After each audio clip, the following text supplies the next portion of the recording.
Hello, guys. What's the context of the photo next to the cats? What's happening there? That's me and David.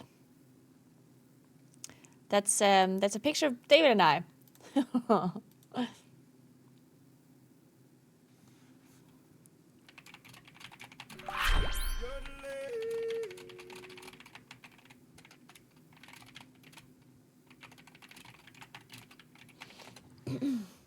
Hey, Pi, what's up? Thank you so much for 14 months. How are you doing? Hello, everybody. Hey, Blue Magic, Clubby, Sim, what's up? Hope you had a nice weekend, Pi, and everyone else too, of course. Hey, Sigma, Me, what's up, what's up? Good morning, Sneaky. Good morning, Fayna. Hey, Kroos. Hey, GK. Guys, I've had a very interesting morning.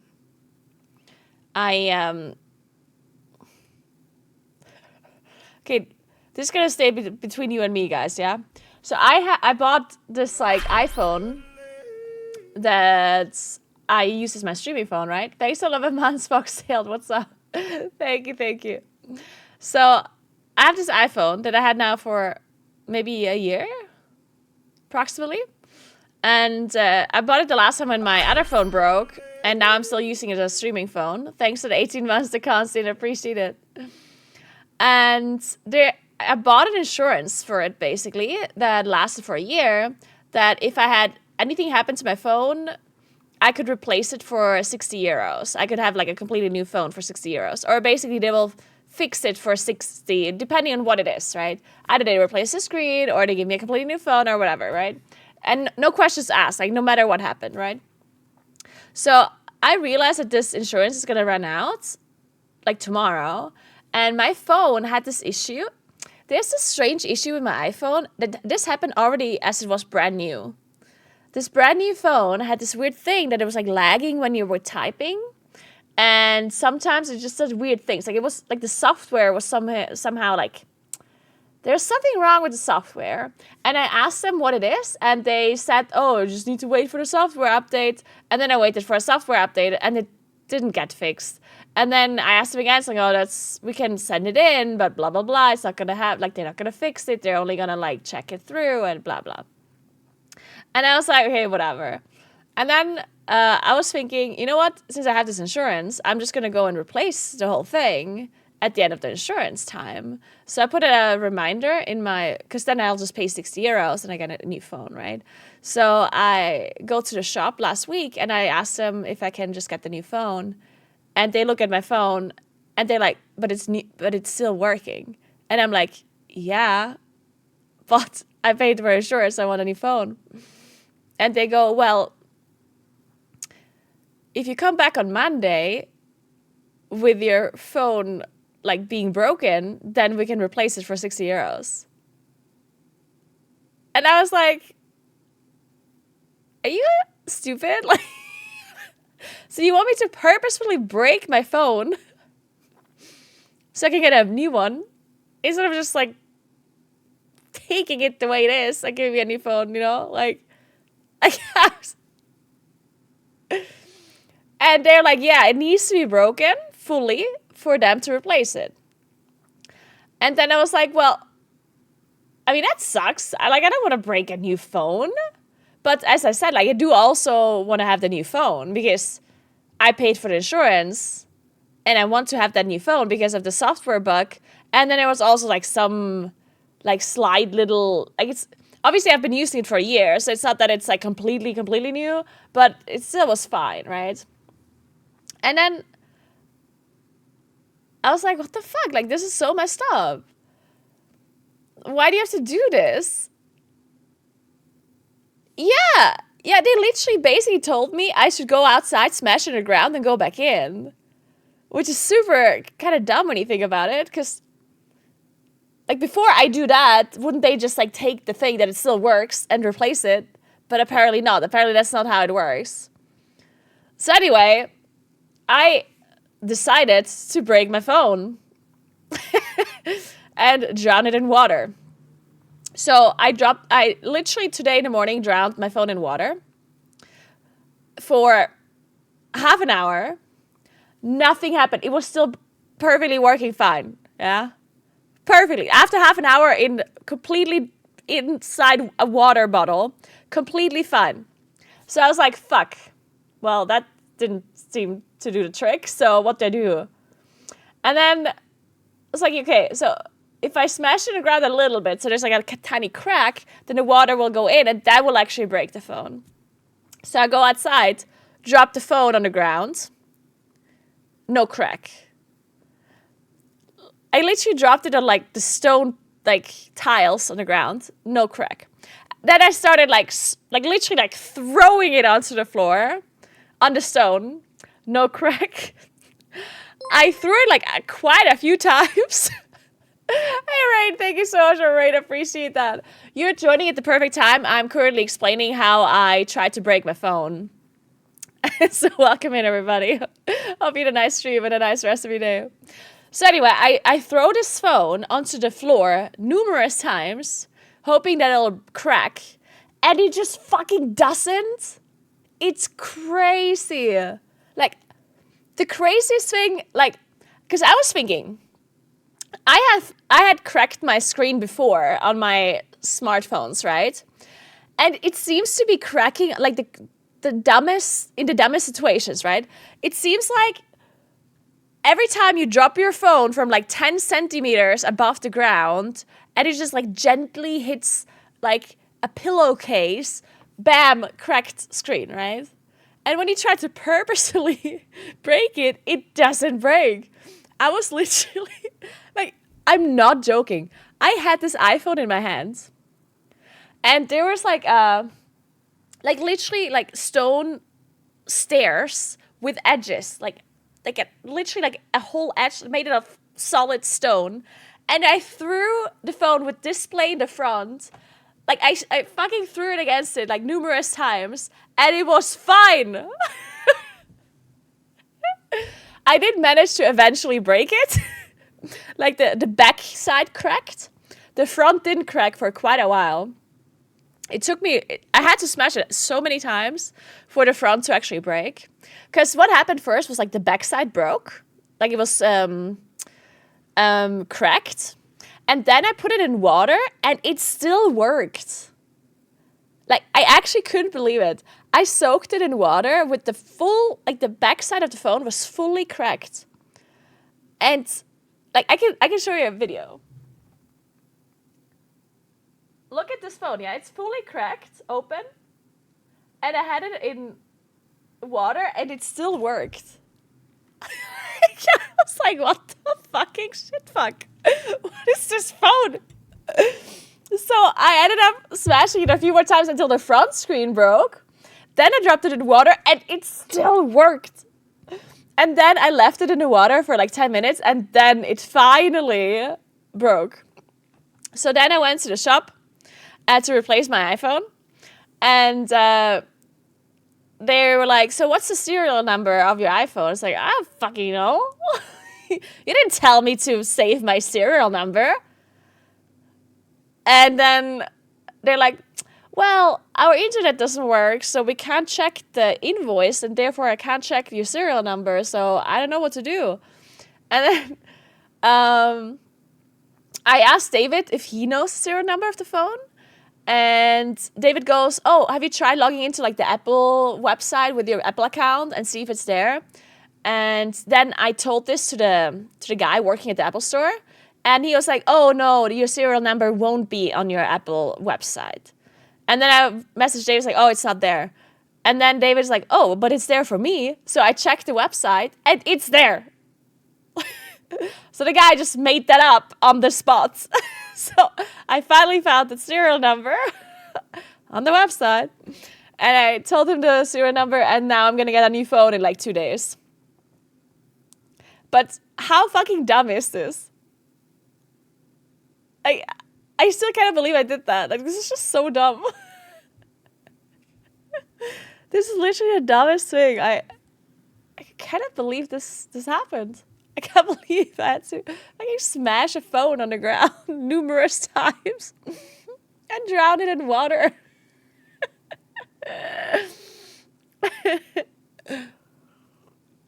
Could have just cleared out the phone and given it to charity or something. Yeah, see, no, that's what I'm saying, right? Like, I literally could not have gotten a new phone without breaking it.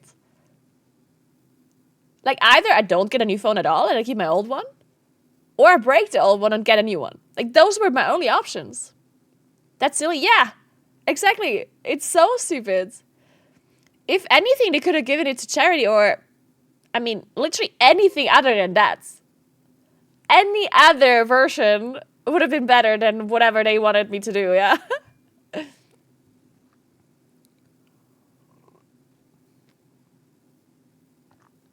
Hey, Foxtails! I don't remember. I bought the nail polish, because these are just like, it's like a normal nail polish. I bought it at DM, and I don't remember the brand. I only bought it because it said quick and easy, which was really quick and easy. It dried so fast. It's also like super pigmented, so like put it on super quick without having to do multiple layers, and then it just dried super fast. So I can check next time maybe if I see the brand, but I don't remember now.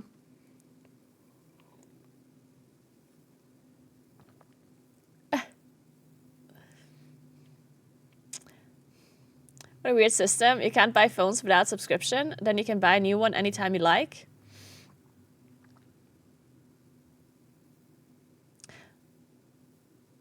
No, you can buy a phone without subscription. I just purchased this. So when I bought this phone, I purchased an insurance on top of it. This only lasts for a year. You can't do this repeatedly. Like, you can't do this every year. You can only do this when you buy a brand new phone. Then you can get an insurance for 1 year that you pay for. That will then, if there's any issues, no questions asked, they'll replace it within that year, basically. It's Apple Care Plus, yeah. Well, actually, this was not Apple Care Plus. It was like some like similar insurance that was from the store itself. But it's kind of Apple Care Plus, yeah. Apple Care Plus does this, where for a year you can kind of replace it. But it needs to be broken. Which as I said, it's pretty dumb, but it is what it is.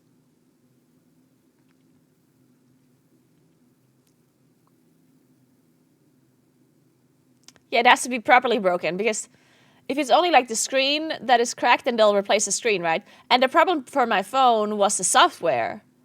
So I wanted the whole phone to be replaced, right? Because the screen was fine. The back side of the screen was, or like the back of the phone was a bit cracked, but that's whatever. I didn't really care about that. I cared more about my software, or generally the phone just being a little bit messed up. Anyway, guys, long story short, I'm getting a new phone in 2 days. Hey, Soundfry.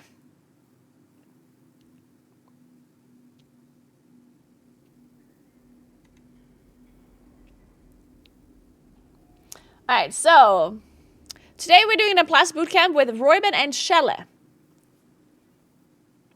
They're so kind to join me. They have until like 3 or so because they have MDR practice. But until then, we can yap a little bit. I'm excited. I'll see what they have to say.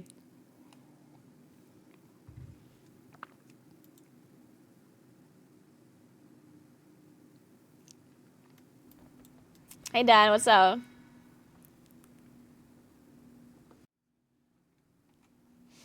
I'm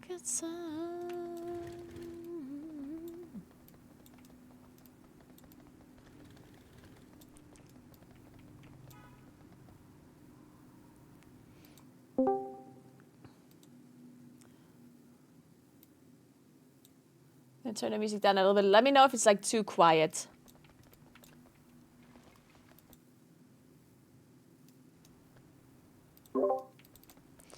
Let me turn on Discord for you as well.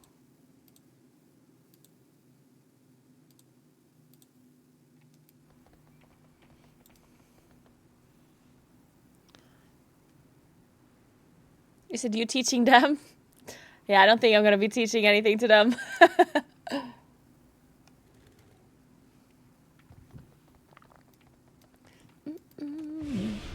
Welcome, welcome, welcome. Well, hello. How are you guys doing? Good morning. Good morning, GM. I am so tired. I was told there would be boot camp at 12. I would like to inform you that you are 16 minutes late. I am indeed very sorry, but I did give you some extra time to eat your breakfast, which you do at noon apparently, and drink your coffee, right? No, Mano does that. Yes. I make sure that I'm ready. No, I'm When sorry. it I was- had some it was stuff to 12. do. It was 12. I said, I'm going to make my coffee now. And he started complaining. But we said that we're meeting at 12. And now it's 12 and you just start making your coffee. Maybe I'm a little too strict, but you're going to be 2 minutes too late when you're making your coffee just now. Yeah. I like how this is usually the opposite, right? It's the Germans that are usually so punctual. I don't You've know. been in I've heard Germany some for things too long, about- Sjelle. I've heard some things about Deutsche Bahn. I don't know about this German efficiency thing. True. Maybe they're doing it on purpose to like change the Germans' mentality about punctuality, you know? Yeah. Maybe it's like a And the It's a being like a Greek government family. It's thing. like Well, anyway, Yeah, I would like to if you say have Greek- sorry that I'm late, yeah. and thank you that you're joining me for this M Plus Bootcamp. Yeah. What are we doing? Yeah, so We're my bootcamping. plan was obviously. we're bootcamping, yeah, of Yeah. course. Yeah.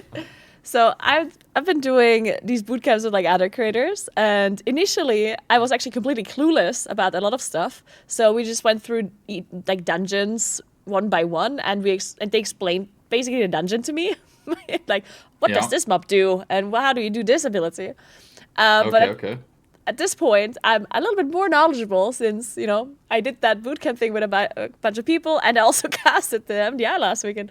So I actually know quite a bit more, but I wanted to continue the series because people really liked it, and people were learning like a bunch of stuff as well. And a lot of people said they're like in a similar boat to what I was, where they wanted to do high and plus keys, but they didn't really know where to learn stuff in a way that isn't like super overwhelming. Because if you watch like a dungeon guide, it's like information, right? And it's like really hard to just kind of like absorb it all. Very often, you can get away with like just a few things in each situation that is like important, and the rest is kind of like wishy-washy. Just deal. Yeah. And then basically the idea was that we continue this kind of podcasty teaching situation, this bootcamp style thing. Because then I just, basically the way it worked in the past is I would just run a dungeon. I'm just plugging a key basically. And then the people that are with me on Discord, they'll just like look at the route, see what is good about the route, what's bad about the route, what do you do differently, what do people do on higher keys, and then when I do the dungeon, you know, just like general comments about, you know, certain things that maybe are not so good that we're currently doing in this run, maybe something that I'm doing wrong or where I could position myself better, generally like defensives, offensives, like literally anything. But since we're since I have both of you, and I've never had a healer main before, and I did have a shot caller, but we didn't really talk about shot calling very much. So I was thinking we could maybe split the bootcamp into like half like healer focused stuff a little bit, and then maybe focus a little bit on shot calling, because we didn't really talk about that on the bootcamp before, and I thought you two might be good to cover those two things. Yeah, sure. If you don't mind. So you want to like join a key and then Mano just like backseats, kind of? Yeah, kinda. Yeah? That sounds And I good. mean, obviously, it doesn't have to be like super strict about only healing, right? Like, as I said, it's more like chill and laid back and whatever. So if you guys want to mention anything, even about tanking, about whatever, then you can. But just like the first half, we just focus a little bit more on healing, and also like what damage dealers should do to help out the healer and whatnot. And then the second half, maybe we just focus a little bit more on what, and this should always be how to help out like an individual like puck player, right?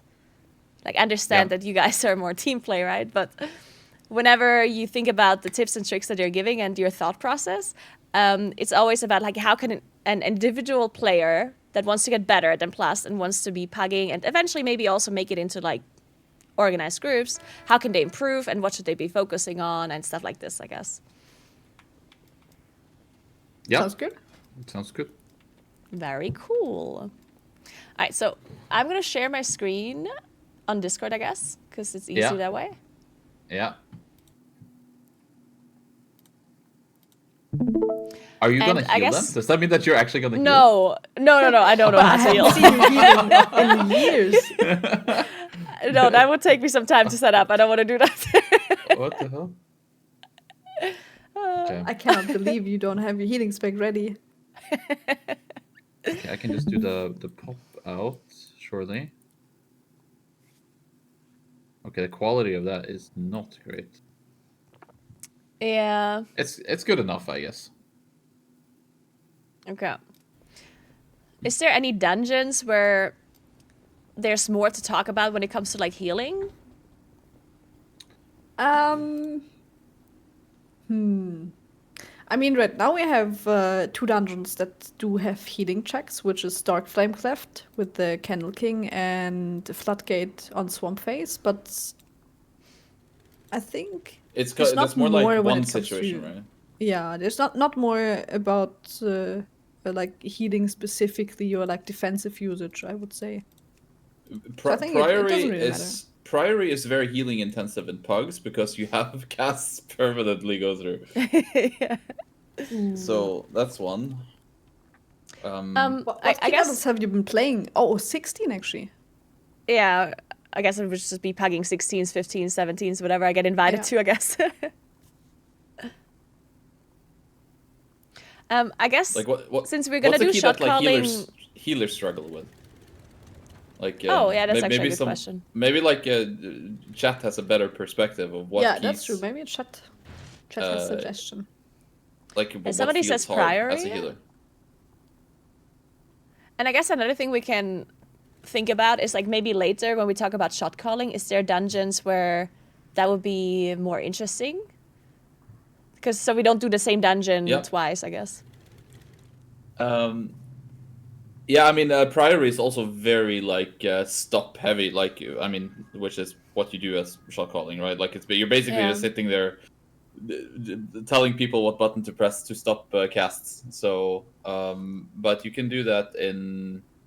I mean, Priory is the biggest one for sure. That Motherload is the one as well. That's also quite stop heavy.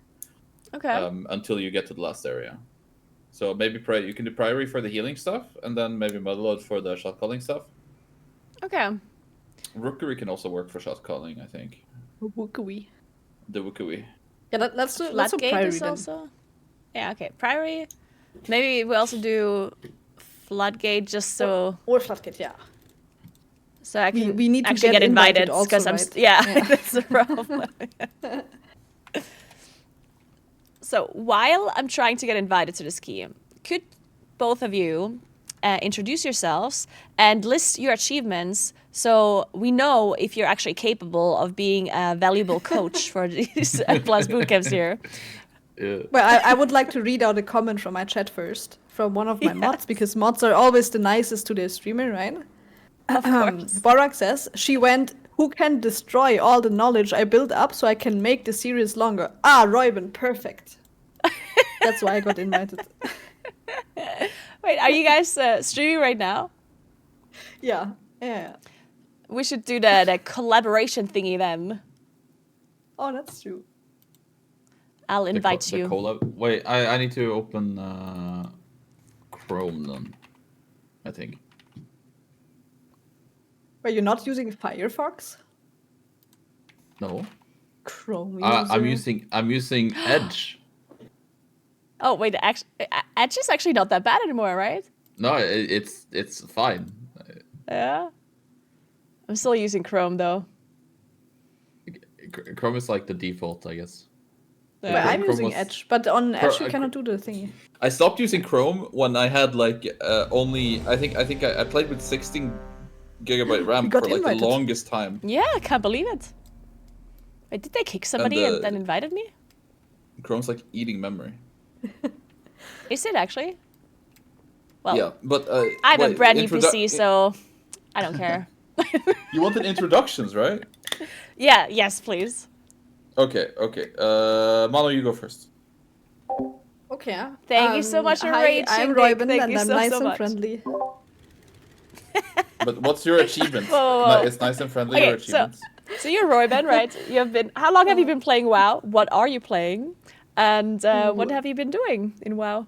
Okay, so I have actually been playing WoW for a quite long time, but I also took a super long break. I started playing at the end of a Burning Crusade, and I barely remember any of that because it's so long ago. And then I took a like 5 or 6 year break when Mist of Pandaria started, and I would say I actually started playing the game in BFA. And I initially started playing as a Boomy main as well. What a great So expansion I to was start properly playing in as well. Yeah, I really like that expansion. I know a lot of Did you people say actually? that Legion was insane. I did like it. I don't know. A lot of people say Legion was insane and BFA was super bad and not so fun. But I don't know. I like BFA. There are some Maybe because I people just came who back. like licorice too, so don't worry about it. And they would be Whoa, wrong. whoa, whoa. But yeah, I pretty quickly swapped to healing and started as a Rested Druid one trick, and was interesting at the start. I think getting into healing is not the easiest. I pretty quickly then started multi-classing and playing high keys, and I got a lot of like rank 1 healer seasons, rank 1 world on different healer classes. I think so far we've had Holy Priest and Resto Druid and Holy Paladin and now Disc Priest for 2 seasons in a row. And yeah, just started playing competitively as well with the great push mania. I think I have only done one MDI and a couple of great pushes as the healer. How was the switch to healing for you? Like, was it really rough initially, or how fast did you manage to just get good at healing, basically? I think it wasn't that rough because before I took a very long break, I was also just main healing. I don't know how it happened that I came back to the game and thought now I'm playing Boomy, but I did have a little bit of healer experience before. I But think it the thing was. is, I was really yeah. bad. Shelley wanted to say that for sure because No, it was very easy for you to transition to healer because it was the Prideful season, right? oh, that's true. Yeah. Season 1 of Shadowlands, where you transitioned, and you were basically just healing the Pridefuls anyway as a Boomy, so Oh it was yeah, kind of True, fun. yeah. that was so good times. Yeah, I think it wasn't that hard because I started like as soon as I actually played the game more serious and not just casually an hour or two a day. I started with the healing, so I just learned it from the scratch as I got deeper into the game. I think it wasn't that hard, but it I was guess. hard to multiclass the first time actually. Oh, yeah, I can imagine that. I guess one of the things that is good if you switch roles when you're already a little bit more experienced about in the game is that you then like learn it properly rather than getting used to like bad habits. Because at Yeah. the start you obviously don't know how the game works, and you just kind of get used to some bad stuff, like I don't know, keyboard turning or whatnot. So yeah, but that's very cool. All right, I do Oh, I think actually was I'm. Yeah. because you said keyboard tuning. I just started a couple of months ago to not have turning bound on A and D. I used to turn my character with A and D, and now I have strafing bound. That was Strafing. really strafing. That was really hard to get used to. I I also don't had to understand. do that as well. Like it took me quite a while to get used to it. For years I was doing keyboard turning. Like I was Yeah. even like getting world first with keyboard turning. But it's like, But but when you play with it, you're never keyboard turning. You're just holding down your yeah, right yeah. mouse button and moving your Yeah, character. kinda. But like obviously, when you have strafe on A and D, then you're free to have your mouse to target stuff while like moving. Yeah, which is as a healer is really important, I guess. Yeah. Most of the time. Because you perma need to mouse over your frames. So it's I think very important. But it was really hard to get used to. We did find a tank actually. Now you need to Yep, speedrun so your introduction, Shelle. we're gonna have to skip Shell's introduction for now and do it afterwards. Since it's mainly That's fine. Roiben talking about the healing, I think even if Sjele wouldn't be good enough to be a coach here, then we can just kick him afterwards. It's okay. Oh no. Well, the good thing is Sjele actually knows a lot about healing as well, because we usually do a lot of defensive management together. When it comes to bosses, you very often have like a full script of when you want to press healing and when you want to press defensives, which I think this season is a little different than in previous seasons, because Disc Priest just has kind of different buttons when it comes to the healing, depending on how fast you're before and just how the class works. But I think that's a big point of like general healing and defensive management in M+ as well. A lot of things are just fully scripted, which is hard to do in a puck group, right? You're not just gonna join a key and everything is scripted because you have never played with those people together. But I think that's definitely a thing that every player can do for themselves. Have an idea of how you want to survive bosses that are really hard to survive for yourself. So you're helping your healer without the healer actually being able to call things, if you know what I mean. Like maybe as a boomy, it's simple because you only have a bark skin, but you can still try and have like some sort of script for yourself. Or the first ability that's happening, I'm gonna bark skin. The next one, maybe I'm gonna press my renewal and the bear form if I need to. The next one, I have my bark skin back. Then it's definitely a bear form and the health pot, and like some sort of script for yourself at least. Yeah, I mean, that's something that I'm actually pretty bad at myself, because since Barkskin is such a low cooldown, and like for a while, like this is like a long time ago, but a long time ago I didn't use my Barkskin enough. And then at some point I was like, okay, I should just use it more often. But now it's just like whenever like a mob just looks at me from the side, I will just press Barkskin immediately. And sometimes that's really bad. For example, here on Big Mama. Yeah. On Big Mama, I pressed it a lot before, like the shield phase, when it's really just not needed. And then I don't have it for that phase. And then sometimes I have to go there, and it's like really bad. And I try to kind of get rid of that, but it's really tough. It's so always good this is to the route. as many users as possible. Yeah, that's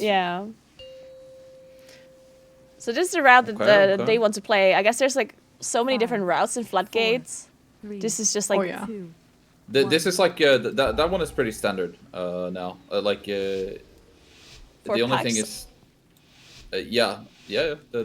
this I mean, once something is done in MDI, it takes like a week and then it's meta. So they wanted me to root the sniper pack, I think. Yeah, is that the correct And that's one? not the leader. No, it's no. Well, I guess I'm gonna reroute this guy. You made it. So I was supposed to, because I've never done this pull actually, like this direction. I mean, I've done a similar pull, but not. Oh my God! I have the wrong spec. Oh no. Oh, this is not very good. Convoke. I have Convoke. Do you have raid talents? And no dot extensions. Yes. And no dot extensions. Yep, this is very bad. I have to walk out.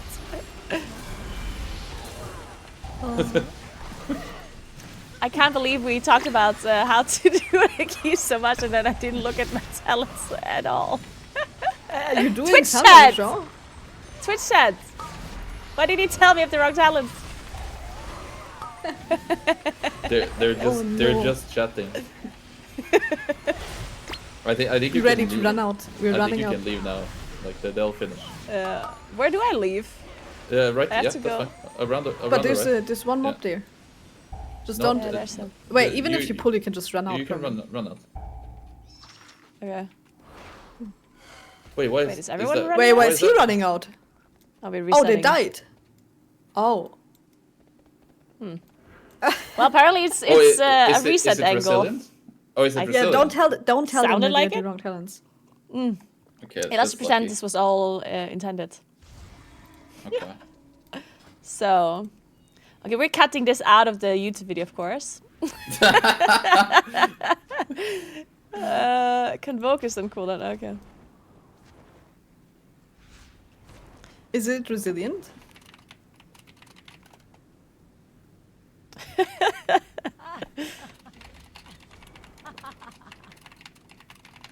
Alright, so I guess it was like the middle guy that needs to root, right? Yeah. It's usually the middle guy in the patrols that is the leader. Yeah, it is usually the middle guy, but they were kind of like turning, and then I wasn't really sure about. That patrol specifically. It's like I always question myself: is this the red one? So this is interesting. Why did they change? Because what I usually did is like walk here, and I don't know if It's because you want this the 4 extra mob. No, you don't pull that pack. You're pulling exactly the same. It's just the 4 extra on the left side. That's additional to the normal. So if you do have the to- normal pull, I mean, you right. just to walk pull there because everything the patrol- except this. Yeah, that's the normal. Yeah. That's like the normal pull, and then usually okay. people pull those 4 down.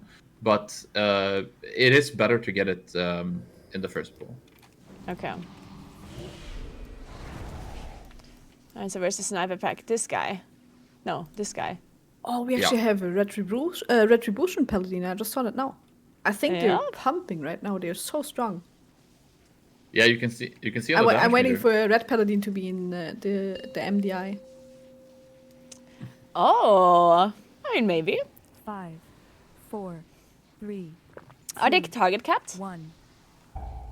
Yeah. Soft I mean, yeah. I mean, they are the strongest compared to other classes on like 5 targets because Divine Storm it is reduced damage above 5. It's that guy, So right? that's when they are the strongest. Yeah, it should be. Not yet. Ooh. Was it too early? You maybe. Yeah. It's fine. Yeah, you could have waited a little bit more, but it's fine.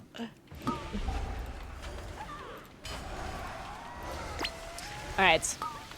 Oh, don't stand in the short. Why not? Can Can you explain? No, it is very easy to die on pull if you get like double dynamite and stand in the shredinator and you don't press anything. Yeah. You can very easily just get one tap here. Yeah, actually, But just you can dodge the shredinator, right? If you just move while it's being cast, you can dodge it. oh, so you don't take any damage at all, basically. Yeah. Yeah. I think it's you did the thing again. I think you just pressed the bark skin because at the start of the pull.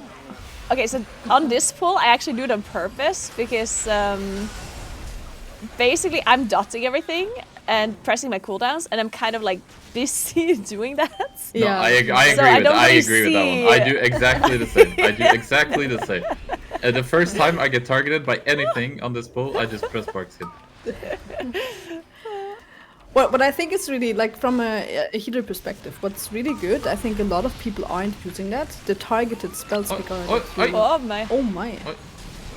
The targeted spell speaker that you have in the middle of your character that shows you when you're targeted by specific spells.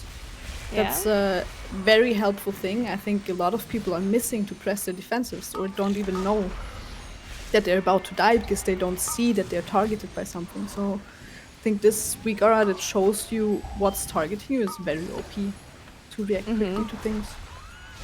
Yeah, one thing that, because I just recently got this weaker, and not only did I get this weaker, I also got a bunch of other weakers, and I'm slightly overwhelmed by them still, where, I don't know, like a million things are popping up on my screen basically, and, you know. Yeah.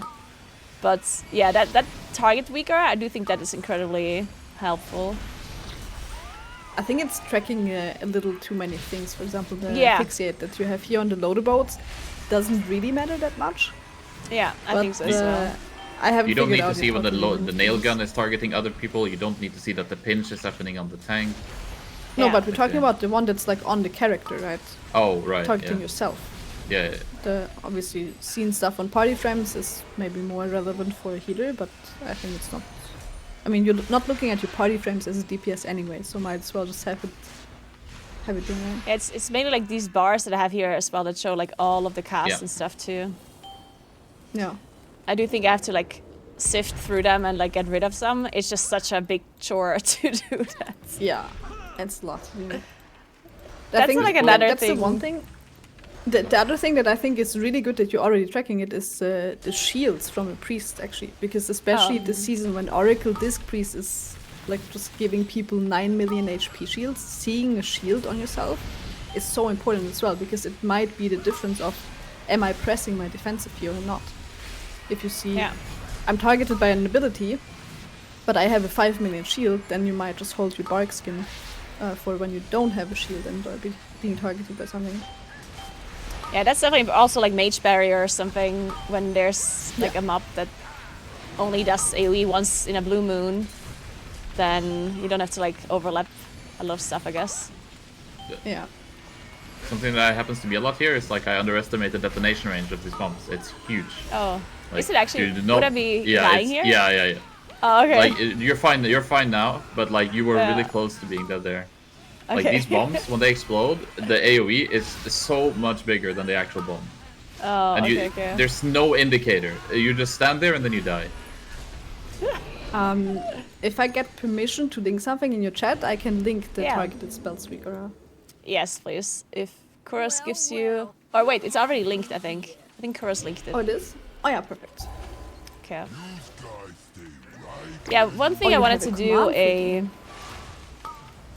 a video about, but more of like a guide style video rather than like bootcamp, because I think for bootcamp it's a little bit too much info, but I do think it's very important to have like a really properly working UI. Like, it's one of the most important things in my opinion. Yeah. And that's just something that people don't really want to do, right? Myself included. Like, it takes time and you're not actively playing the game. It's more like a chore or like homework type of things, right? And then I think that's something that you can make a whole video about, like how to set up UI, what's important, what isn't, and also like how to speed it up a little bit, I guess. But yeah, as I'm saying that, my UI is not set up properly because, again, I'm in this build where I'm not playing that much. But whenever I do play, I want to perform well, but I also want to have fun and not do, I don't know, like research half the time and then sim my character the other half, and then I fix my UI, and then I play for like 20 minutes because I'm AFK to find a group for the other 30. And then you deplete on the first pull, and then you disband, and then you go, and then you leave again. Yes. Yeah. That's the biggest issue at the moment, I guess. Welcome to the fire and ready. This Shredinator pull, is this something that is normal to do? Yeah, you do that. It's pretty normal to do that pull. Okay. Because like it's not that much better count you can get anywhere else. What you do to skip this pull is that usually you pull the surveyor that's on the side with the two contractors into this boss, which can be quite dangerous because you have the dynamite flying around on top of the shots, on top of the bomb that the boss does. So you can very easily get one-tapped if you're not careful, but that means that you have good count elsewhere. But you can only do that with a DK. Oh, so you can just grip them up with grippy hands you or can whatever technically do it with a grip sigil through the wall over there where Bront is now. Like you can pull you can grip sigil them through the wall there. This was shown by there was a team that showed it, I think. Echo. Or Wunderbar. Was it Wunderbar that showed I think they Shadow Fury'd them. I think so, yeah. But yeah, when they had the war, Shadow Fury'd, and then I don't know. Yeah, but and then probably like get them to the corner, Shadow Fury, grip up, and then grip sigil so that they stay, right? Something like that. But the more normal strat is that you hold A-bomb limb from the DK, and then the DK grips them up. So here in this situation, I think it would have been better for the tank to not aim the boss to the bomb, right? If there's only one left and you trust your team, 100%. Yeah, you just need to trust your team, I guess. Yeah. Which in a pack, I guess, maybe is a little bit much to ask for. Yeah, I think you just want to be safe and get rid of all the bombs and not trust that the dispel is running there. I've seen a lot of melees just like not leaving the boss, trusting in the charge, right? They get the first dispel and they just stay on the boss and get dispelled without killing a bomb, and they just trust that the charges are getting all there. Oh, now you need to hit those bombs. So. And now we definitely have to do something. For defensives on this bomb, I just recently figured that out as well. I think it's very important in general when it comes to healing and like good defensive usage and helping your leader as much as you can and just minimizing your own risk of dying, to understand the bosses and just understand what's the conditions that that are killing you on a boss fight actually. And I've learned here that the boss is never targeting the same person twice with the shot it does. Like the shot you're getting right now, the next shot will not be on you, guaranteed. It cannot be 2 times in a row on the same person. Oh, So that's already one good thing to know. Yeah, in the same it does like it does sets of 3 or sets of 4 shots, and you can get number 4 and number 1, right? But you never get 1 and 2, right? Okay, so for example, what I see very often in pack groups, and I think people can get better with that, is they take damage and they instantly react with a health pot, or you did it on one of the first shots. You got a shot and you instantly renewal yourself, which is, I mean, you should press the button and not sit on it forever. But there was no reason to press the renewal because there's no follow-up damage on yourself. Yeah. So you can leave the healer like healing you up instead of insta-reacting with a health pot or a health stone or whatever, because there will not be a second shot on you. The only thing on this boss fight, for example, and you just easily killed it anyways, that will kill you is when you get the Dispel debuff, and right after the Dispel is being dispelled on you, you get the next shot. That's like the combo that will... Maybe it was. It was? Maybe it was. Okay, maybe it was. That's the combo that The will Dispel kill and the you. shot is the combo? Yeah, there's always a Dispel, and like 2 seconds after the Dispel, there's the first shot from the boss. And if you're the one that's being targeted by both, you get the debuff plus the next shot. That's what's killing you. There you would definitely press a health pot or a big defensive or a health stone or renewal when you get targeted by both. And I guess this is also like really good for healers to know, in case some healers that are watching, because that means like if one person gets shot and they drop low, you don't immediately have to like top them up, because you know they're not going to get hit again. So I guess if there's 2 people and both of them, let's say, are on 50% HP, one person is on 50 because they just got shot, and the other person is on 50 because of some other reason, then the person that was lower before has a higher priority, of course, to be healed up, because they could get shot. Like a very common example is so that you have like one person gets shots, second person gets the Dispel debuff. You need to put your healing into the Dispel debuff, not the shot, because that Dispel debuff can then get comboed by a shot after. Right. Okay, that's very good info. That's nice to know. Also very important for disc priests right now, because I did that a lot as well. Someone gets shot and then I give them a shield after they already took the damage. But the correct thing to do would be the person that just got the shot doesn't need the shield, because they will not get the next shot. I should shield anyone else but the person that already got the shot, if I don't manage to give them the shield before the damage hits. It's a little bit different when you play with the Surveyor, when you do like the DK thing on that boss, because then you have one more thing that you can get comboed by, which is the Dynamite. So it's like it adds a little bit of difficulty, but as long as you're aware of what can kill you, then it should be fine. You just had so much damage here. Yeah, but if you destroyed those, look at the Red Paladin going out. Oh no, you're healer. Uh-oh. Did you just cast a regrowth? I did not. It looked like it, right? It looked like it. Because you mouse over the priest. Yeah, I was like, I almost did. I have been thinking about playing Forest Walk in some scenarios. Oh, yeah. Yeah, I can see that being For anyone that doesn't know, it's a druid talent that increases the healing you receive for 6 seconds by 8% after you cast a regrowth on yourself. So it's I feel like in some situations that can be the difference between you going barefoot or not, and you would rather cast a regrowth than going barefoot. Yeah. If that's the choice. Agreed. We actually have so much damage on these mecha drones. I think, like, I don't have to incarnate or CD. I'm just gonna save my stuff for the boss, I guess. We're just destroying these guys.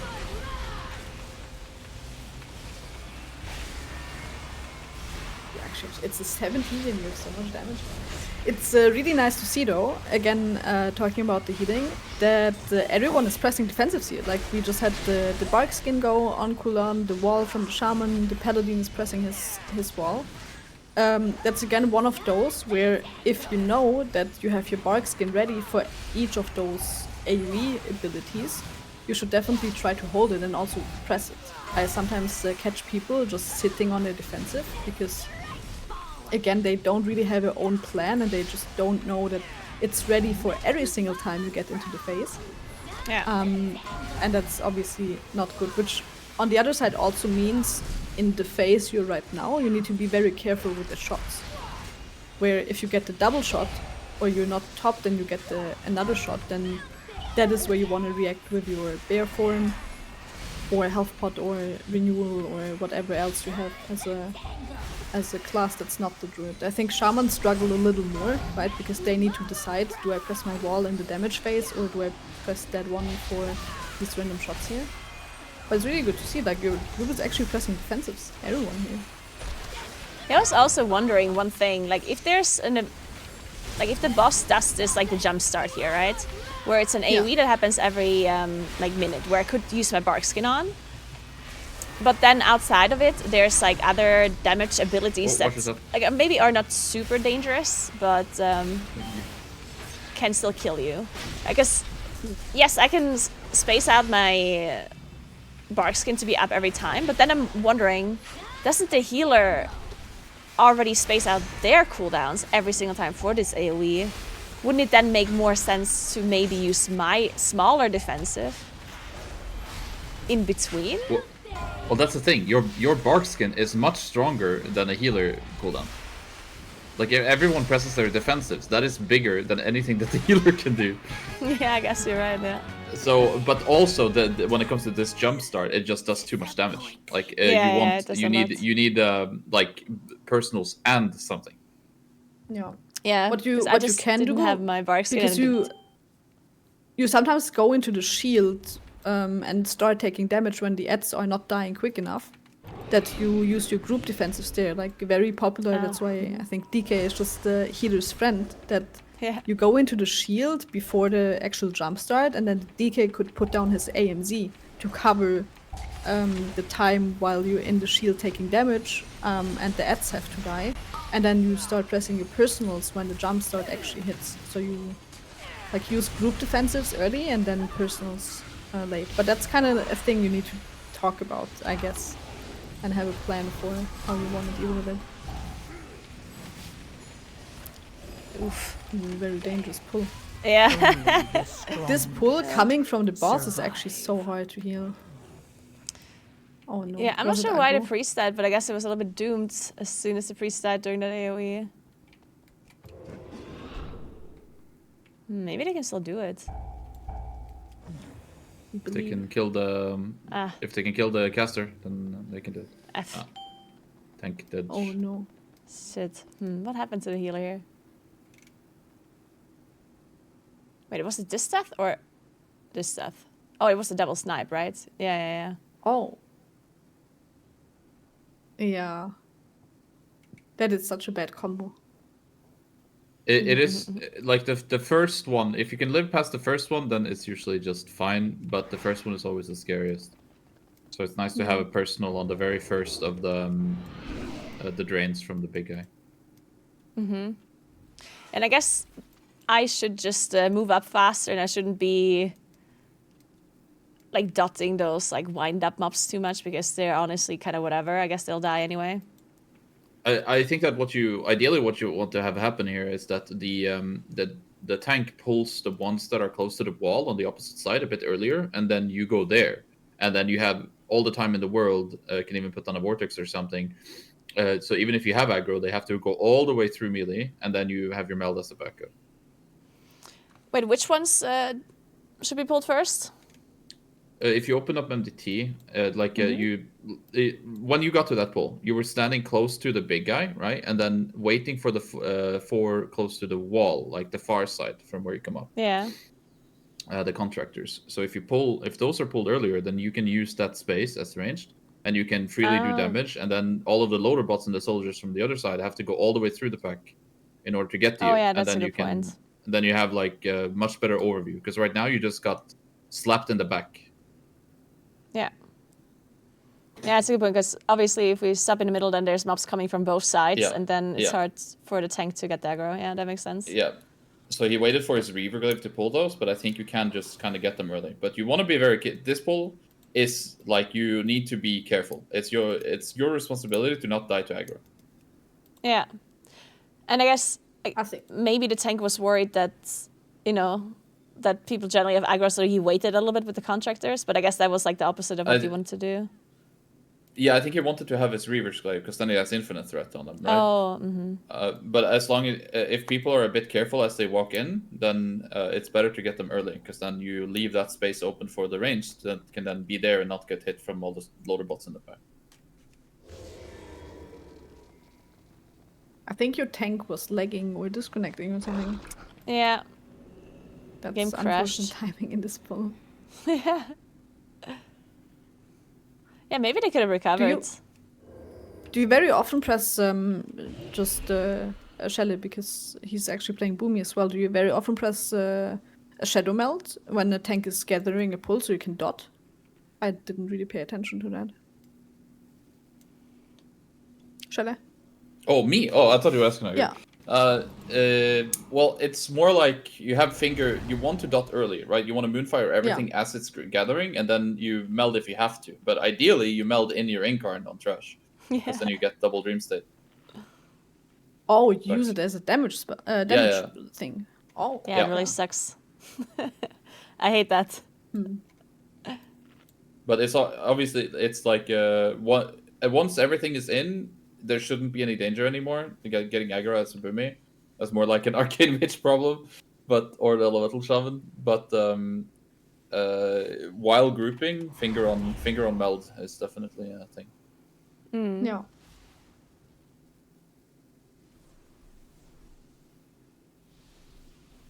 So we're going again. Yeah, we're going again. This is a good group. Okay. This is very uncommon. This is very uncommon that a group doesn't disband. We have learned from our mistakes. Go I was thinking. I mean, the tank was lagging. Yeah.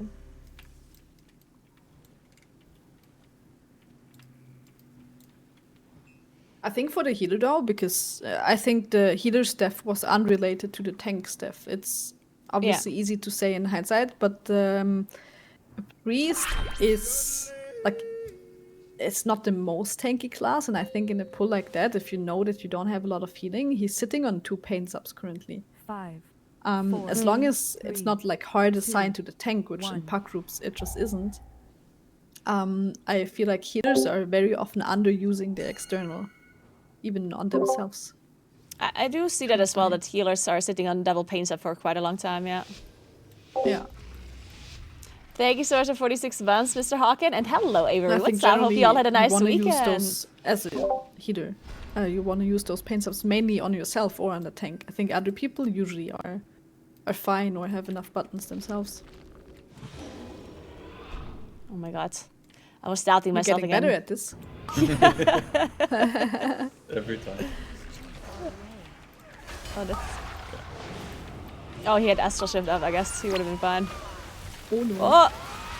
Oh! Oh. I see doubles on everybody. Wait, did we forget the what is map, happening? or where's the tank going? Wait, are we going out? Again, I crash? think he's going. Reset. He is going again. That's what's up. He gets me going again. All right. Strongest. But I don't know what happened. Like, did someone die? No, I'm also confused. I am Confucian.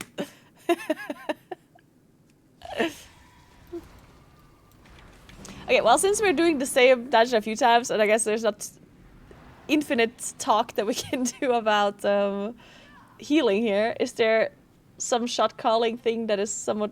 Okay, I guess with shot calling, it's somewhat interesting because I guess when you're pugging, it's not really... Like, you can't shot call if people don't go on voice chat, right? Yeah. Kind of. Yeah. Yeah, what is it you do when you're not on voice chat and you're pugging, but you still want to contribute as much as possible to you like try the to group and establish to help? you try to establish some general rules, right? Like, for example, either via auto marker, and everyone is like, okay, this is my marker, this is your marker, right? And when you see it, you just put it on focus, and that's your guy.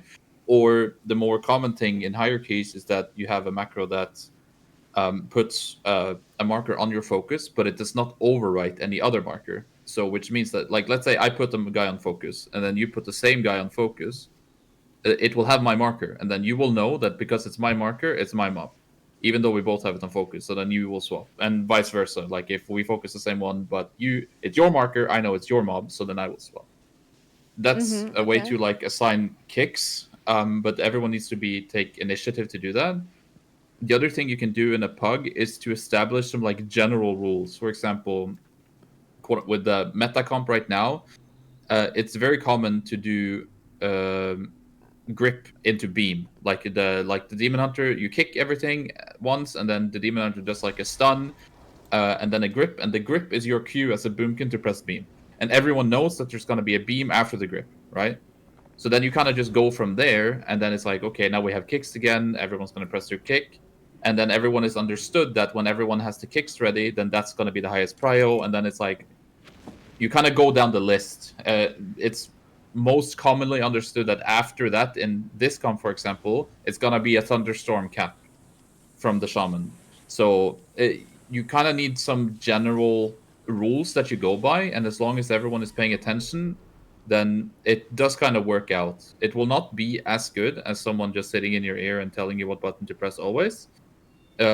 But if everyone is playing with Omni CD, the add-on, then it can work out pretty good in the pug if people pay attention. Yeah, that's something that I personally, I guess it's like a Moonkin thing in particular, where I already like explained this some other day, but I didn't know that Silent Sigil works a little bit different than Solar Beam. So that it's like a singular interrupt on each individual mob that it actually hits on a cast. Yeah, that's changed while this Solar expansion. Beam, yeah, and Solar Beam is a silence on every mob except the main target, right? Yeah, it kicks the main target and just a blanket silence everything else. Yeah, so if there's a pool, depending on which pool it is, but on some pools you would actually want the sigil to be the thing that interrupts everything first, because then you will get a much longer lockout on the mobs rather than them just being silenced. And like in particular, the first pool in Workshop, I wasn't really aware of this, and the tank would grip and I would Solar Beam. And then I overlapped the sigil, and the sigil didn't silence, and then we ended up wiping because we ended up not having enough interrupts, right? And I had so much PTSD from this that in my mind, I was like, oh, I need to hold on to Solar Beam until the Demon Hunter uses Sigil. But then they don't use the Sigil, and then I'm just holding the Solar Beam forever. It's more common that you are going to Solar Beam after the grip than not. Sometimes the tanks, Demon Hunters will be like, okay, I'm going to do everything. You don't do anything, right? For example, first pull in Workshop, you can solo it as Demon Hunter. But the only thing that happens, if the Demon Hunter knows that you're going to beam after the grip Sigil, then he will just not press the Silent Sigil, and he will do it afterwards, right? So everything works. So it's just about some communication before the key to establish some ground rules, and if there's some specific pulls that might be a little bit different, and then just have to remember from there. So if you would be pugging and they're not going voice, and you like join a group, would you like actively try and be like, hey, so like I'm just gonna establish some markers here, you're whatever. Oh wait. Oh. Okay, we got it. Okay. Would you just go and be like, hey, you're this marker, you're that marker, and then you also have the weaker or the add-on that actually applies these markers as well? Or like, do you ask for lead, or are you asking the tank if they have It's one or the other. Like either you use the macro that puts the focus on your guy, or you have an auto marker and then everyone is kind of have their marker. You can also just YOLO kicks, right? It is possible, but it is kind of important that people are, if you want to have good stops and kicks in a pug, then people need to understand that, for example, the DK kick is going to have a higher prio than the Demon Hunter kick because it's a shorter cooldown. It's 12 seconds if you play the talent, right? Same with Shaman. Like the mage is not gonna kick before the melee kicks are on cooldown. If it's one mob that needs kicking, so all these things needs to be. It's kind of like Mythic Plus convention, right? It's not arbitrary rules that you just set to make it easier to assign stuff without voice, right? Yeah. You could just as well make the rules different and it would work the same, but everyone needs to be on the same page. It actually happens very often that you go into a pool with a caster and then the rangers are pressing their kick as the first thing they do, and that's always a why.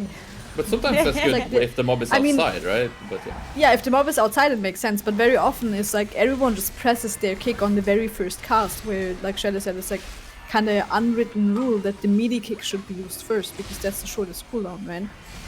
So I think, especially when you're ranged or a boomy as well, you shouldn't just press your interrupt on the very first cast you see. So kind of let the melees do it first because they get it back after 12 seconds or whatever it is, and then the ranges afterward when there's mobs outside. That already helps a lot. I think that like I see that you're not really playing with Omni CD for stops, right? You're only playing with a kick with Aura pack, right? Or only playing Omni CD for kicks. I do have like the things underneath the characters, but I'm honestly not looking at it that much. Yeah, no, you definitely need, like, having personals there and then having like a separate group for the stops is definitely a very good thing, because then you can kind of get into the groove. It's like after the first pull, you can kind of be like, oh, this guy used his stuff there, so he's probably gonna do that like every time, and then you can kind of anticipate how other people are gonna play from the experience in the key that you're in, right?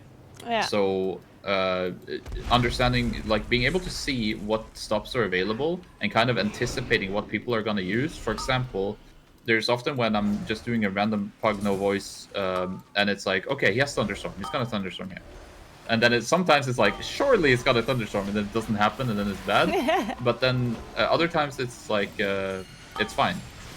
He will just press the thunderstorm. Okay, I know the thunderstorm happening. Probably cap. Yeah, cap. Okay, that's good. Then I'm gonna have my kick after, and then it's like, okay, we're out of stops now. Like I can see that we're out of stops. I'm gonna roar into Vortex Typhoon, for example.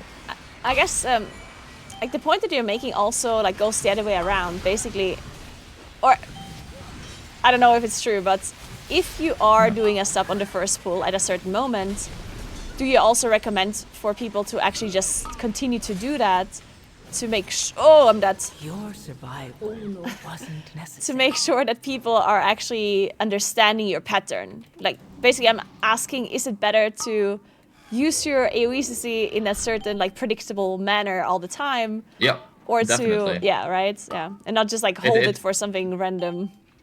No, if like I think that if you take initiative, like let's say that it's like a grip into beam into stun into silence, like very common combo, right? And then as a shaman, then you're like on the first pull you press thunderstorm into cap after. Just do that every time, and it's gonna be a lot easier for other people to predict. Yeah.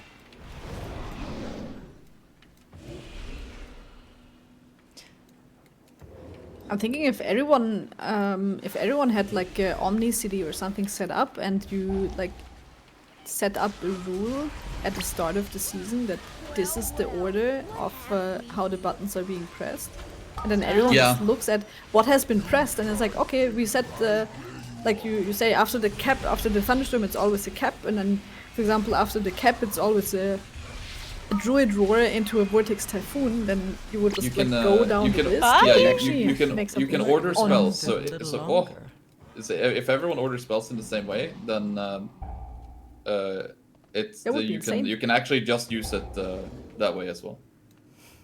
But that requires everyone to have the same like layout on the groups of what stops are where, and the same order as well, which can be. I think it's a little too much to ask for. Maybe. It was just a random idea that you could make something like that work. So here, I guess we all just kind of like interrupted at the same time, and then I ended up getting like a full channel of that fixate through of the beam. Yeah. And I didn't have melt, and no defenses really. Next time for sure. I think the only thing you could have done there would have been just stop it right with the typhoon or a roar, but also not really in melee. Yeah, I was kind of far away. The beam is very punishing. Yeah. can do one more. Okay. Okay, one more this then. This might be just a full floodgate run. Floodgate is... I don't like Thank you, Floodgate. Certified Master I don't know Rocco. why. Oh, you actually don't like it? I personally like it quite a lot. I like. But I think it's just. I mean, every pull is 8 targets, so it's like. Of course, Yeah, you that's boomies the like thing. it because you can It's deal like a a lot of Bootcamp damage. dungeon. I was actually watching. I was watching a bit, and I think that's something boomy specific. Is like you shouldn't underestimate the priority damage that you do with Starfire because it does a lot of damage to your main target. Yeah, no, I and usually I see you do. targeting random targets. No. I usually do target the main target. It's just hard to play perfectly when I'm talking to people at the same time. Okay. But I do usually target like the high target. Also, like the way my weakers, not my weakers, my nameplates are set up, because I have them go off the screen, right? And I do prefer it this way usually. But sometimes if there's like a million mobs in one priority target, then it is like all the way up, and I have to like move my camera to see it. The way you fix that is that you just go through you make a /target macro that basically has all of the priority targets in every dungeon in it, right? But like only one per pull. So like let's say that you have the Shredinator and the Architect, and it will always target the closest thing that you have. So you can just go through the list and do like I mean maybe I'll just write it out. Wait, surely there's too many mobs that you would want to have in the macro that it fits into the macro. You might have to have 2 different for all dungeons. Like one macro is 4 dungeons, the other one is 4 dungeons. But like in this dungeon, you have Shredinator, Architect, and Blood Warper. That's it. No jump starter at the end. But so you have 4 mobs in this dungeon. Other dungeons you might not only have 2. So it definitely helps a lot if you can just press a button and then you're instantly on the main target. Yeah, so just so people understand this, what Sjelle is saying that like you just make a /target macro, and you put all of the important mobs of individual dungeons and pulls in the same macro. So you only need 1 keybind or maybe 2 if you have a lot of them, and then every time you pull where there's a priority target, you just press that macro, and it will target the Shredinator or whoever would be in that macro, right? Because then you don't have to look for the nameplate, which that actually is very helpful. That is something I should do. Like because how many boomkins have died due to looking up in the sky and getting hit by some stuff on the floor? Like, oh no. Guys, I think this might not happen. The first run was so good, and we got so far. Okay, this coaching is not working. We're going backwards.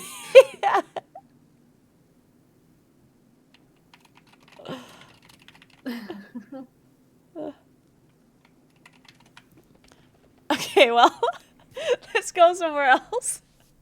We tried. Yeah, okay, so I guess now it's time for Sjelle to introduce yourself, because clearly this is not working out. You must not be having many achievements to prove your worth here. No. No.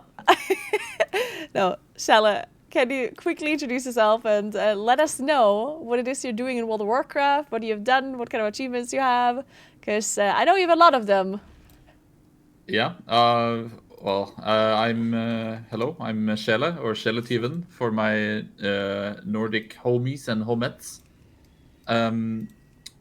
I have been playing since Burning Crusade, on and off, but started taking the game more seriously in Legion. Played in the first MDI, or second MDI, I actually don't remember. I think it was second actually. Got 3rd place there, with the old OG squad. For people that don't know, it was Elsarat, Seb, me, Dr. J, and Muscle Bro. Was the good team. And I have been playing competitively since. Played in Method for a long time. Recently stopped raiding in Method. And right now we are qualified to global finals under the name 07. Me and Roiben. I had a couple of rank one seasons in Shadowlands, and a lot of rank 1 Warlock across the years. I don't think I can count them. It's a few. All right. Well, thank you very much for both of your introductions. I will accept your application as a coach for this bootcamp. Thank you very much. Okay. That's good to hear. There's like almost no keys in the tool, right? Yeah, well, this is only Priory, but yeah, there really aren't a lot. Oh, okay. I think Priory is there's not a lot of 16 plus Priories. Yeah, Priory does seem to be pretty tough on high keys. You can definitely do a 15 though, for these purposes.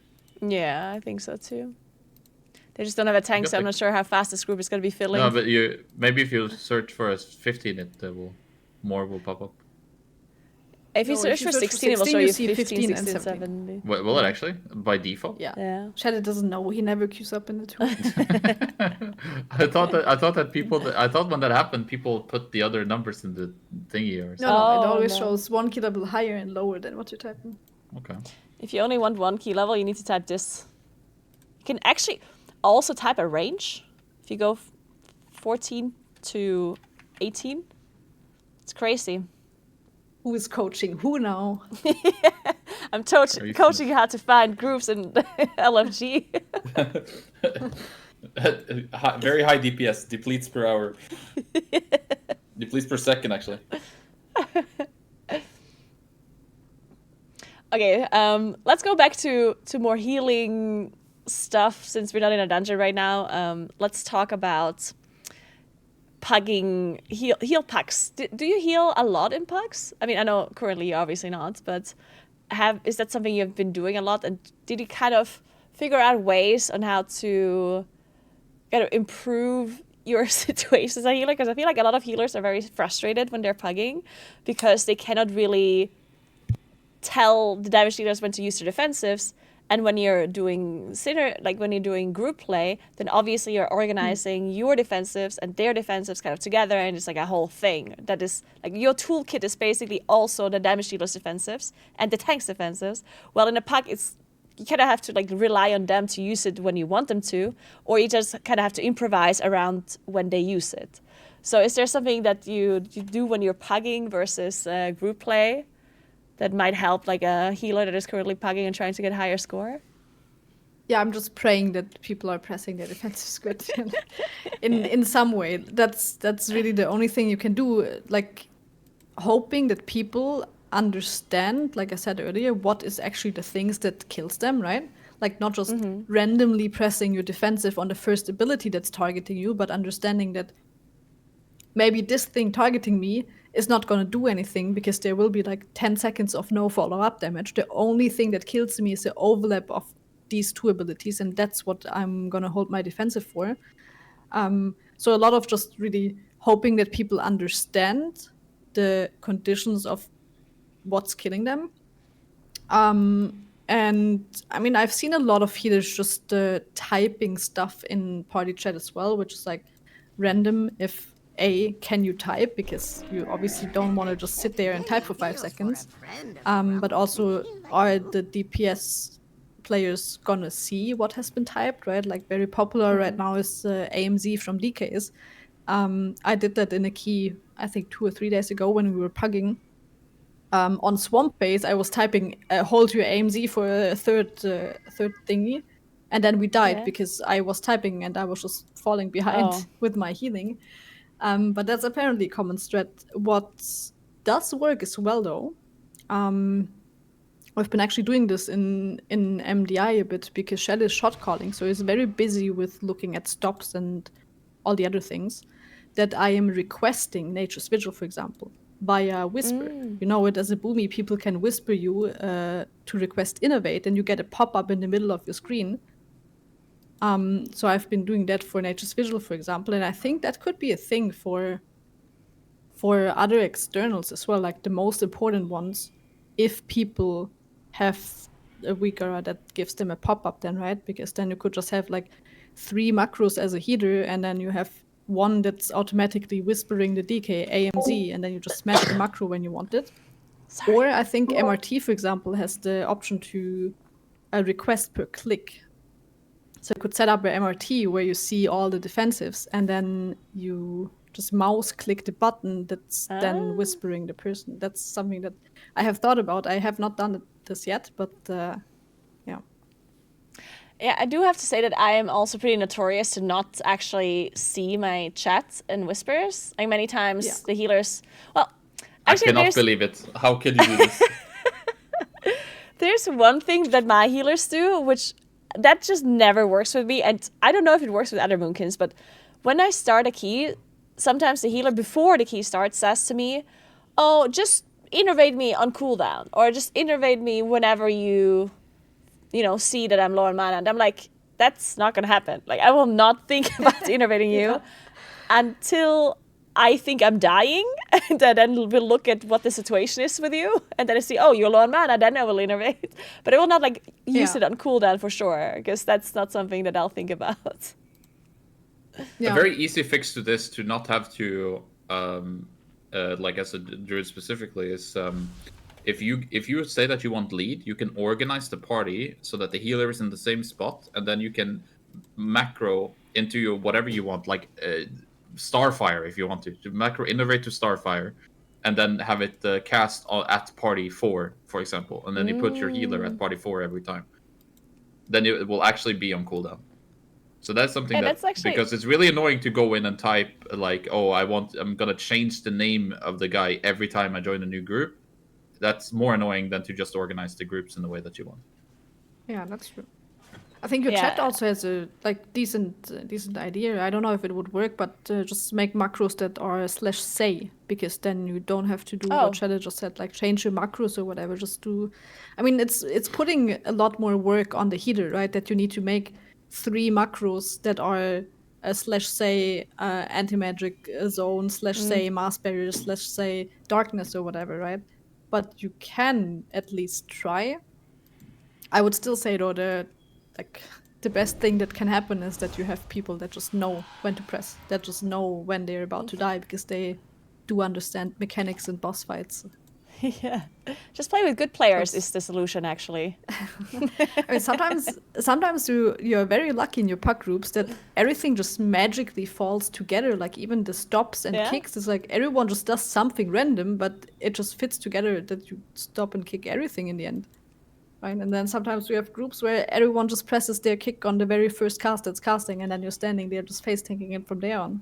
So it's like a little RNG and just good luck in finding a group that magically fits together.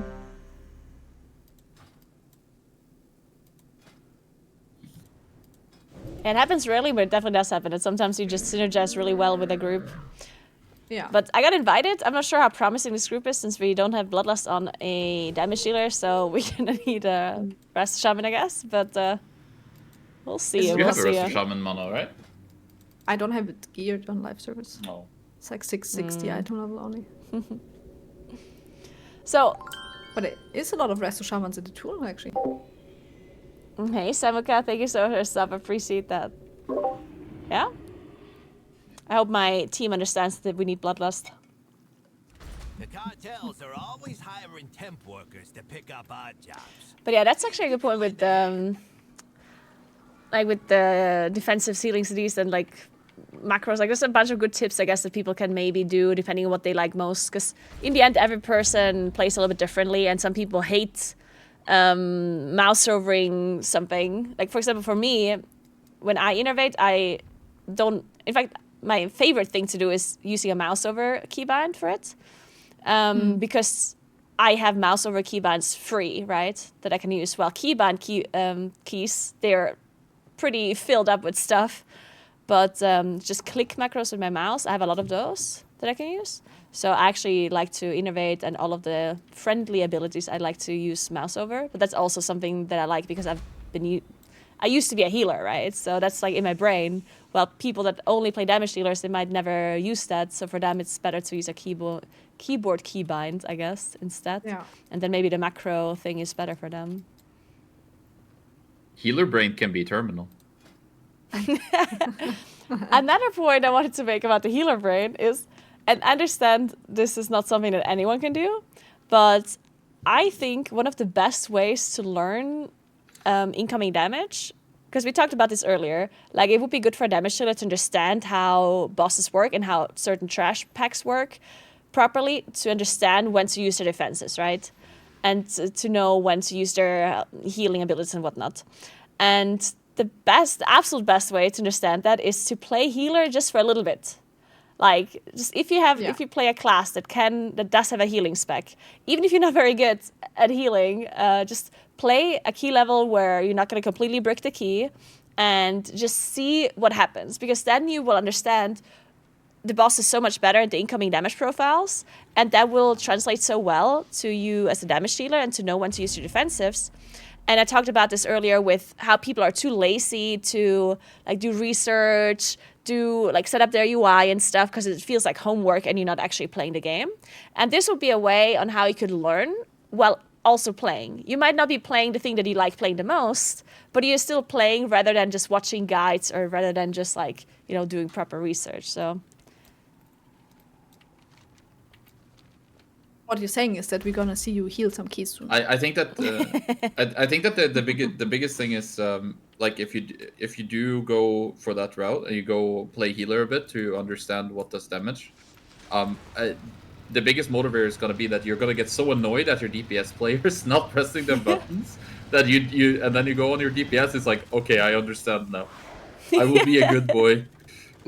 I actually keep saying that I think healers main are better DPS players when it comes to that, which is likely just like you just described. They know when things are hurting and when you're likely to die and when it would help the healer to press defensives. I've, for example, played with 2 healer mains that swapped to DPS for a season or just a couple of keys. That were Thenner and Shatsi. And I was so happy with them. It was like paradise for me to heal them, because they just knew when to press their off heals and they knew when to health pod or when to press their defensives when it made sense. And I was just sitting there thinking, holy, if all my DPS players were like this, I just could go AFK and actually be just decoration, like most people say. Like, yeah, I can see that though. The difference is insane. Yeah. Well, that makes a lot of sense. I do think that sometimes as a damage dealer, and that's something that maybe a healer that switches to damage dealer wouldn't be doing as often. Sometimes, like, I mean, I don't want to say like standing in shit or whatever, but sometimes you can use your defensives for damage gain. And this is like rarely the case, especially on lower keys. But this is something that you kind of have to do when you go to super high key levels. But I do think that sometimes just using your defensives that you have available to just continue your cast and finish your cast, for example, if it's actually going to pay off and give you like big value, then it does make sense, right? But most of the time, it's better to just play it safe. That is typical warlock behavior you're describing there. It's like, I feel like this I'm gonna mage press behavior. my wall here because there's a cast that's interrupting me, and if I wall, then I'm immune to interrupts. Right? But that's true. Yeah, but then it's like you press your biggest defensive just to get out one more cast. Yeah, but I'm okay. But one heal. I cannot believe this. All right, so we're moving on to Priory. Okay. This is apparently a dungeon for a healer that's... and a tank, right? Yeah, I don't know if that's gonna be happening. Chat, help me. Surely there's a healer or a tank in chat that wants to sacrifice themselves for the greater good. Oh, you don't have to sacrifice. We're timing this. Of course. Surely there's a tank or a healer in chat that wants to join this group to time the key quickly. Have any It's of actually these score for Naguura as well. have any of these Yeah? keys been timed? Like the bootcamp keys? Oh, well, we timed some. I think I actually timed the most with Tettles, surprisingly enough. NA diff. Yeah. NA diff. NA diff, yeah.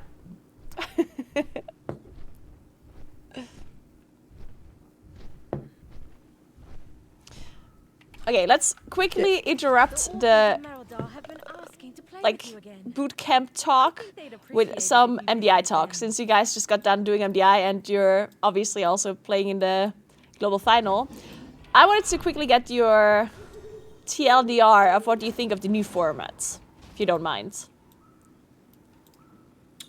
Yeah. I mean, it's TGP, right? Yeah. It's not MDI. It is TGP. Like we can call it MDI, but it is TGP. Yes.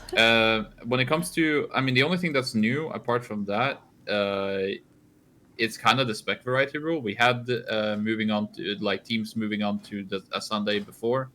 I think like the 4-4 split into a final Sunday is fine. But I think that it's not good that teams that are not as good can intentionally screw over their chances for reaching a global finals by trying to beat out a team that's like quote unquote better on the first day by playing the meta comps on the first day. You can make the argument that, okay, but you should just be able to beat the worst team even if you play off meta, and that's how you prove that you're good enough to get to the global finals. But it feels a little bit lopsided because some of these teams like Physical God Comp or Firmawand or Polish Mountain. I mean, Polish Mountain didn't do this. They were really close to qualifying yesterday to global finals, right? They did a really good showing. Yeah. But these teams are not bad, like at all, and having to compete against them when they can play full meta and we can't because we have to think about global finals, or we want to think about global finals, it feels a little bit off. That's all I'm gonna say. Yeah. I totally get that. It makes like the first, as a viewer, it makes the first day a little bit more interesting to watch, like Friday and Saturday, right? But even then, you can still see that like the teams that play the meta comp, it might look a little bit closer, but then if you consider the fact that they're playing the meta comp or their main comp or whatever, you can still, and even then they end up sometimes not making it to Sunday, right? Also practice time, right? Like for example, in our cup, in hindsight, we focused way too much practice time in the week because you get the maps are assigned a week before in the cups. Yeah. So you have 1 week to practice, and most of our practice time went into the Sunday because we thought that, okay, we're gonna make it to Sunday, and then we need to make sure that we like do good on Sunday, right? But we kind of relied on just playing good on the Saturday, on our Saturday, our day one. And I think that in hindsight, we spent way too much time on the Sunday because the Sunday was free. We could have full YOLO the Sunday and it would have been fine. But, that's maybe something that teams are going to adapt to in the future, right? Because I guess one good point that you're making, like if you're a team that is like, let's say the last seed or whatever, and they know they're not going to make it to Sunday, but they're going to try their best, like their only goal is to potentially make it to Sunday, right? Then what are they going to do? They're going to play the meta comp. They're only going to practice the meta comp, no other comp, which already like makes it easier for them to practice. And in addition, they're probably also just not going to practice the Sunday dungeons, right? So they only need to practice 3 dungeons and 1 comp, while the teams that want to make it to globals, they have to practice 6 dungeons and 2 comps, which obviously is quite a lot harder. We ended up doing like 4 comps or something. Yeah. I think we won the spec variety rule, I think. Not intentionally, it just ended up that way. We were not so smart. We were not so smart. But I think that Maris actually brought up a good point on his stream the other day. I don't want to take credit for it, but I think it was a very good good point, is that the class bans are interesting, but what would keep the competition's integrity more intact would be if the spec, when you get the maps the week before, you get a list of banned specs for each dungeons that you cannot play. Then everyone would be on the same footing, and you would still get spec variety, but you would not have to like screw over your own chances for Sunday. Like everyone would be on equal footing. Yeah. I actually do like that idea a lot as well. Except that maybe for the lower seeded teams, like let's say Physical God Comp, right? Yeah. Like they play this really cool comp, which is nice to watch, but then they're forced to play a different comp, right? And then they won't be doing well, which, right, it has downsides too for like some teams. But either way, let's Well, continue no, this not talk a little bit necessarily. It's later only- because let's talk about this priory we're currently in that finally started. Oh, right. Wait, it started. Holy. Yes, I made it. Okay. Alright, so with this skip of the footman, and apparently we did not properly skip them because they're coming in now. And we pulled a knight, which I think this strat usually is played because you want to skip the knights, I guess, right? No. This is normal pull. You can skip the first footman, but this is like a normal first pull. I'm getting shot. I do not like this. Yeah, you need to know. Okay.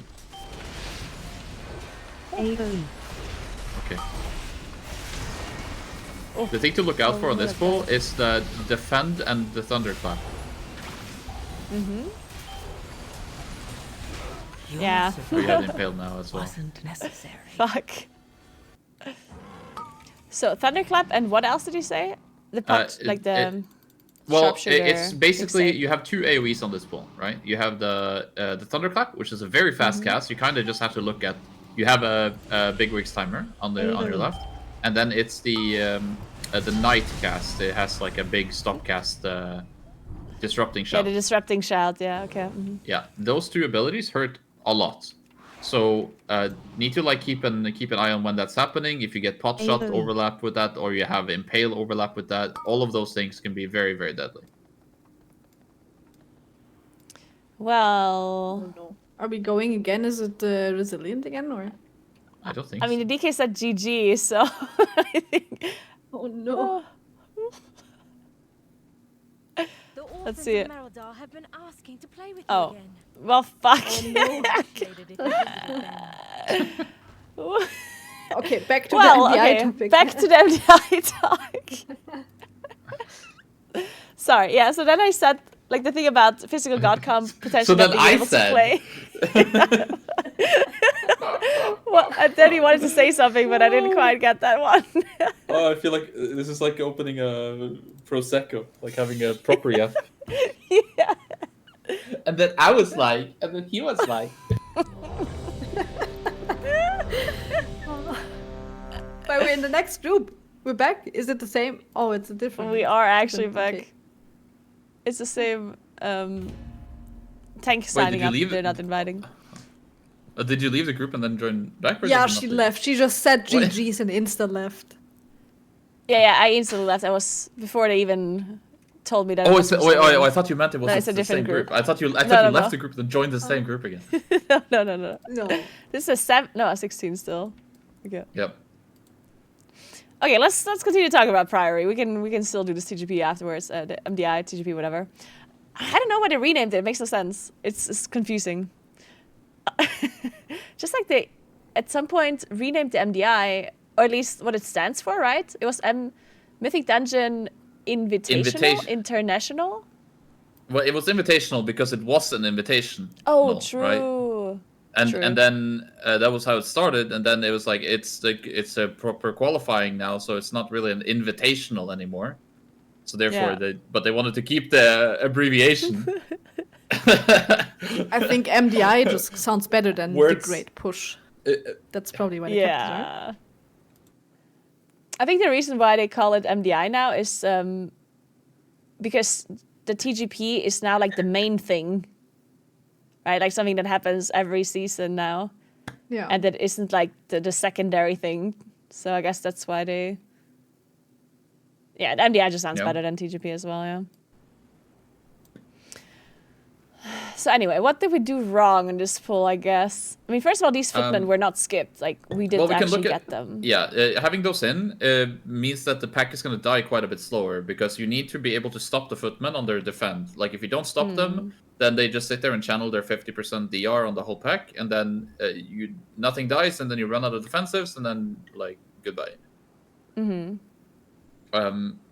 But the pull itself is quite difficult. I think if you want to see what happened, you can go to like just deaths and just go through them, and then like you can see what happened. I mean, first of all, we did not get the sharpshooters in very fast at all. And then I guess I had aggro from them. Yeah, that's very Wait, common. the on Warlock Bunny is the on first on this die. one. Yeah, the Warlock is the first person that died, and it looks like he just got meleeed. No, that's Impale is. I mean, yes, he did get melee, but what? Are you sure he was the first one to die? Wait, let me see. That is like he's over aggroing 2 mobs. That doesn't make any sense. I don't think Is so. it the top one that is the first death or the bottom one? I keep mixing this up. I think it's not the warlock. The warlock is not going to die to melees there. Okay, then it was that, I guess. Yeah, this looks more like a first set. So this is one of those. It's a shoot. No. Yes, this is a shoot aggro. And on who? Warlock? Yeah. Yeah, so it is a very awkward pull for tank to have aggro on the sharpshooters when they don't come in instantly. So it's a little bit of shared responsibility to like not blast them too early, but also to have some kind of threat on them before you go in a corner. Because the idea with going into that corner is that everyone goes there and then everything jumps in and then it's in, right? So I think I actually also like didn't quite go around the corner there, right? I think. You don't have to be I think that's in the corner. Like if you're close to the corner, it's fine. At least with the DK, because the DK is supposed to like hold his A-bomb limb, and then when they jump in, then he presses A-bomb limb, and then everything is pixel after that. Pixel stuff. Okay, can we quickly like maybe look at a recap and just see kind of what everyone could have done better? Maybe that's will be good. Because this is a pool. I think this is a pool that is definitely going wrong a lot for people. I can share my window as well. I think that I'm looking at. That makes sense. Change stream.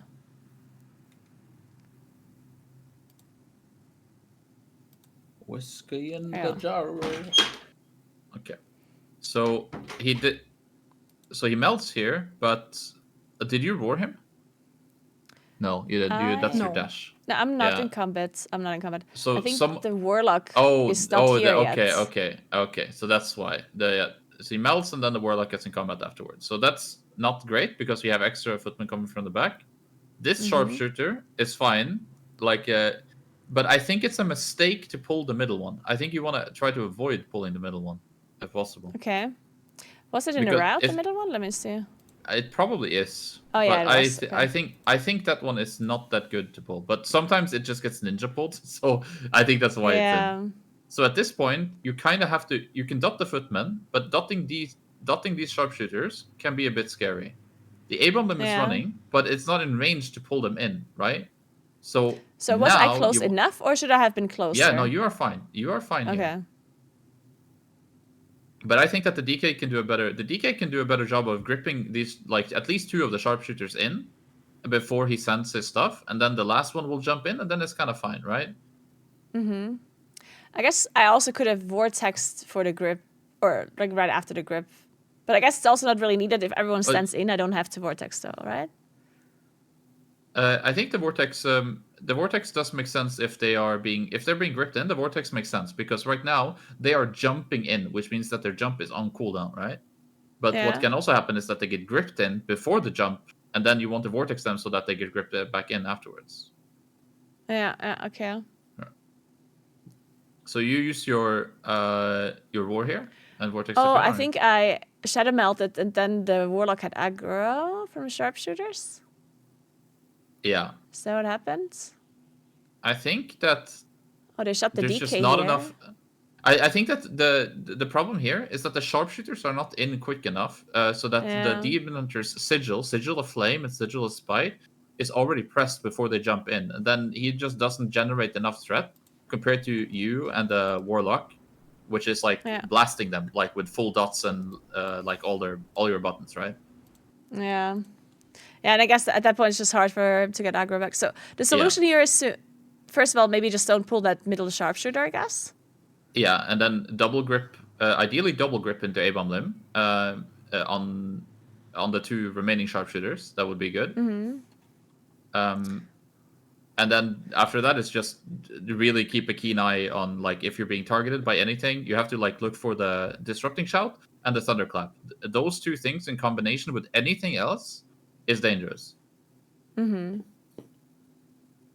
So to recap, basically, we can blame the warlock for not being fast enough, so they actually pull a footman.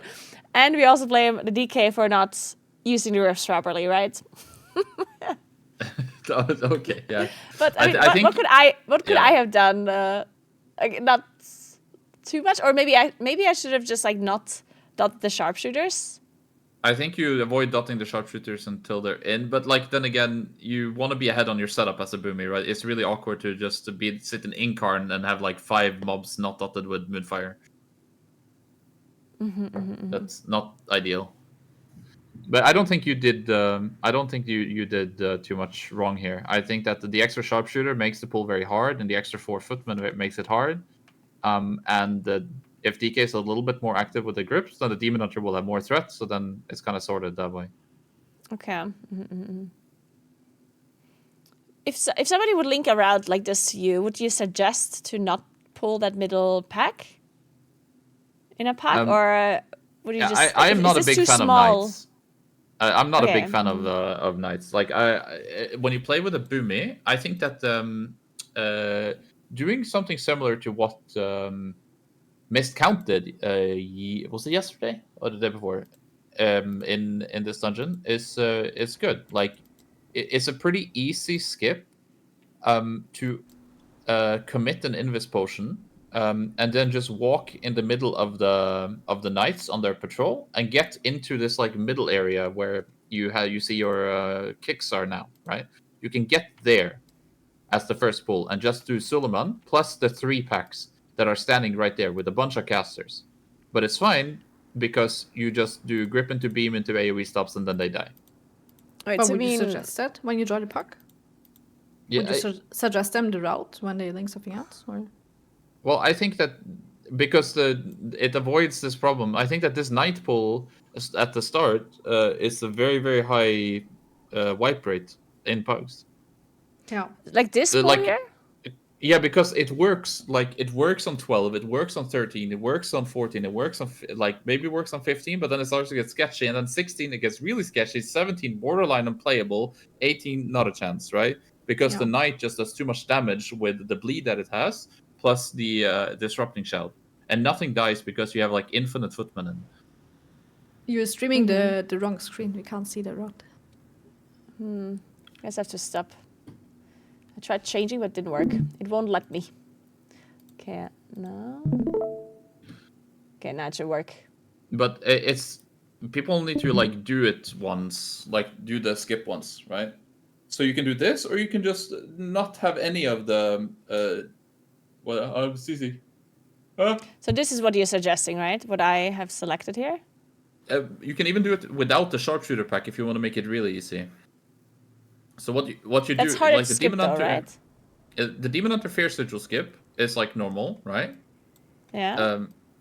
And then you just need to wait on the left side until the patrols separate. The 2 patrols will separate a bit, and then you just press Invis Potion or Stealth, and you just walk you need to Invis. in the middle. Mm-hmm.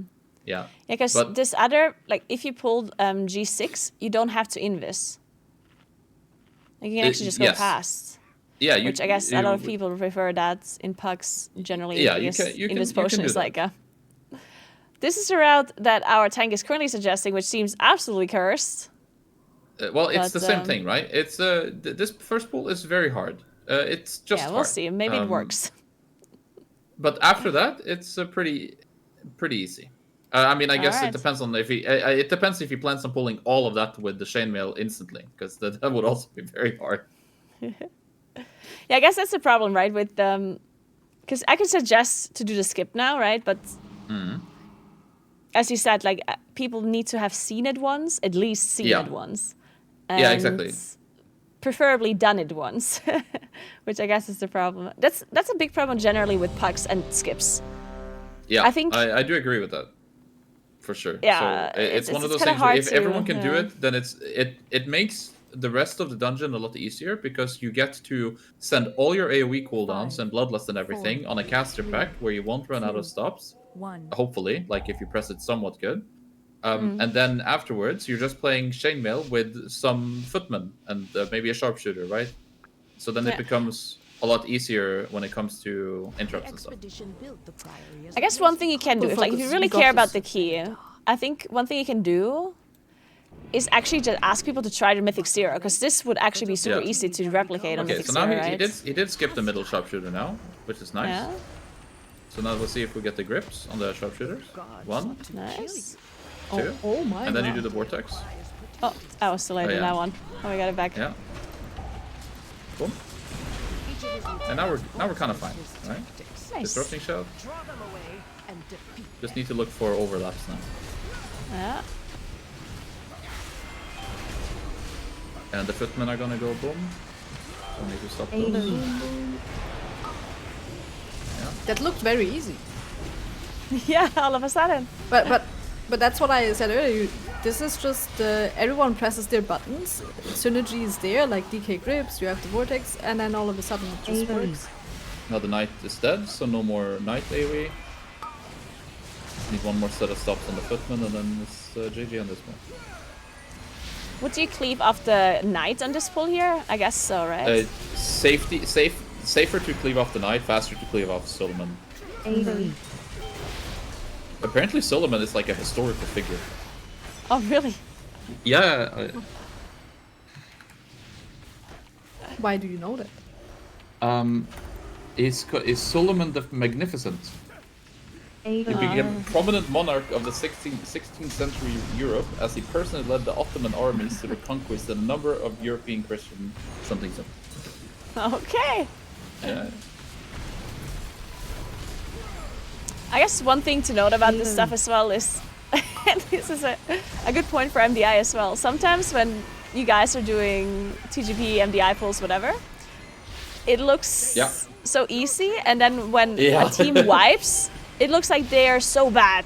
You know, it's like, oh my god, like, did you see that? Like, that team is so bad. But then this pull that we just did in this pack before, it looked like a catastrophe. It looked like, what the fuck, this is impossible, this is so hard. And now we're doing it, it looked so easy, just because, as you said, people were pressing their buttons that they're supposed to press, and all of a sudden, Need to keep. Yeah, this guy maybe needs to come in somehow. I like on chainmail as a boomy. I really like just blind staying kind of close and blind disengaging every time he leaves. Yeah, I do that as well. That is pretty nice.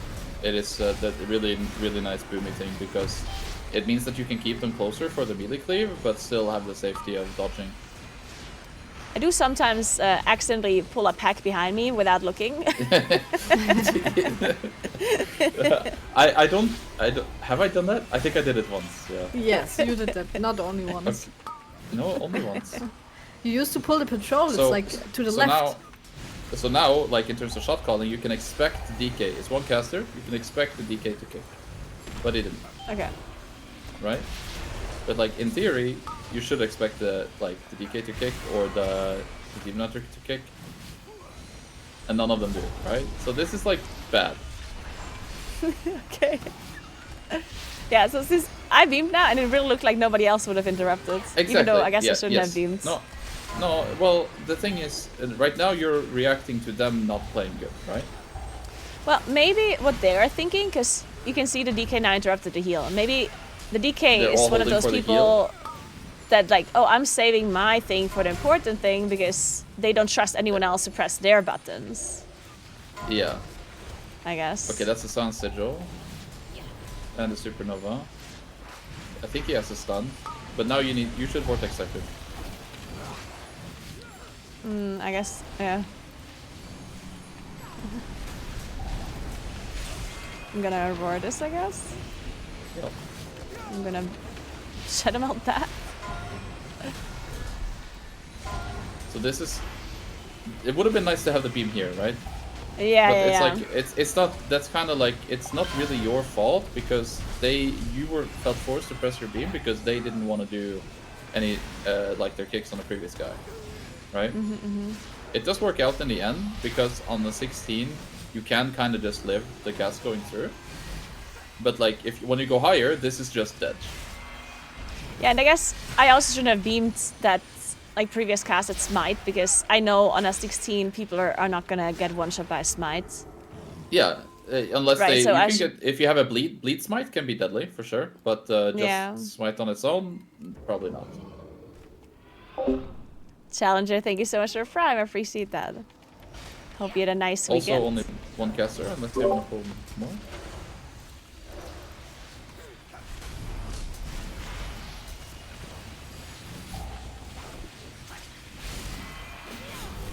Wait, So you here in a check pool like your- this, Yeah. if I get shot by the sharpshooter, do I just press my bark skin instantly? No. On this pull, it's a knight, right? So the scary Yeah. thing is a shoot plus AOE overlap, right?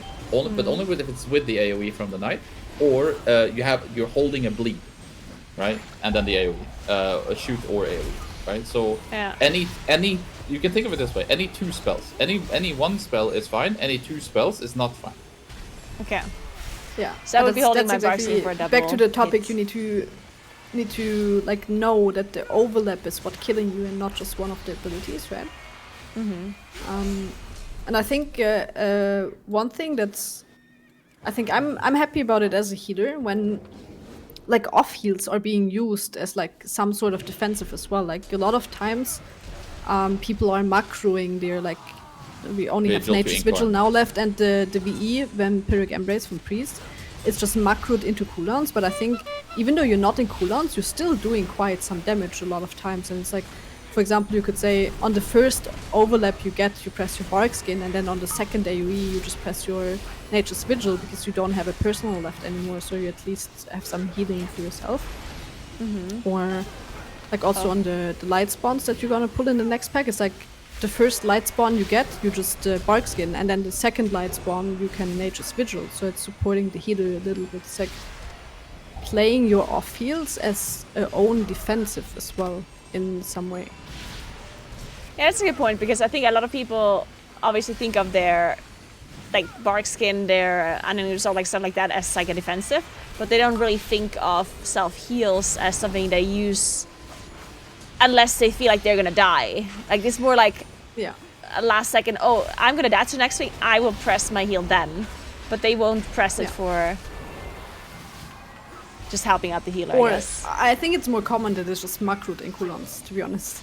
And that's in many cases just bad because you press cooldowns at the start of a pull, and usually at the start of the pull there's just no damage happening, so your off heals just go into nothing, kind of just overhealing. And I guess a big problem with especially in Vigil, Priory, though.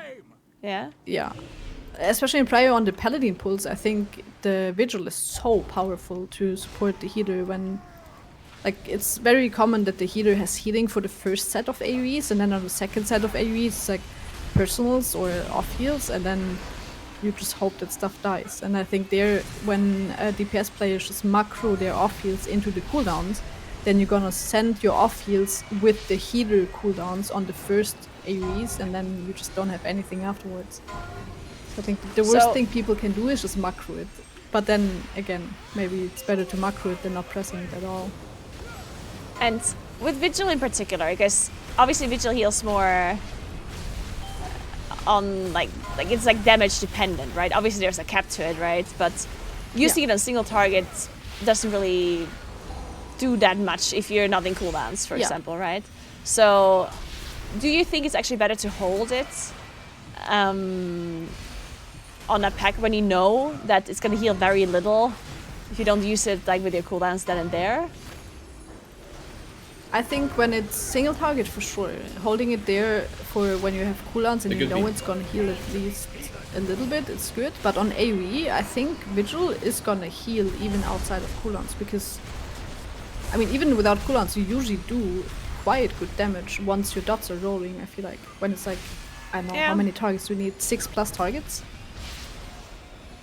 Yeah, it's just funny because I had a talk with Krona, who obviously is a Munkin main, right?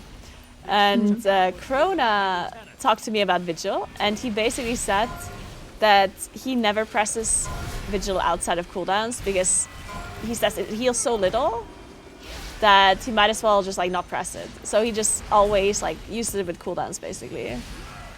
I think it depends on target count. There's definitely an amount of targets where it heals, like you just do so much damage even with your normal eclipses and as booming. Yeah, that is true. You have pulls like in Floodgate where you don't have Incar and you still do 10 million DPS. Like that has to be enough to press a vigil, I think. But I mean, he's not wrong. Like you should like the point that he's trying to make is that you need to have damage. Yeah. To press the vigil. So I guess on single target in particular, you wouldn't want to randomly like single target outside of cooldown feels very useless. Like that doesn't do anything. Yeah.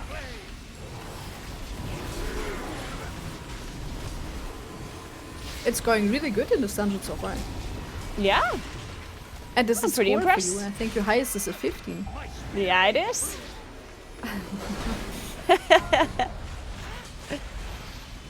Let's go. For this boss, I guess there's not much, like, for healing there isn't really that much on the group, right? Other than you're pulling trash on top. No, I mean, the AoE hurts quite a bit, and keeping people healthy for AoE plus the leap is very important. Because you cannot always just pre-press your defenses for the leap. So sometimes you have to just hold it for after you get targeted, and if you're too low, you just get one-tapped by the leap on Hierarchies. Yeah, so I guess the main thing to watch out for here is the leap. Yeah, like the AoE is fine, but keeping people healthy is very important. But you can meld it, so you can meld the leap. Yeah. And also, something that is maybe not everyone knows is that the interrupt on this guy, if you meld it, he will still have the shield. And it will say that the cast is not interruptible, like this battle cry, but it is interruptible. It's just fake. Okay. So don't get juked and be like, I cannot kick, and then it goes through. And that's something that you can. I'm really bad with this, but something that everyone should keep an eye on this fight. There's no reason to not keep an eye on the kick, because if that thing goes through, it can very easily just be an insta wipe. So like, although the tank usually does it, if you have a kick and it goes through and you didn't kick, it is also your fault. Yeah, that makes sense.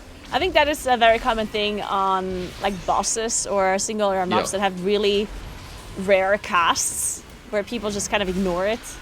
Yeah, because I think it's always a tank. The next boss as well also has a cast like that. So it's in pugs it's very common to be like, oh, that's just the tank is just gonna do it, but you will increase your success rate in pugs if you also have an eye on it. Yeah.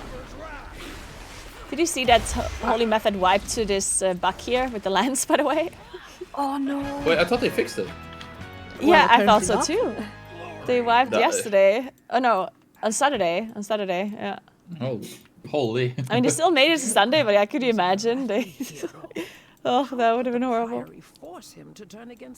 I actually just saw a small thing that I think is a very general thing that's important to understand as well when it comes to absorb effects. The mage just presses mass barrier. That's like a group absorb, and when he's playing, he is arcane. It's like a 40% DR, while the barrier is active as well. And he pressed it just right before the AoE happened on the previous boss. I think generally it's important to understand for everyone that has any sorts of shields and absorbs, you always want to press those when you have already taken a little bit of damage. So for AoE ability, like on the previous boss, it would be really good to just take like 2-3 ticks and then press the absorb, because then you give the healer a chance to catch up with the healing. If you press the absorb before the very first tick, the only thing that's gonna happen is that the healing goes into overhealing at the start, you absorb one tick, and then you just tick down from there on. It's the same thing on these Templar pulls, or these Paladin pulls. Yeah. Like you can see your weaker on the top right, where it says like toll. Like you kind of want to press like your mass barrier or absorb shields and stuff like that, maybe after 1 or 2, so that because you're always going to be top before a set, right? And now you get 1 toll, and then you get 2 toll, and then maybe mass barrier after the second one right here, and then you're going healthier into the next 2. Yeah. That is very good points. Yeah. The only exception is probably warlocks with their pact, because if you pact on low HP, then the pact is smaller, right? Yeah. But everything else, like mass barrier or like the small barrier that priests have, not priests, mages have, or what other abilities do we have that is like absorb stuff? AMS probably from a DK Yeah. would be the same. I mean, you have yeah. I don't know. There's I don't know how other healers play their absorbs. Like you have some GG absorbs from Monk. I don't know if you're gonna press that before because of healing reasons, but yeah. Yeah, that's But a very good point. I didn't really think of Totem that is a good one. since I don't have absorbs. And I guess you obviously do not apply the same logic to a damage reduction. This is just a pure like absorb logic. Exactly, yeah. Yes, only for absorbs. Yeah, that makes sense. Oh, Shaman Totem, yeah, that's right, the Bulwark Totem. It's the same system there, like you would take 1 or 2 Divine Tolls and then Bulwark Totem, because that gives your healer a breather to top you while you're sitting in the absorb. Yeah, good point. We're Chap's so blasting smart. here. We are. So for these packs, I guess the thing that makes the most sense is that you want to watch out for the Sacred Tolls, which is the thing that can kill you since it does so much AoE. You can line it too, right? No, you cannot. Okay. Or if a cast goes through, like toll plus cast is danger. So I guess what we did here with seeing one of the priests is also like something that you might want to do. Yeah, what you did was very pug friendly. Yeah. Now you have another pack to play here afterwards with 2 casters. This is probably going to be a good beam. Hopefully grip sigils. Well, I just randomly beamed. Oh, right. I'm a bit behind. Hi. It's better quality on the Twitch stream, so I'm wanting Yeah.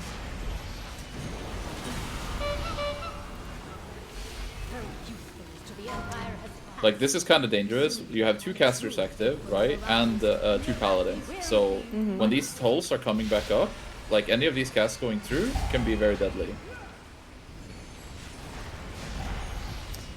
And one thing that I don't like about my UI here is that I have the cooldown of their abilities, but I have the consecration rather than the toll here. I have the toll on my Uyghur here on the right, but I would rather see it on the nameplate.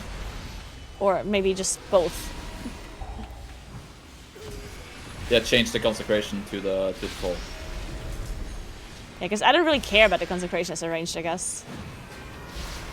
Nah, it's a little bit important to...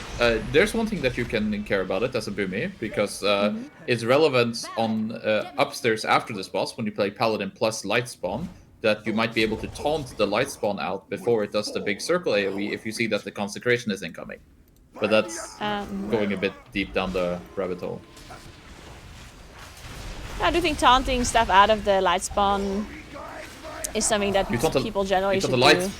You taunt the light spawn out. Like I do think that taunting the light spawn on like 30% and just having it walk out and then finish it outside makes everyone else's life a lot easier. So if you get used to it as a taunt class, it's definitely not a bad thing. Yeah. I mean, I guess you can also like taunt the paladin, no? If there's only one guy in there that cannot be CC'd with any displacements or whatnot. I guess it does make sense to taunt the lights one because that one is going to die afterwards and the other mob is not. Exactly. Yeah, exactly. I was trying to find reasons why the other thing would be better. So on this fight, it's on a 30-second rotation. So you can cover every second one can be bark skin on the shields, and it will cover the detonation of the hit as well. Like this one that was just now could be bark, and then it will cover when you are going in and detonating the 5 things. There was a lot of them, I think. Why don't I see AMS from the DK? He untalented. No, I didn't. Can you actually do that? No, he was pressing it before. Okay. Weird that it doesn't show up though. Oh yeah, there it is. It was actually good that he didn't press it on the previous one, right? It's always 5 soaks into 3 soaks. Wasn't that a thing? It's 3 into 5. 3 into 5. Yeah, which is also why you want to bark skin on this, because it's a guaranteed shield on you. You want to get bark skin to 5 because you're always gonna get hit. And it's more soaks that you're mitigating after. Yeah. Wait, I'm confused. What do you mean by? This boss has wings, so you have. No, like I do understand the boss mechanic. I'm just not understanding okay. why it's a guaranteed like shield or what is it? What it is? Oh, you mean a shield on me? Like the yes, you're not guaranteed to get a shield when it's 3. Yeah. The castigator shield is guaranteed. I thought you were talking about like 5. my bark skin shield or something. It's like, huh? No, yeah, you really play around that method first, Talon. How much is it absorbing? Like 80k or something? Like nothing. Yeah. It's super small, right? Yeah. So if you're a DK here, or I guess generally for healing and the way you deal with this mechanic, like usually if you're the DK you want to use the 5 stacks, so the winged bubbles, like when there's 5 you want to use your AMS usually, right? I think so, yeah. And then the tank does the 3. I think that's more common, but there is a way where you can do 2 in a row and then skip 1, and then 2 in a row and then skip 1. There's enough time to do that for the DK, but that's again a little bit more advanced because you have like 20 seconds to soak, right? And you have a 40-second cooldown on AMS, and it's like 33-second rotation. So you can, if you take the 3 insta, then you can take the 5 delayed, and then you have a gap, and then you will take the 5 insta, and then the 3 delayed, and then have a gap, and then keep going like that. Okay. And for healer cooldowns, like what is it you would you focus more, like would your defenses be more on the 5 stack, or do you think that the damage dealers themselves should be using their defenses on the 5 and you'd rather use your stuff for the triple? Or is it not like that at all and they just kind of improvise overall?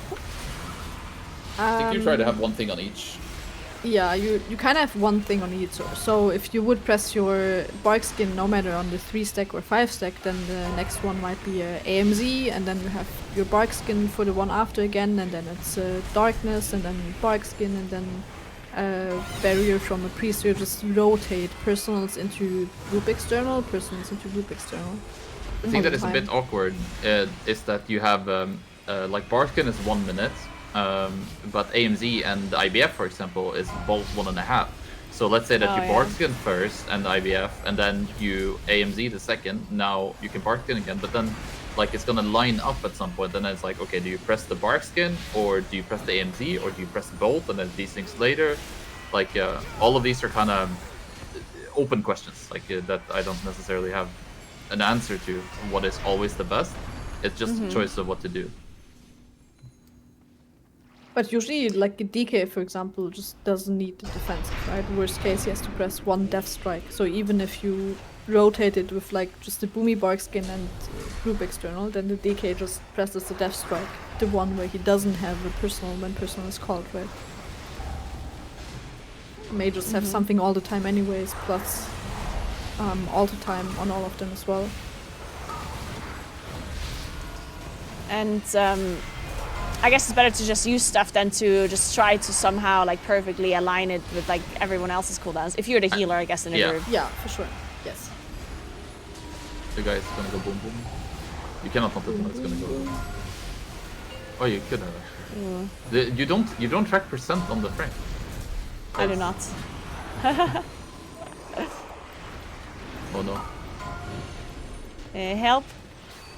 Help. Okay.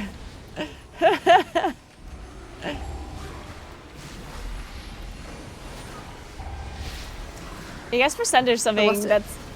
It would have actually been a really good useful. counter. Yeah, it would have been a good sound. I thought that I can maybe just that he's like moving the paladins and I knocked the other ones, but then which he ended up doing. You went the opposite directions. You went down and you knocked up, right? Yeah. I guess one thing we also want to do is like mark the tank better, so you can actually see where the tank is, which is nice because we marked the healer, which I mean it's not really that important, but tank marking is something that I personally really like. I'm saying healers are not important. That's exactly what I'm saying. Whoa. No, for the percentage, I was thinking about adding the percentage, or I even had it added once before. And I had this like thing where I wanted to remove as much as possible because I had so much stuff on my screen. And at some point I was like, do I even need to see percentage? Like I don't have an execute. Like what do I do with this? And then there's these rare abilities that trigger on like certain percentages, and then it actually would be useful to see it. Well, you can fix that another way. You can have like on those mobs, you can just have a tick on the nameplate, like with the script. Yeah, right? that would actually be that would just actually makes a lot of sense. Yeah, then you don't have to have the percent. You can kind of eyeball it. Good points. Okay. Hopefully they kick you. Is that hard to set up, the tick thing? Because that's not something I've ever done with playter. I'm sure that you just Google it and it's fine. Probably. Do you know it exists? Yeah. There is stuff for other things like that. Yeah. I haven't seen it on these lights ones specifically, but I know that it exists for other bots. So here I don't taunt, right? Because these are also seeable. We just knock them out, I guess. Yeah, should be fine.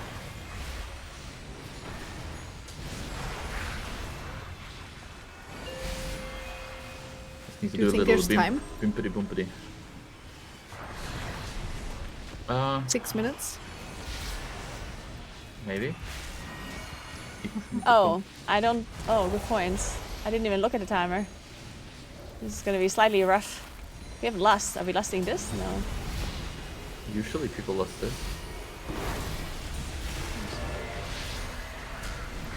Ah, fuck. I knew it.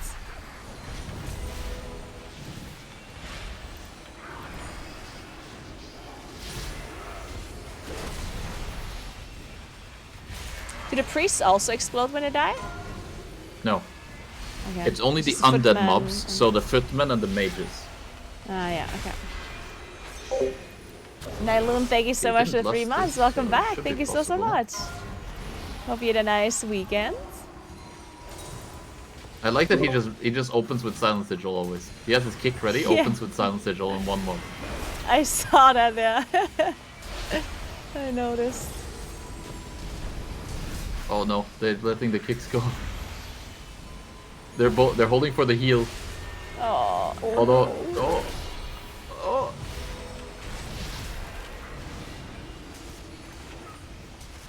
Just cannot hold for the heal. Oh, wait.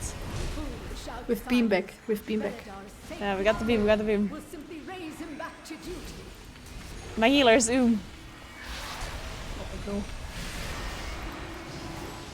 Okay, it's possible. There's a chance. Now you're like Jim Carrey in Dumb and Dumber. So you're telling me there is a chance? I have to watch that movie again. It's a classic. Are you guys it watching was- a lot of it shows or movies lately? Yeah, we usually watch quite a bit. What is your We current watched- favorite? Well, we watched all of Lost again. Lost? Really? Yeah. I will never watch the show again because I was so disappointed the last time. I said, well, I Because it's a good show at the start. Yeah, but I hadn't watched past like season 2 or something, Oh. so it was new, and I'm also I mean, disappointed. I did enjoy the start of it. Like, I was super hooked when I watched it for the first time. Now we started watching Peaky Blinders. Oh. By order of the Porco Blinders. So I actually wanted to watch Peaky Blinders as well, but I did not manage to understand like the dialect, and I didn't want to read subtitles all the time. So at some point I just gave up. Damn you and your authenticity.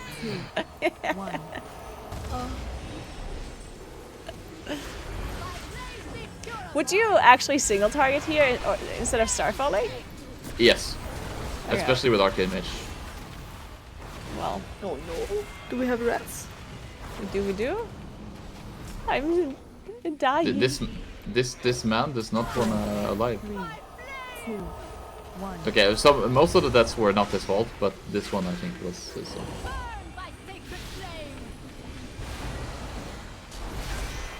At least we have some mana again. I think you have, if you die with 0 mana and you get rest with like 20% mana. So you just die on purpose, I guess. Oh, maybe that's the strat, yeah. 3, 2, 1. So when the boss goes up, I guess I just vortex one side and I look where the demon hunter does not sigil, and then I vortex that side, right? Well, ideally you all stand towards one side and then they all go there, so Oh. then you demon hunter can grip into sigil the first one and then you can vortex the second wave. Good point. But yeah, this run was fine, but people just need to kick the priest. Like there was too many smites going off, and every time you play the priest, but the melee kicks did not want to kick. Yeah. Yeah, that was strange. It almost did look like what I said, you know, where they were just kind of holding their kicks for what they deemed to be more important casts, because they were thinking that we wouldn't be kicking at all. Yeah. This is dangerous. Oh.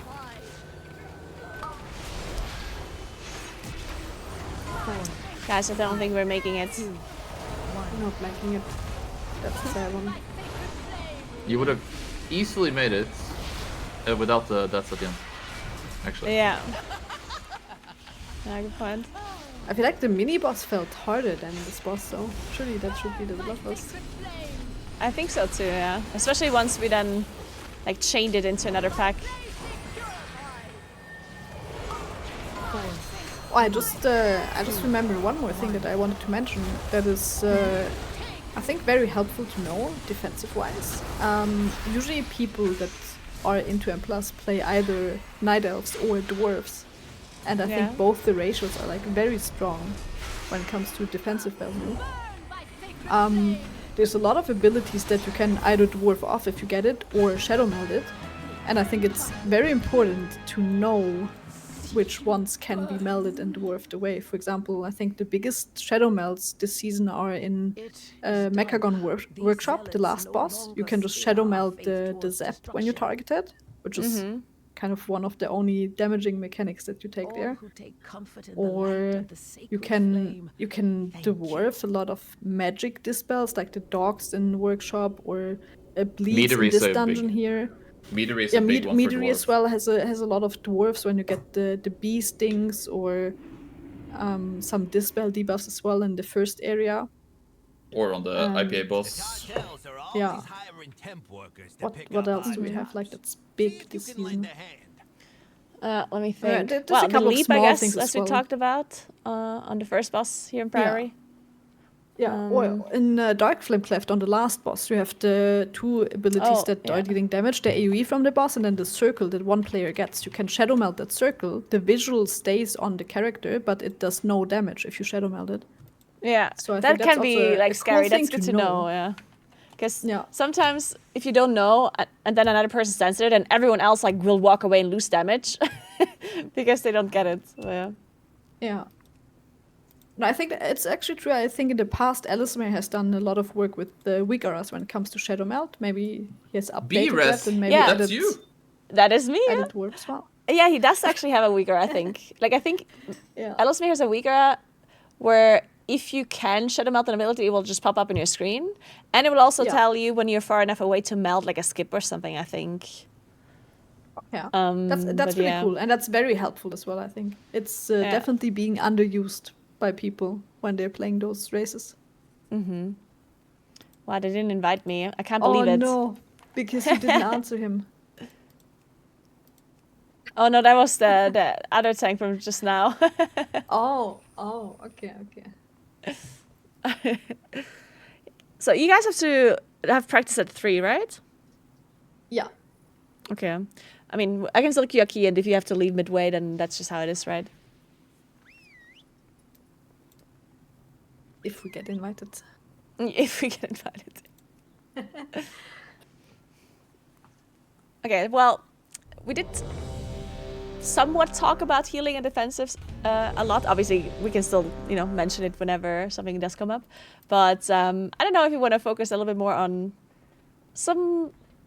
Like, this doesn't have to be about, like, a pack player anymore or about, like, what I mentioned earlier. This can actually just be now... The last half an hour, let's just do, like, high-end talk. Because I do think that's super interesting to listen to, even if it maybe doesn't help me out in particular, because obviously I'm not somebody that will be shot calling, and I'm not somebody that is doing organized groups. I'm more of like a pack player. So that kind of knowledge wouldn't be important to me. But I still think it's super, super nice to hear what people and teams are doing to like really optimize their shot calling and generally how they approach like MDI practice and stuff like that.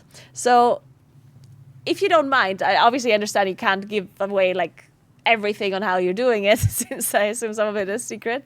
But if you just can talk me a little bit through how you would approach practice and shot calling in particular for, let's say, Rookery. Let's say you would do, the MDI starts, you get your dungeons announced, and Rookery is one of the keys that you're doing. What is it you do? Like, how do you approach this? Well, I think that the first thing is that like you want to try to go in with a plan, right? Like you have some idea of what you want to do, but then you have to not be afraid to make edits to that plan, or maybe like very often the plan that you end up finishing with doesn't look anything like the one that you went in with, and that's super fine. That doesn't necessarily mean that your preparation was bad. It just means that you have learned things. Yeah. So that's one thing. Don't be afraid to make changes that you think are gonna be good. And when it comes to shot calling, you just kind of want to try to find certain ways of keeping everything the same all the time. So you have like certain combos that work really well, whether that is like the grip into beam, or like you always do stun into silence, or like all of these things that make it so that it's both easier for you as a shot caller, because you kind of know, almost without looking at the Omni CD, you can kind of just go through the motions, and you know that everything is going to be where it's supposed to be because it's always the same.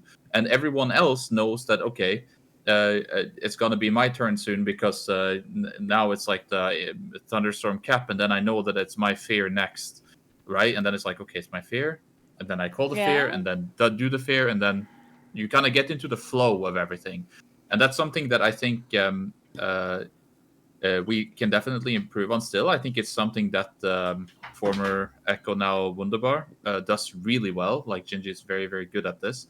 Like keeps everything very, very consistent and keeps it the same every time, so that his team knows exactly what to expect, and that increases their output as well. Yeah. Because they play more on comfort. So I have a good example for that, actually. Because we're in Rookery right now, and ranges usually use the safe spot where you're not jumping down. You're just standing up on that little roof thingy, right? So you dodge the orbs. And I know for myself, for example, me as a priest, I don't have a lot of stops, but I have my fear that after the second time the orbs are shooting out, I jump down because that's when my fear is being called. And we had it happen a couple of times that Sjele just called my fear earlier than that. And I was like, well, that's not going to happen because I'm still upstairs, because usually you call it after the second time the orbs come out, right? So it's like, then either, this consistency is very important for everyone to be able to plan around it as well. So then either it's like, sense, then either it's up to me to be like, or up to us to be like, okay, I want to change the plan so that you are going to fear earlier, so you need to be down, or I don't call the stop that early, right? For example. Mm-hmm. So there's multiple solutions to it. I wanted to mention, first of all, does it if you're doing this where things are very consistent, does it also have a downside of people not being ready whenever you switch it up? Like, it becomes like muscle memory almost, where if you switch it up, then all of a sudden things aren't happening. Is that also true?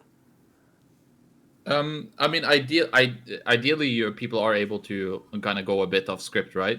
But by the more reps you get with a certain script, like the more comfortable people are, it doesn't mean that you necessarily play on autopilot. Like if suddenly I have to call a different stop that's usually there, it's not like you just FF and be like, well, I wasn't ready, right? You still have to do it, but it's better to be on script than off script.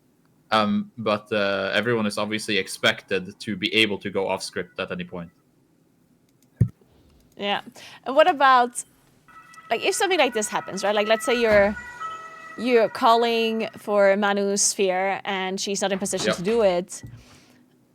Like, then as a boomkin, it's very often that I will be I position myself close to melee so that if I miss, let's say that I call Silent Sigil or Fierce Sigil or Monosphere or anything like that, that sometimes needs a little bit of setup time with the sigils because it is detonate. Like you need to put it down. It takes 1 second for it to detonate, and that 1 second can be the difference between hitting the cast and not hitting the cast. Then I will sometimes it's my mistake for not calling it early enough. But then I will just fix it myself with a roar, for example. Okay. So things like that are ways to you can catch yourself, right? How do you generally get used to shot calling? Like how do you practice shot calling? I guess outside of literally doing it, of course. Well, find a way. You need to track kicks and stops, right? And you need to track kicks and stops of your friendly targets, obviously, but also track the cast, like you have in the middle right, like how everything is displayed. For example, right now, you have your kicks on the far left side and the things that you're stopping on the right side. Yeah. Which your eye, if you were to shot call right now, your eyes would go left, right, left, right, left, right, left, right. Yeah. So having it a bit more condensed, definitely advisable. I think Stove has a really, really nice setup for this, actually. His UI is notoriously clean from mandatory, where he has basically all the kicks and the stops and the bars for what you're stopping are all in like a very, very... It's all in the same area, so that's where his eyes are always. Like if he's calling, I know that Mason is usually calling for them, but I kind of like his setup a lot. Interesting. So having sense, a way to display information is like one of the most important things as a shot caller. Yeah, I guess. I mean, obviously I'm not shot calling, and I'm also a person that doesn't have a very good interrupts. So even though I'm displaying the kicks, I almost really never look at them. Yeah, so I guess it does make sense that for a shot caller, my setup would actually be pretty bad. Yeah, but the thing is, you have you could argue that you are, as a boomkin, your things are still very powerful because you need to see when other people don't have kicks so that you can have good beams and good Incap Roar and Vortex Typhoon. Like you can deprioritize your own stuff a bit, but if you know when everyone's out, then you can. You don't have to be let one cast go. Oh, they're going through. I'm gonna stop next. You can do it preemptively, so nothing has to go through. So I guess I would want to fix this even as a non-shot caller. So this would be a tip for people that are not just because in the end, whatever a shot caller does, and whatever helps a shot caller is also good for anyone that is not a shot caller, right? Because you don't want to like fully rely on a shot caller in the end, right? The more aware you are without the shot caller, the better it is overall, I guess. You can react better to other people's button presses if the information is displayed for you as a shot caller would have it, kind of. Like it doesn't need to be as extensive, but like having an Omni CD where you track the stops and stuff, I don't think it can ever be bad. Okay. One more. This is like a more general thing, doesn't really have anything to do with shot calling, but I guess it's somewhat, maybe a little bit related. So, if you play with a group, and this does not apply too much to pucks, but a little. So, if something goes wrong, and let's say you are, like let's say for example you called something as a shot caller, and somebody didn't do it, and then you wipe or you deplete the key or whatever, right? And you get frustrated. Like, let's say you're just, for whatever reason, frustrated or angry at another person. What is it you kind of do to, like, stop that from happening, or to generally just try and, contain your emotional reactions, because as I assume as a shot caller, you need to try to be as calm as possible and not start. Oh my god! I should have shadow melted this earlier. But you shouldn't try to like get emotionally affected by something that happens in a key, right? Because you're the person that people are kind of like listening to, and if you're very stressed or if you're very angry or whatever, then it will kind of just like rub off on your team, right? So is there any tips that you have to like not have that happen too much to you? Because it happens to anyone, because we're all human, I guess. Well, I'm just gonna say that my Rubik's Cube is missing a few sides at the moment, so emotional responses can happen to anyone. But obviously, it's you try to be as objective as you can with everything, and you can also be more like try to analyze it from an outside perspective. Like, even though you're in the key, you can kind of pretend that you're just outside as a coach almost, and then it's easier to kind of detach yourself from the emotions, so to speak. Yeah. But I guess it's still hard, even if you have done this for quite a while.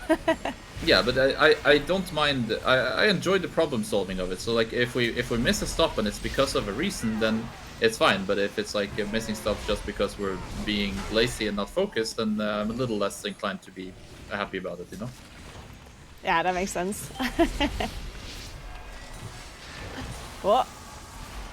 Oh, That shaman really trusted in both of us moving. that guy did not want to move. Yeah, but it was good. It was actually good that they didn't move. But once you picked your same direction, yes, but once you picked your direction, he should have moved opposite for sure. Oh yeah, then was... for sure.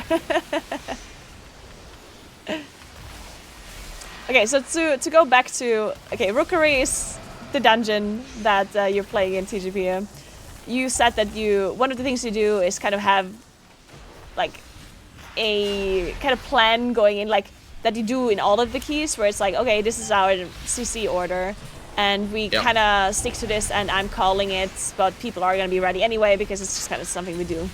Where do you go from there? In what way? Well, how do you figure out, I guess, how you play the key? Do you just like play it, and you kind of have like an initial route that you go with? Or... Yeah. So you have something that you think is gonna be good. Like there's always like you want something that's easy and fast, right? Ideally. And sometimes you will have things that are easy and fast. Sometimes it will be easy and slow. Sometimes it will be hard and slow, and sometimes it will be hard and fast. Yes. So there's definitely ways that you can go about doing the dungeon, and you assess risk and reward, especially in a TGP format. You want to front load the difficulty, something that Betos talks a lot about on broadcast. The front loading the difficulty of the dungeon, so that once you get through the hard part, maybe you wipe a few times early in the key, but once you get through, you're kind of like smooth sailing to the end. And that is definitely something that you consider in the TGP format. Not as much on live keys, because you need everything to be easy, because if you deplete, you deplete. Yeah. But it's also like we went away from a pull in this dungeon specifically. There's a good example of changing a pull, because it's just the same but easier. So downstairs in this area, you're gonna get to after this boss. You can, it's very common to pull just all 3 packs that are standing at the top of the stairs, right? But then what most pugs do is that they also play the next pack, like that is standing in the hallway, like guarding the hallway. So what both us and Echo or Wunderbar decided to do was to do the upstairs pack and then skip the hallway pack. But what we did before was that we dragged stuff down into the hallway, and we ended up in like a super cramped up space where it just became much harder to play all of the mechanics. So it was essentially the same mobs. It was the same pull, but they were further apart in terms of grouping. So grouping was harder. We had less space to move around with. And it just became a hard pull because of the positioning in the dungeon, rather than the mobs that were in. So once we changed that, then suddenly we had something that was like faster, because it was easier to play, and safer. Yeah, that makes sense. And when do you like decide? I guess. Oh my god, I Well, you have so try many it and then you questions. wipe, and then it's like, this is not working. Let's try to figure something out. But how many times do you try this before you say that? I guess is my question. It depends on how how good many- you think it is, right? Yeah, okay. Because you want stuff has to work kind of quick. Like if you try it a couple of times and it just isn't working, you feel like you're playing it reasonably well, but it just isn't working. Then it's like, okay, maybe we need to find a different solution to this, because you like this one pull is not the only thing that you're progressing in preparation for the tournament. Yeah. So you need to kind of, if it doesn't work kind of quick, then you kind of just have to think a little bit differently. So this happens pretty fast, I guess. Right? I guess one thing that I always wondered is, like, sometimes I see these crazy pulls. Like, how do you even, like, know that this can be executed? Because I'm sure it didn't work the first try. Like, how many times do you try something to figure out, okay, this is not worth it, or we're going to try this so many times and optimize it until we can actually execute it? Because the time factor when it comes to practice time is incredibly important, and I guess especially as a new TGP team and MDI team, it's super tough to realize how to practice, how much time you should put into each dungeon, into each pool. Like, this is, I guess, really something that comes with experience, but it's super tough to figure out, I guess, right? Definitely one of the hardest things is knowing where to put your time into. But sometimes you will have like a really difficult pull, but you know that, okay, this pull is just really insane and we need to make this work. Like, this is the win condition of the dungeon. If we make this work, we just gain 1 minute and we need that minute in order to time the key, or we think that we need this minute in order to be up on our competition, right? So then it doesn't matter that it's hard. Usually those pulls are only going to be early in the dungeon, because again, you want to front load the difficulty. But it is it's definitely a thing that you can sometimes be, okay, this pull is happening and we are just making it work. I think very often as a new team to the MDI or Great Push, you would just copy something that someone has already done on live keys, because even though the live servers have lower key levels timed now, it's a good first thing to go off. And once you're confident in those pulls that have already been done on live servers, then you can start working from that base, kind of. It's like, okay, this pull is managed now, we've sorted everything. Can we make the pull a little bit bigger? Can we like swap CDs around a little bit to have a bigger pull afterwards, maybe? I think that's also an important thing to like progress, like get good at pulls that other people have already shown are possible, and then you take it from there and just try to add stuff or make it bigger or harder afterwards. How many times do you actually like come up with something completely new, or figure out, or where you're like, okay, this is not working, like everything we know about this dungeon, okay, maybe not everything, but like something with the route here is off, let's try something like completely new, like pulling packs that usually are not pulled at all, stuff like that?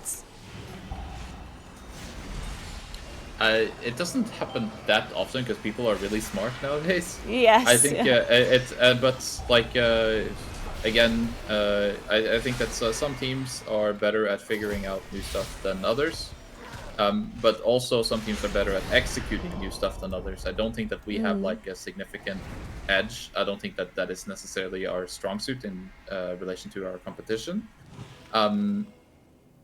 Like obviously. Again, like don't want to glaze them too much, but like Echo / Wunderbar, definitely one of the ones that have been innovating and showing up with cool stuff throughout the years. So, but it also comes down to a matter of execution, because a lot of the time these innovative things, you try them and then it just doesn't work. So you need to be able to execute them as well. So Yeah. it's like a two-factor thing, I think.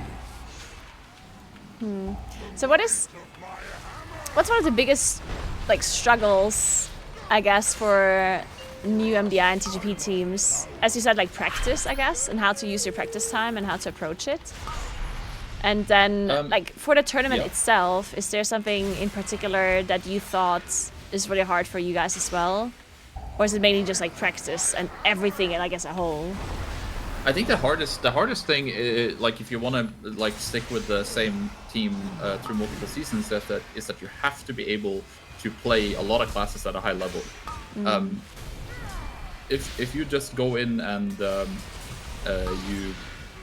you only play with like the bottom specs or whatever, one tricks, right?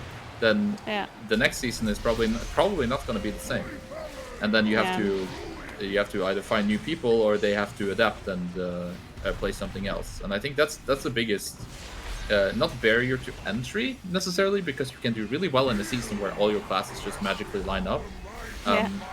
But it's the biggest reason. Thank you, Lime. Thanks to 22. One of the biggest reasons why a lot of teams don't stick together, because like their classes are just not good the next season. Of, yeah, like, that makes a lot of sense. I guess, the lower teams. Like the very high teams are definitely all just kind of just playing everything. And if you have limited practice time, right? If you really cannot practice because people are working or whatnot, what is it you would do with the current formats? Would you actually just try and focus on, I don't know, like as we talked about earlier, just only playing meta and only like practicing for the first 3 dungeons, or like what is it you would do? I mean, that's the first thing, right? Like you need to getting like just playing whatever's meta and getting used to that is the first prio, right? And then you can expand, but you gotta have the foundations first, right? And the foundation is like playing the best. Yeah. Unless you are a physical god company, you just do whatever the fuck you want. Okay, one like final question before I let you go to your practice. To both of you, what do you think?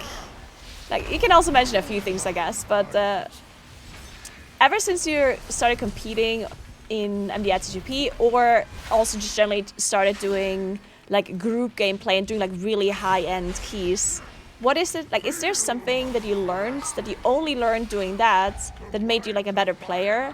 That you think that if you would have known this before participating in those higher like PvE kind of content would have already helped you out? To give you an example, because I asked this question in a very confusing way, Mike said that when he was tanking TGP or MBI, he figured out that you could make like a lot of like scripts and macros, like for example a target last target taunt macro, for example, and any kind of macros like that. And that's something that he wouldn't have known how to ask the question or how to figure it out. And then he learned it by participating in TGP and MDI and playing with like really good players that had all of these like super tiny optimizations. Is there something or an example like this that you maybe have?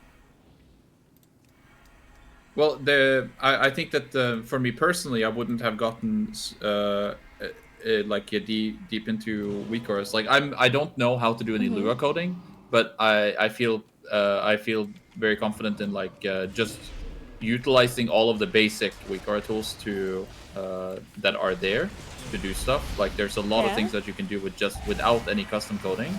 So, and I don't think that I would have discovered ways to do that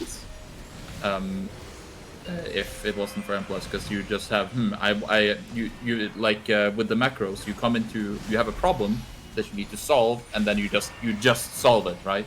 You just deal with it. And if you don't ask the question, then you're never gonna find the answer. Yeah, okay, so I guess generally just like add on weaker stuff and I mean shot calling I guess is also something you get a lot better at doing that, I assume. Yeah, like UI optimization as well, definitely a big thing that can translate, like how information is displayed. And how you respond to it, because it is individual. Like what works for you might not work for everyone else.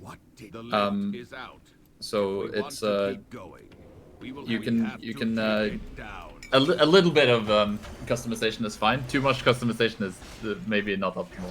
For example, like mentioned with your kicks and your stops being like on complete opposite sides is probably not efficient. For example, right? 100%.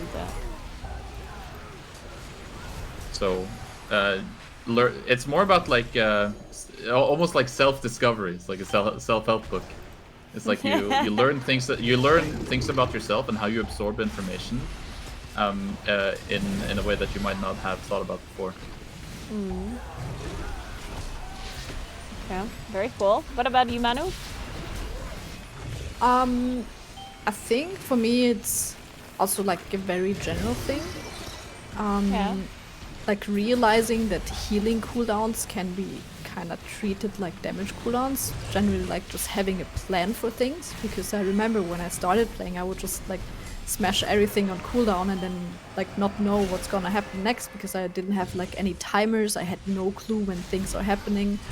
And I think it has evolved a lot that now everyone has weak auras with timers when is damage incoming and planning out and mapping out all the cooldowns like we have talked about before as well with defensives as well as healing CDs.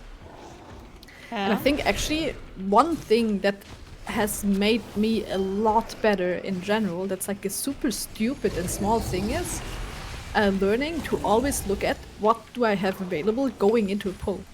It's like such a minor thing, but it makes such a big difference. Going into a pull and checking, okay, I have Shadow Melt ready, I have this ready, I have, I don't know, Flourish ready, and I have a Bark Skin ready, instead of getting the first mechanic in a hard pull and then like panicking, looking at, oh shit, mechanic, what do I have ready? This is actually such a good point, because sorry, I just want to say that a lot of people... Continue. Okay, I'm gonna let you finish your point. Rock, paper, scissors. Rock, paper, scissors. No, I think it's also important. Like we had it a couple of times with the shot calling that we go into a pull and then Shele realizes, oh no, I didn't have beam. I always have beam ready here, but it was like 5 seconds off, right? Where if you just check before you go into the pull, what do I have available?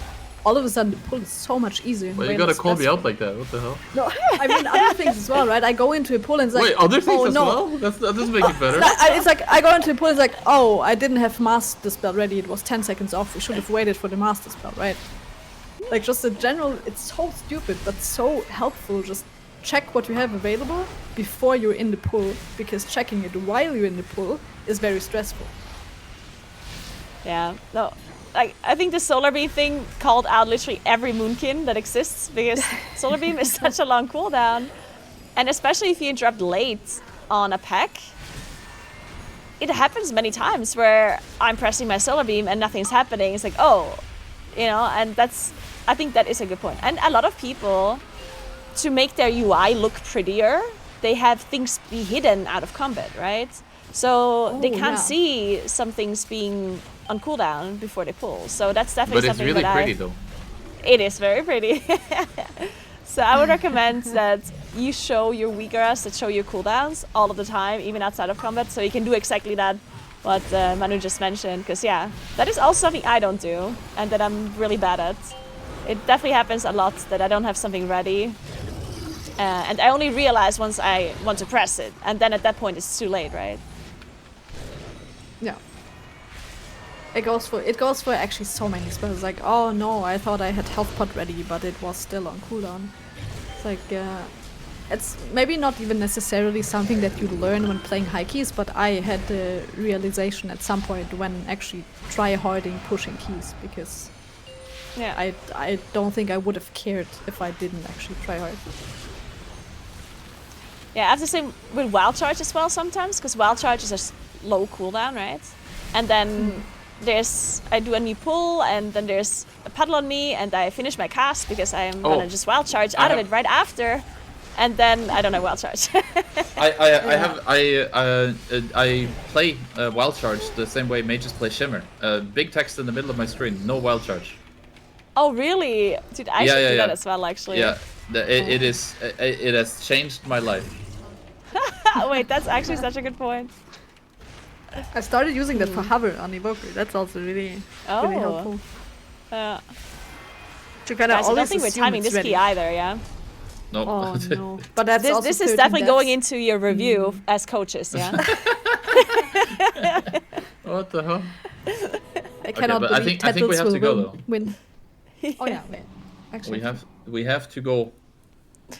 Yep. But thanks do not for get having a coffee. Yeah, it's time to be ready. No more coffees. No, thank you so much for being here. That was very insightful, very helpful. I'm sure everyone that was watching learned a thing or two as well. So really appreciate this for coming by, and maybe another time again. We had a short amount of time. There's still a million questions I could ask, but yeah, thank you. Yeah. Good luck. See you later. Thank Thanks a you. lot for Enjoy having your us. practice. Bye. Good luck. Good luck. Bye.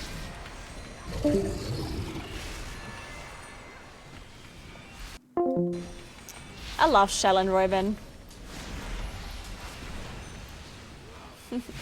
that was so insightful. I love talking to them. Whenever I do this like podcast, I wish I just had more time, honestly. And it's already was a lot of time. Like we talked for like 2.5 hours or so, I guess. But there's just so much stuff I would like ask them, and so many different topics as well. You know, I want to talk about healing. I want to talk about shot calling. I want to talk about the MDI in general. Like there's a million things. I'm just gonna die. Your survival wasn't necessary. Hello, Kana. Thank you so much for 112 months. What's up? How are you doing? They're good kittens. They really are. Yeah, make sure you both give Sjele and Roiben a follow on their stream if you haven't yet. They are streaming a lot outside of their TGP and MDI practice, of course, that they're probably going to keep a secret, like most teams are. But outside of that, they definitely are streaming a lot. Thanks for 4 months as well, Semakildo. Thank you, thank you.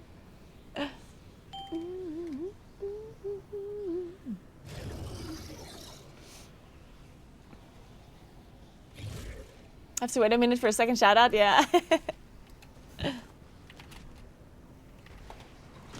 Man, we really didn't time any keys today, huh?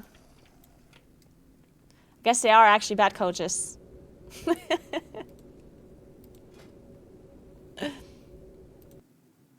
I guess when I do these talks about, I don't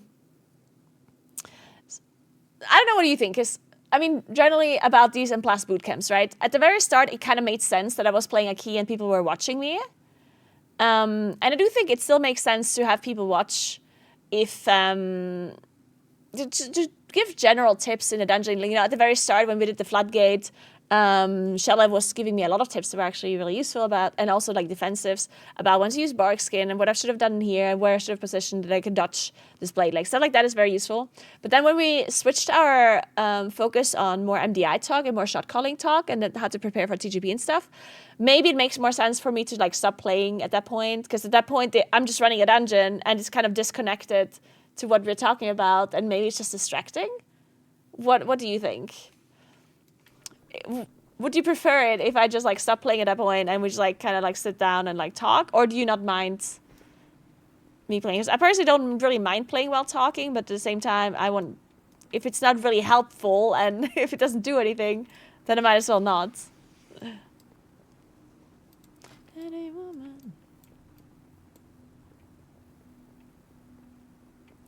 There we go. There's the shout out to Roiben as well. Make sure you give her a follow if you haven't yet. Definitely check out her stream. Stuffing there would be helpful. Okay, yeah, then maybe I'll do that next time. I guess it would also be nice. I don't know how this I don't know how the multi-stream works properly. Like I don't know if you can pull the camera from them actually. Yeah.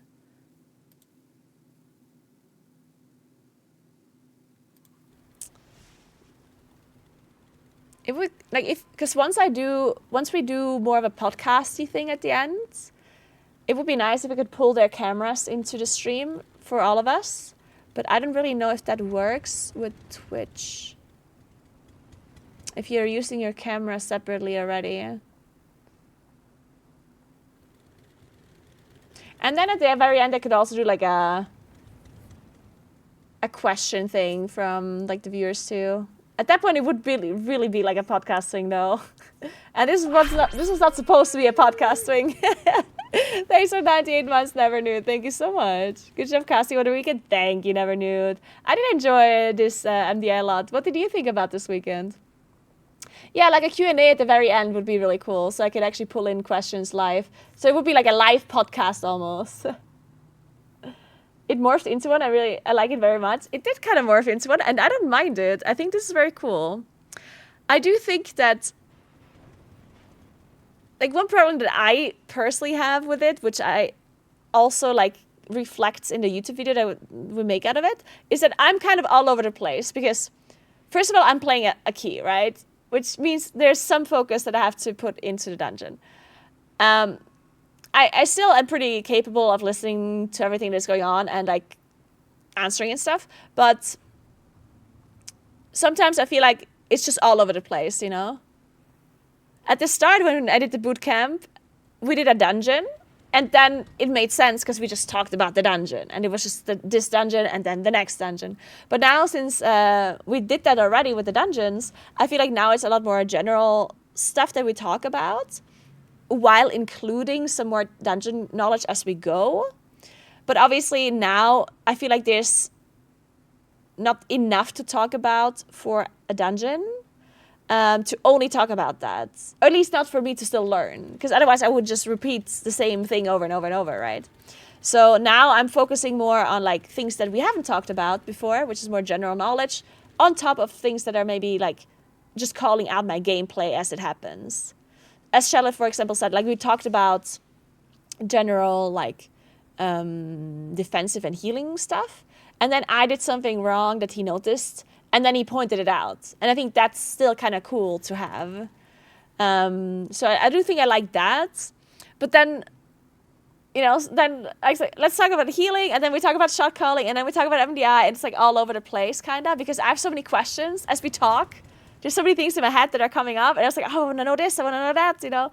And it's just super interesting. I love this because I personally just love it when people are super passionate about something.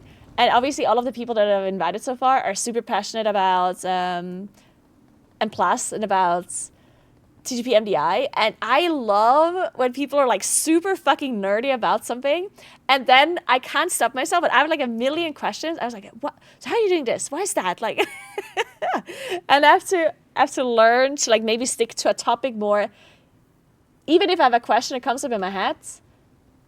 But if it's not super related to the current thing, then I kind of need to learn how to like remember the question for later. For example, I was talking to Sjeletyven and Roiben just now, and while we talked about general like MDI and TGP things about shot calling and whatnot, I remembered the question that I wanted to ask them about one of the like things they learned as soon as they started like tryharding or TGP, the question that I did ask at the very end. And as I remembered this question, I really wanted to ask it in a moment, but I knew that's something I should be asking right now because it would be like derailing the current topic a little. And then thankfully I remembered again later, but sometimes these questions, I forgot about them. And then it really sucks because like, fuck, this question was good. And then I forgot about it, you know? So I don't know how to do that. I need to get better at that, I guess. I'm sure that's like a skill you can acquire, but if a question comes up in your head as you're speaking, you just kind of need to like get a system on how to remember to ask it later once it fits better, I guess. Or you can take notes. Yeah, I can take notes. It's hard to take notes when I'm actually playing. But if we turn it into a more podcasty thing at the end of the, like if I can maybe divide, I can structure it a little bit better, I guess.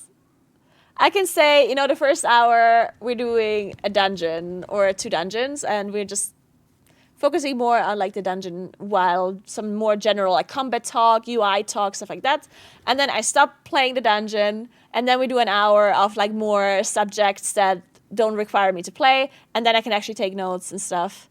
And I can also like pre-plan some questions as well, some like general topics that would be interesting for me to hear, I guess. And then at the end I can leave some free-flowing time for like Q&As, and maybe also just generally whatever they want to talk about, or things that came up during the interview that I wanted to ask that I didn't think of beforehand.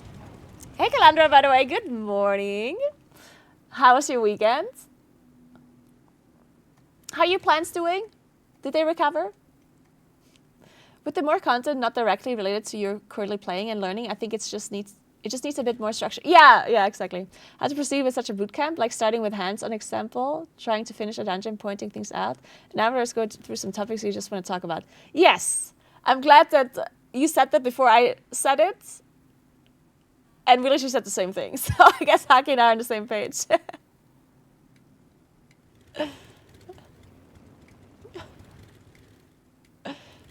Paint a picture in your head, make the idea came up, a landmark in your mind, and then walk down the street you visualize afterwards. Yeah, I know that's a memory like bridge or thingy, but it's hard to do in the moment. Like there's these kind of like things that you can do to memorize things, like a mind palace. But the problem is you do usually apply these techniques when you're actively trying to remember it. Like you will do nothing and try to create a mind palace, right? You can't do this while having a conversation. At least I would have a hard time creating a mind palace while talking and answering and like, you know. Because that's usually why I forget the questions. Because and this all happens in like split seconds, right? Like in a split second, I come up with a question. And the next split second, I'm like, okay, I should be asking this right now. And the next then is like, okay, what else should I be asking? And then I already have to think about other things that I should be saying, right? And then at that point, it's already gone. But yeah, if I'm not actually playing, then I can take notes and just write it down. That does make sense. But yeah, that's cool. Well, yeah, these bootcamps, like I really like them, and I would like to continue doing them. But as you said, a lot of the things about the dungeons have been said already, and the value of me playing does go down a bit. I can turn it more into like a podcasty thing. And I don't know, what is it you guys would like me to talk about, or who would you want me to invite, and like what are the subjects you want to talk about? One thing that I was thinking about is like invite an add-on creator, like maybe something, because I asked Noggy already, and he said he would be down. Because I do think it's also super interesting to hear a little bit more insights about add-on creation and stuff like that as well. I do think that will be super interesting. And then I guess like there's so much stuff that is super interesting about the high-end World of Warcraft scene. Like honestly, I would even like to invite people that are like behind the scenes of the Race to War first as well. I would like to have people that are like analysts or people that are part of the production of Race to War first. Like I would like to invite those kind of people as well and talk about that stuff. It's generally like the high-end PvE scene is such an interesting thing to me because it's such a like detailed, in-depth thing that so few people understand because so few people are part of it. And even me, like I have been part of the high-end PvE scene for so long, casting MDI, casting Race to War first, being part of the Race to War first, participating in MDI. Like I've done so many things myself, and I still do not understand a lot of this stuff because it's so niche. Like when it comes to the production side of things or analysts, I have not been an analyst myself, and I haven't been part of their race myself when analyst was a thing. And this whole week era stuff, it has grown so much, and everything got so crazy that I am even out of the loop. So inviting these people and talking about it would be really cool.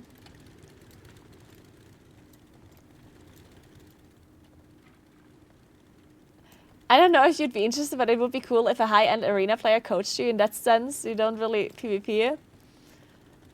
Okay, so that would be a cool series as well, but I do think that would be like a completely different thing.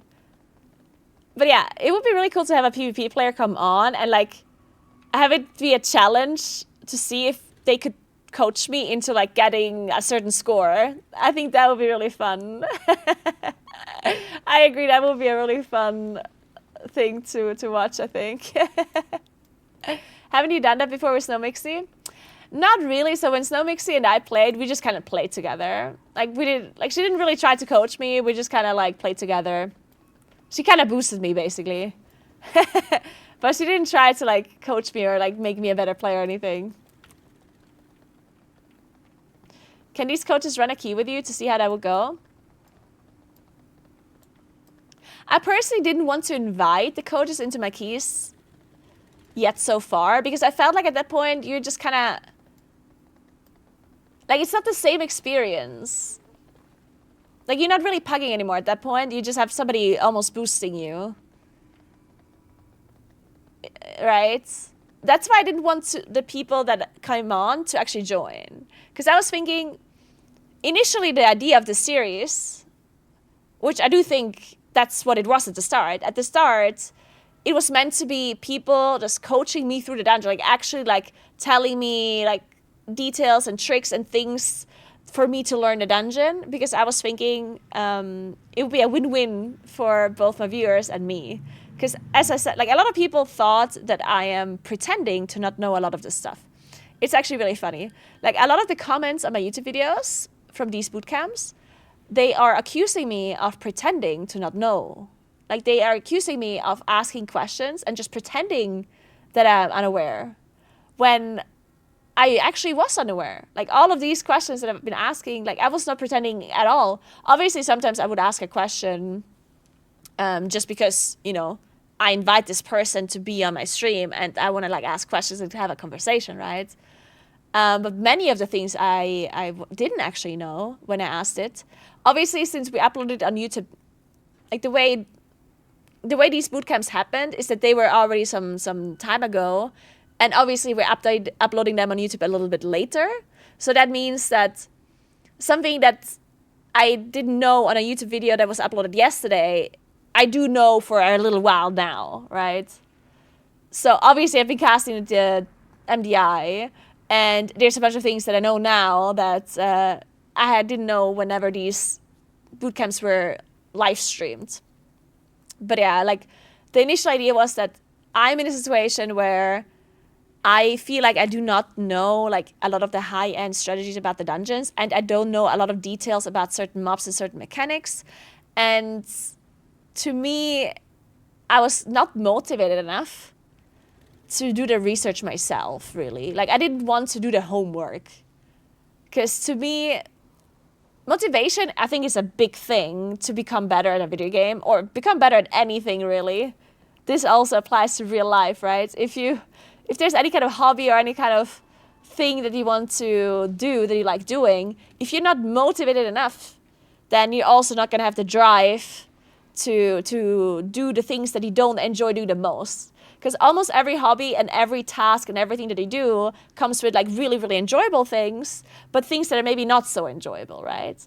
And if you're really into it, then you don't mind doing the not so enjoyable things to optimize the things that you do enjoy.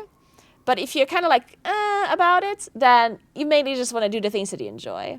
And when it comes to M+, that means that I kind of wanted to play M+, because I did enjoy it, but I didn't enjoy it enough for me to do all of this research, to fix my UI perfectly, to sim like a million different things, to do raids and get certain items and blah, blah, blah, right? To me, I like kind of casually playing, but I wasn't super interested in doing all of the chores that come with it to become a better player, right?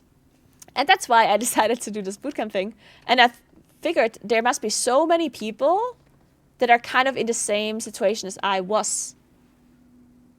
In fact, I think almost, like, I feel like that must be, like, most people that are between key level range, let's say, between, like, 12 and 16, I think most people that are doing between 12 and 16 keys, I think most of them probably are just missing that kind of homework, chore stuff that they're just not doing, right? I think that player pool that wasn't or is in the same situation as I was must be huge.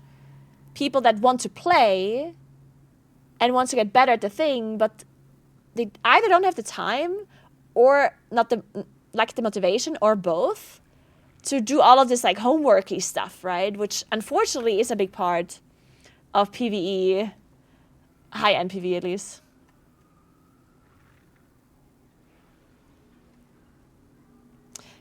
You're also representing the non-pro PvE players, so asking questions that would help you, who you are representing, is good. Even if you don't know, you do know or think you know what the answer will be. Yeah, exactly. Sometimes I definitely ask a question where either I might, like, I'm like somewhat sure about the answer anyway, but not 100%, and then I will still ask. Or sometimes I will ask a question or like ask them to clarify for like the viewers, right? Like I'm obviously trying to, like I'm thinking of the viewers as well and not just like my own knowledge.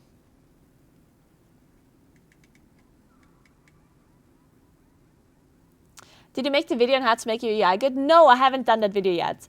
I just don't really know how to approach that video. Because I personally think, and every single coach that comes on, every single time they say how important the UI is. And I know how important the UI is, right? But I have a hard time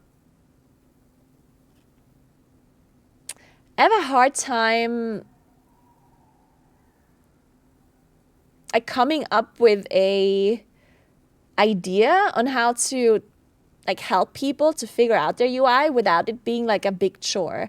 And I guess you kind of just have to expect for people to spend a little bit of time, because it's not really possible to have a perfectly set up UI without you putting any time into it. Like that just doesn't work. And yes, I understand you can just get another content creator's like UI pack, but that's not how it works, unfortunately. Like you can get a fully clean, perfect UI. You can get my UI, right? You can get it done, but then it's not yours. Like you didn't set this up. You don't know where things are. You don't know which weaker does what. You don't know all of these sounds that are popping up randomly. And the most important thing would be that the UI works for you. The problem is that to have a perfectly customized UI, it is such a big time investment.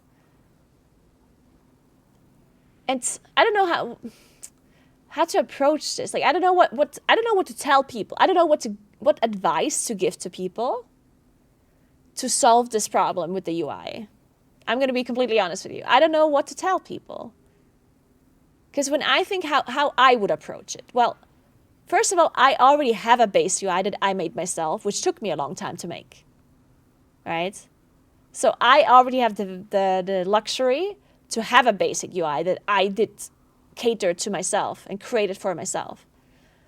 And then for me, what I would have to do, if I only think about me and what I should do to optimize my UI, well, technically what I have to do is I have to open up my weak eras, go through all of the and plus weak eras, delete the ones that I don't need, change the position of some of them, change the sounds of some of them, just make them generally clearer and focus them on me and what I need.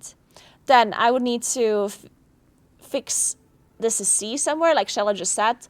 I need to display the cooldowns, the utility cooldowns of my team members a little bit better, in a better position. I need to make sure I move them closer to each other. The cooldowns of, or the casts of the mobs and the CC and the interrupts, so I don't have to look all over the place. Like stuff like that, that's what I would have to do. But then what does a player do that does not have the luxury of having the space UI that I have? What do I tell them? Do I tell them, oh, just sit down for 3-4 hours and create your UI? It's like, duh. Like at that point, like people know that, right? Also, what kind of understanding of add-ons do I think people have? Like, what do I assume? Because if I assume that the people have zero understanding of add-ons, then that weaker would be hours long. Not that weaker, that YouTube video would have to be hours long. Because if I have to explain how weakers works, how Big Wix works, how all of these nameplates, Plater works, like, at that point, that cannot be condensed into a short video, right? So it's hard. Like I would love to help people out with this, because I personally think UI is such an important thing, and it would make everyone a much better player if they would have a perfect UI. But I just really don't know how to help people properly, how to make it easier.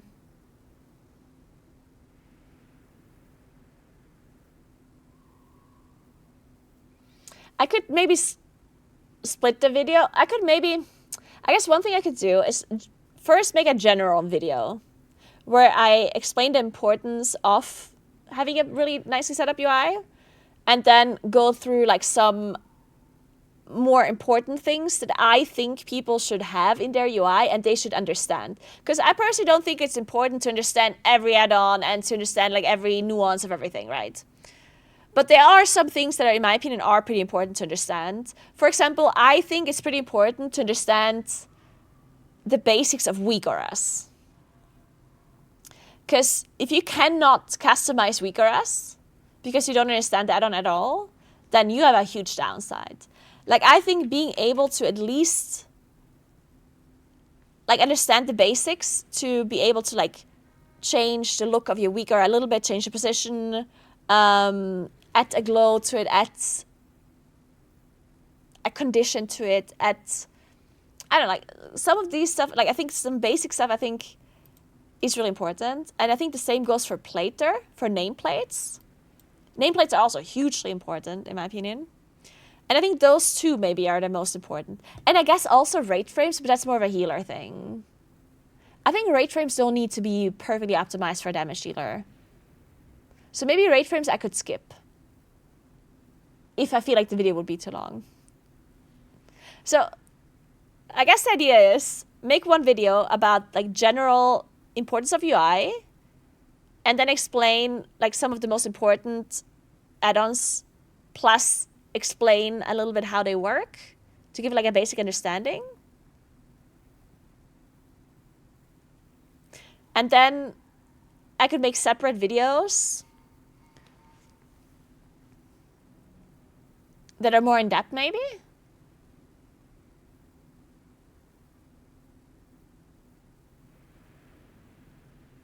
I don't know. I mean, that could be something I can do. This would be a big undertaking though for me to write a script for all of this.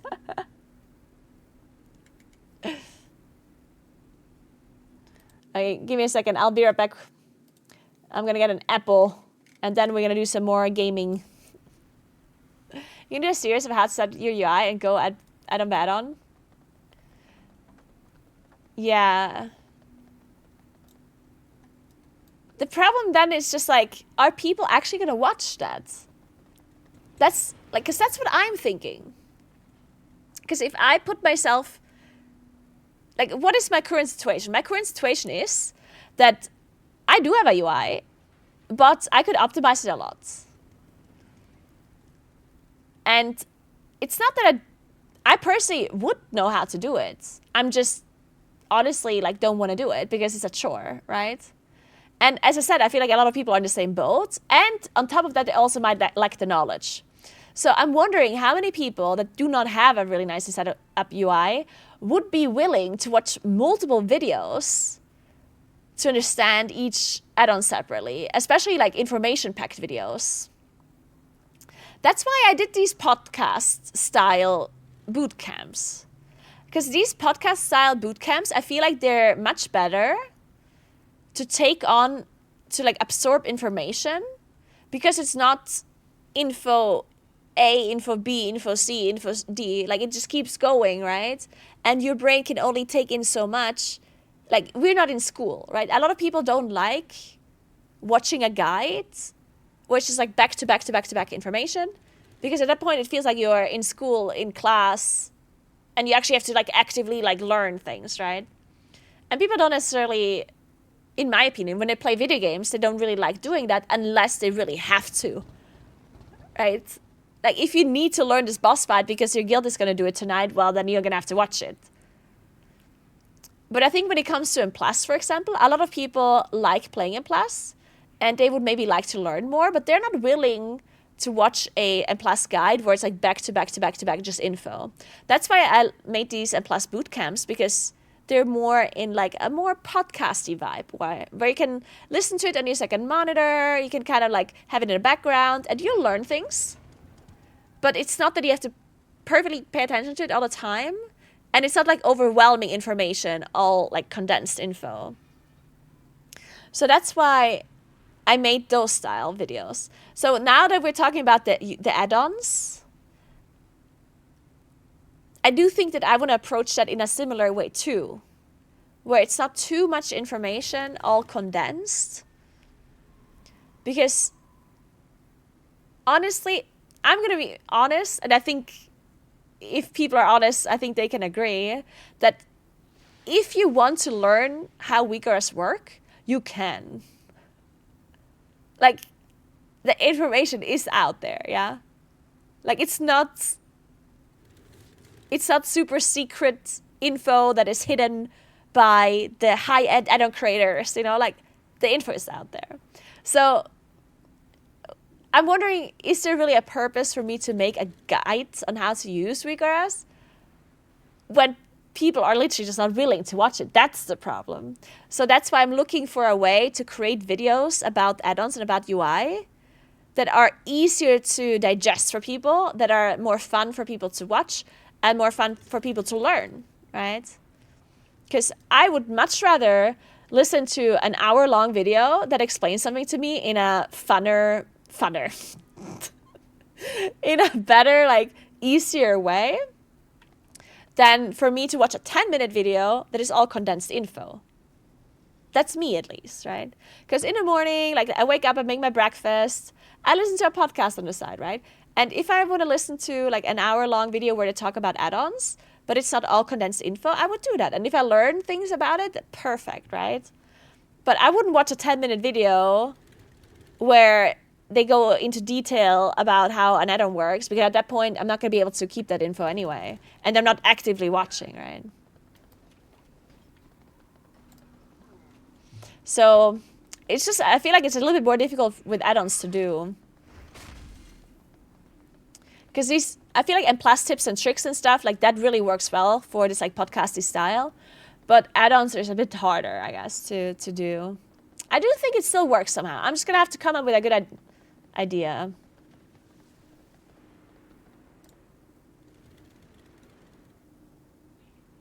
It's not worth it to cancel Starlord as a Boomkin yet.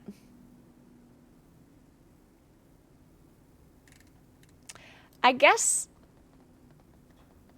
one thing I could do about add-ons in particular is not teach people how to do add-on, like how each add-on works in particular, but maybe I could just, like, generally talk about add-ons, because a lot of people are not aware of what add-ons can do. One of the best examples would be the amount of things you can do with nameplates. Like, a lot of people don't know that nameplates either can go off the screen or not. You can change the distance between, like, you can change the vertical distance between the nameplates, like so. You can make it bigger or smaller. You can change the horizontal distance as well, how much distance there's between a left and a right nameplate. And you can change the size of it. Like, there's so many things you can change about. You can change how far above the character model it is as well, right? So the closer you set it, the closer they are to the actual, like, map itself. And all of these settings are actually somewhat important to optimize for you personally, because a lot of people, they set up their nameplates only looking at one. Like, a lot of people look at one singular nameplate, and they're like, okay, I'm going to put my dots here, my debuffs here, I'm going to put this color, and blah, blah, blah, and I'm going to put percentage, and blah, blah, blah. But people don't look at nameplates when there's multiple, which, in my opinion, is the most important thing, right? Because I don't care what a singular nameplate looks like. I will have the info no matter what. The most problematic is going to be when there's multiple nameplates and all of a sudden they're overlapping. I don't see when I'm upcast anymore. They're going all over the place.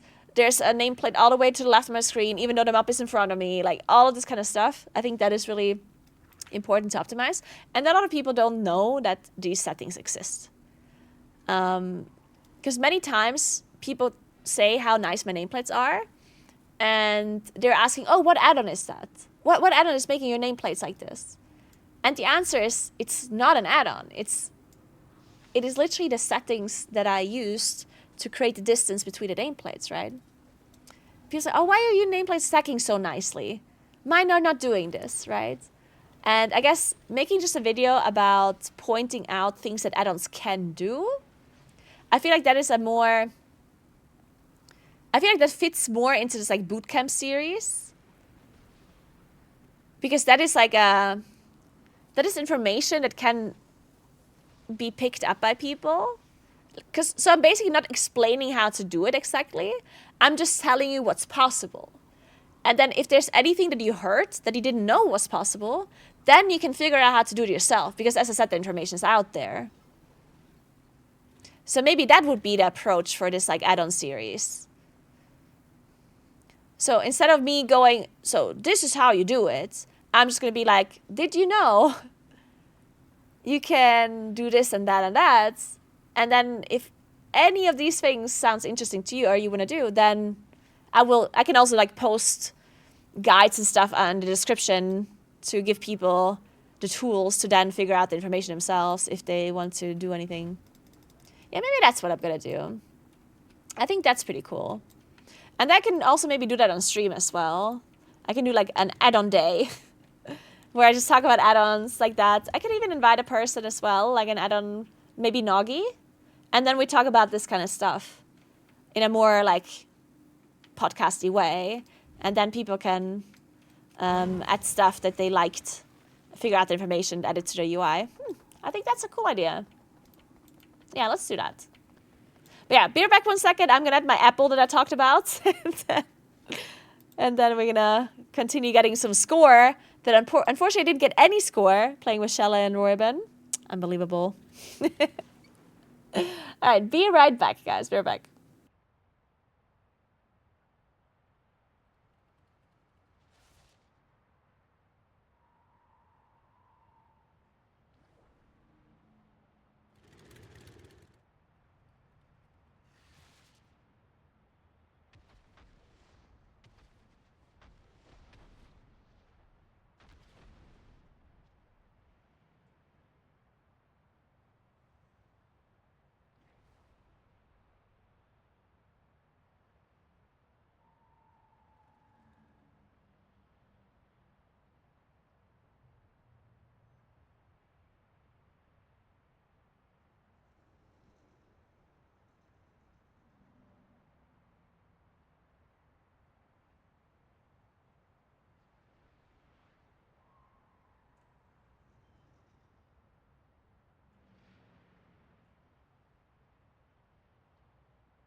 So,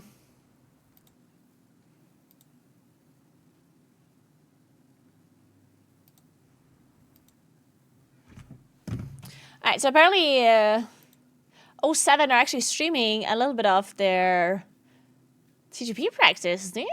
I'm actually going to take a quick look at Sjele's UI for a moment. Since we're talking about how to set up everything. And Sjele is, of course, also playing Moonkin.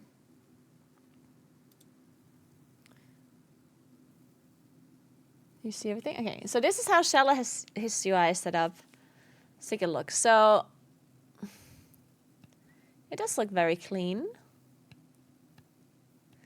One thing that he does is he does not have a lot of action bars at the bottom. Like I have like a million action bars because I personally don't have all of the weaker us. Like I sometimes just look at my action bars basically to see the cooldown for stuff. I don't have a million weakers for everything.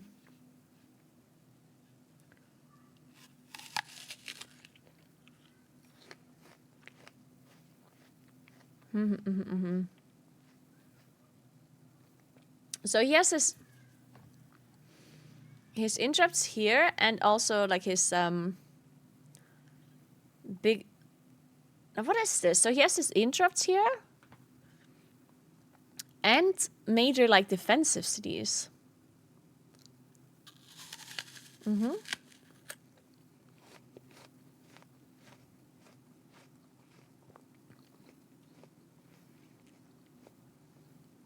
Okay, so he has defensive cities on the left, interrupts in the middle, and then he does have CC here, but they're not kind of in order. Okay, so... Okay, that's interesting.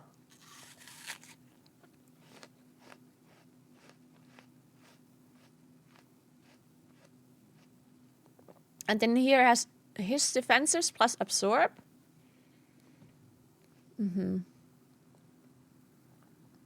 It's not a pink lady, it's Kanzi, which in my opinion are very delicious to eat like that. I don't know if they're actually available. I think they're from South Tyrol, so I don't think they ship them everywhere. They're really, really good. Like they're the best apples by far. To eat like this. They're very like... They're so... What's the word for it? Saftig. They're so like fresh and like... What's the translation of saftig in English? Is that do they have a word that is that? It can't be Granny Smiths. Oh, Granny Smiths are infinitely worse than this one. Juicy. Yeah, they're incredibly juicy.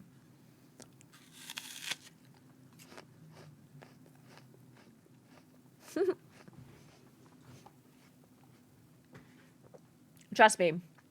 If you think Granny Smiths are the best, try this one.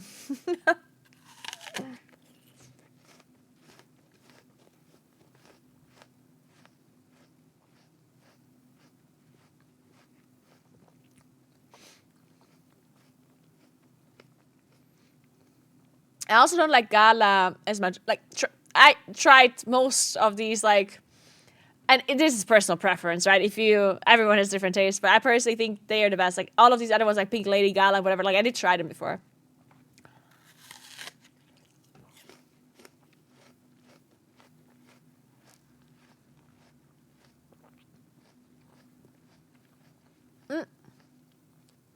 I've never actually heard of that one, Calandra. Cosmic Crisp, never heard of that one.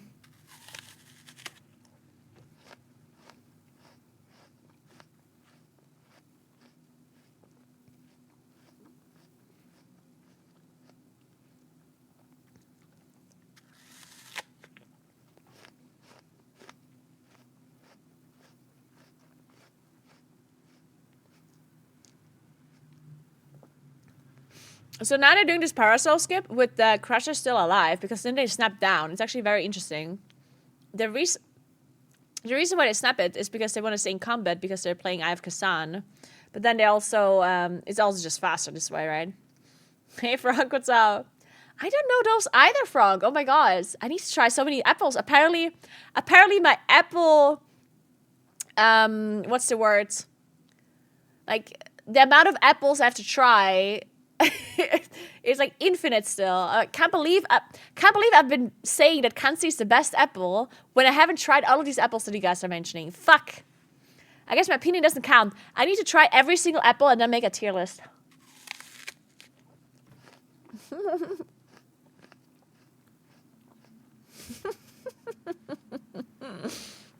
It's a dance mood. Oh. Frog.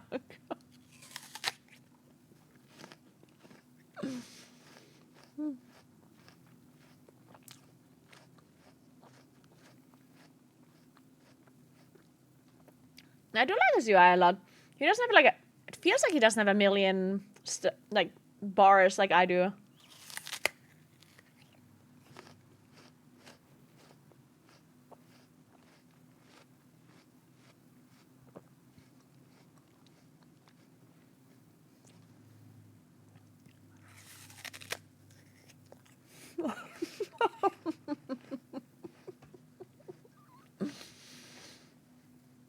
This is true, Frank, yes.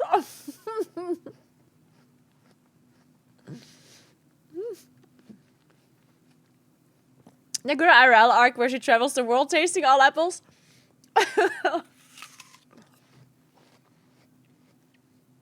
Speaking of IRL, guys,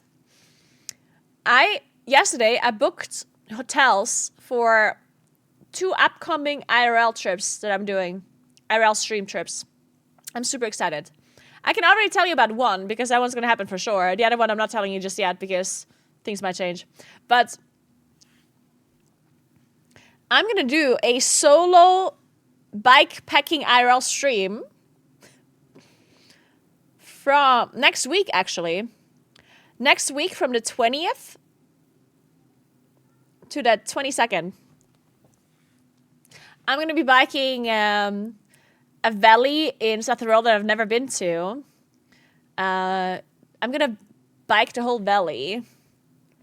Wait, I'm actually gonna show you the idea of it. I haven't figured out the perfect path yet, but I already did book a hotel.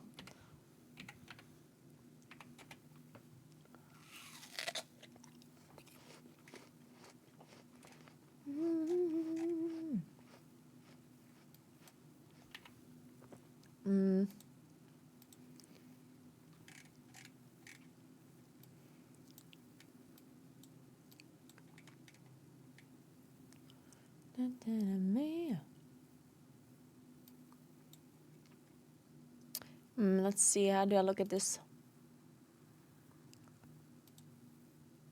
Oh, there.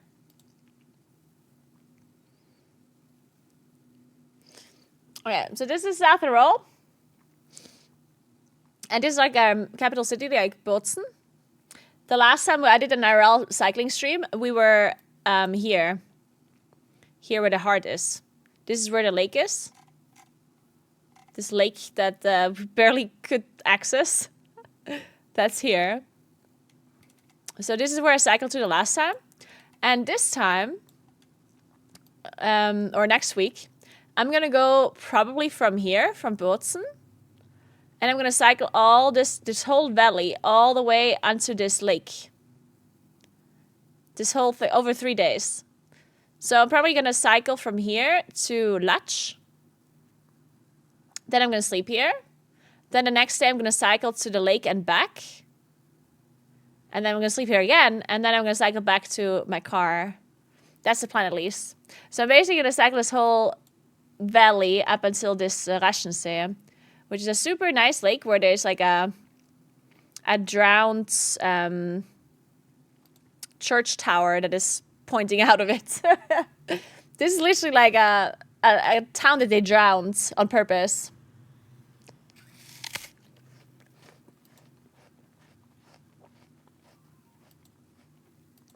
And I've never been there, so I figured this would be a really cool bike trip to do.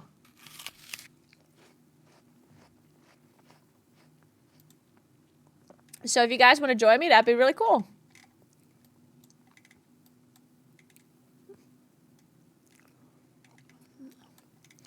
The whole thing is, I think, 160 kilometers, something like that.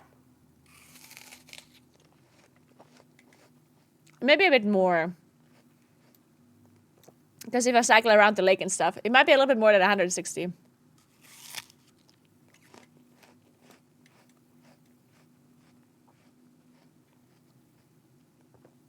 I've seen pictures of that town. But yeah, it's a somewhat famous lake because of that church tower that looks out of it.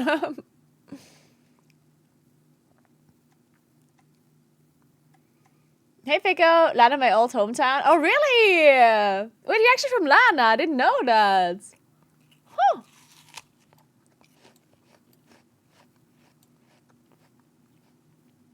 That's so cool. Huh.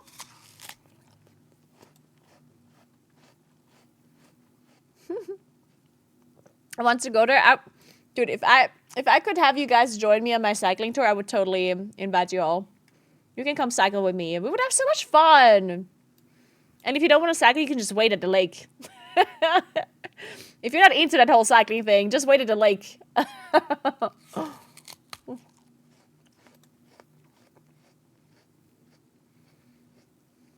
yeah, that's happening next week.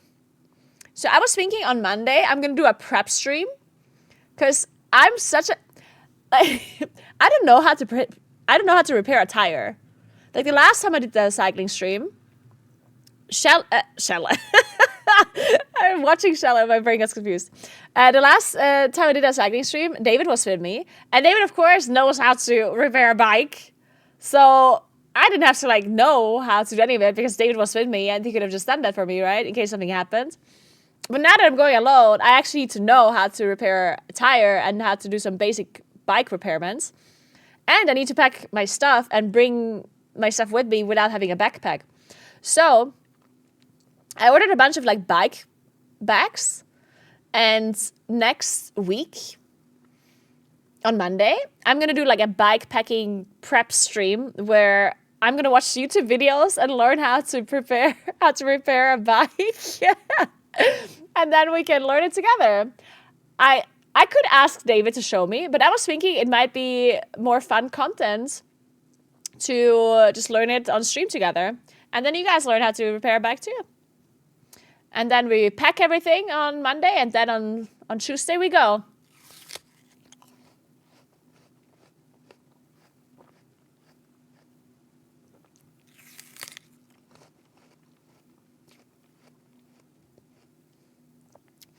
And then I booked some more hotels for another bikepacking stream that I planned in June. And that one I'm super excited for. I'm also a little bit scared that things are not going to work out, honestly. I'm a bit scared. Slightly stressed. Just a little bit.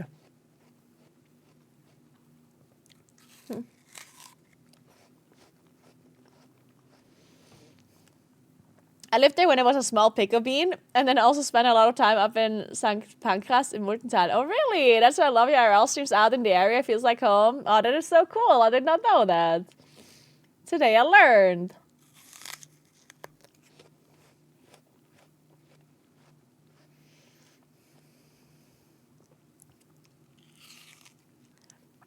Es ist so verrückt, dass du Deutsch sprichst. All die Jahre nie gecheckt. Mega. Und Bikepacking ist ja ein Riesending geworden. Allein durch Fritz bin ich auch auf den Geschmack gekommen. Wirklich? Fritz? Wer ist Fritz? Kann ich nicht, glaube ich. Aber ja, Bikepacking... It's interesting because I personally... like, wasn't really interested in bikepacking at all. And obviously David is a bikepacker. But even when he like told me his stuff, like it didn't really like interest me that much. It was mainly just because I liked cycling so much. And I obviously also really like traveling. Like traveling is something that I always really liked. And then I started cycling because why not? Let's give it a try, I guess. And then I really liked cycling. And then it's just like this like natural thing that happens. Like I like traveling. I like cycling. You know, like just combine it. Makes sense, right? The really cool thing about cycling, in my opinion, and like backpacking generally, is that you just see so much. Because I also like road trips, honestly. Like, I don't mind being in a car for a little while. The biggest problem when you're driving from one place to another is you see the highway. And you see the things that are around the highway. Which, yeah, sometimes it can be nice, but most of the time, probably not, you know? If you go cycling, you usually go on cycling paths if they're available, and they're usually so much nicer than, like, the landscapes you see and everything you see. Like, you see the area that you're in so much better when you're cycling. And you also have more time to take everything in compared to it being in a car, right? And, like, the amount of times I'm cycling somewhere and I'm just like, wow, you know, like, I'm looking around and I'm like, oh my God, it's so pretty. You know, it's so nice. I love that.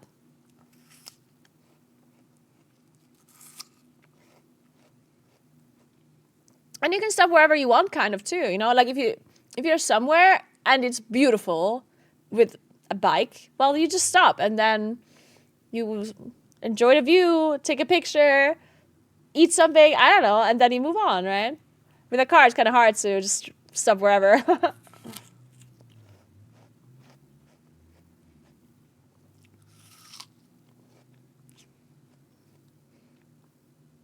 Of course, cycling when it's bad weather, or raining or whatever, that's the biggest downside of being whenever you're bikepacking, I guess, especially if you're going for a long time, then you can really avoid bad weather. If you only go cycling 1 day or 2 days, then you can kind of just look at the weather and, you know, figure it out. But yeah, the weather obviously is something that can really fuck it up, unfortunately.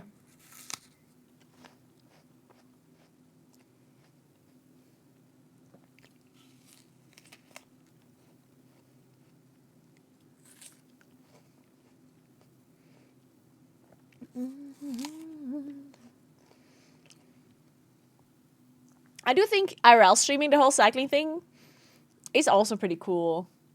Like, obviously it's a little bit different when you're cycling with the stream and without. If I'm cycling without stream, then I can just focus on the views and, like, it being, like, relaxing and it being, like, you know. And when I'm streaming, I have to obviously focus a lot on, you know, you guys as well, and making sure you see everything that I'm seeing and making sure that you are entertained and stuff.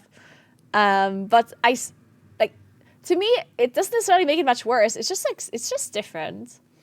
I personally would like to do every cycling tour with stream and without. Because I don't enjoy one necessarily like infinitely more than the other. Of course, generally speaking, I would like to just watch the landscape and not focus on anything else, obviously. But I do also really enjoy cycling or any kind of IRL streaming with like the stream. Because then I have people that are with me that I can share the stuff with, which is kind of cool about it. I think that's one of the coolest things of the like IRL streams is that I can just, like the thing that I'm experiencing, I can like share with others, you know, and we can talk about it. It feels like it almost feels like you have a bunch of people that are just with you. Like if you're like a big group of people that just like, you know, experience it together, which especially makes solo bike tours and stuff more fun.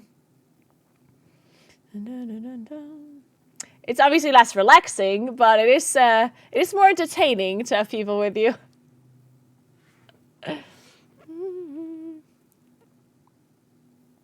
Setting up a tent in the rain is one of my least favorite things to do. Yeah, I can imagine. Just you and your 1,000 closest friends. Yeah.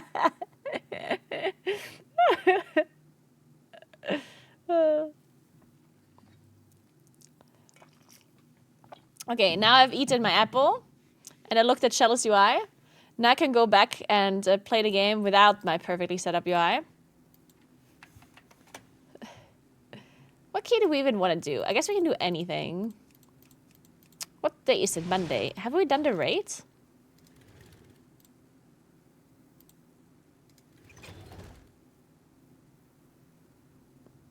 I did Vexy, but not... One-arm bandit? Wait. Kind of need to do it. I don't want to do it now, though. It's a struggle. Speaking of my laziness again, of doing chores.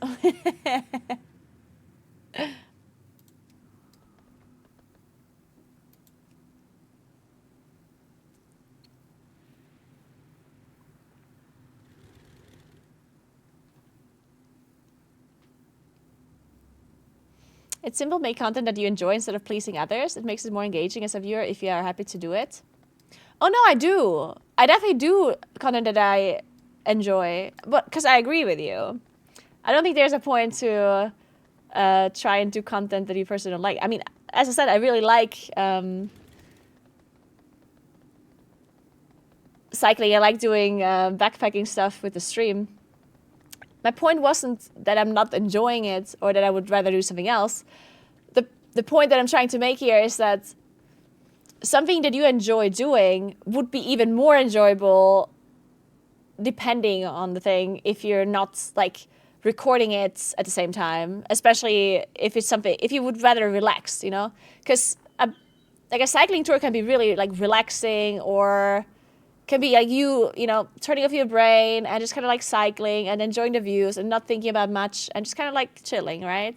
But obviously when I'm streaming, I'm not chilling. I'm not, like, that's just like impossible. I can't possibly and like relax as much while streaming compared to not streaming. That's just like the nature of streaming, right? I wouldn't be able to do that.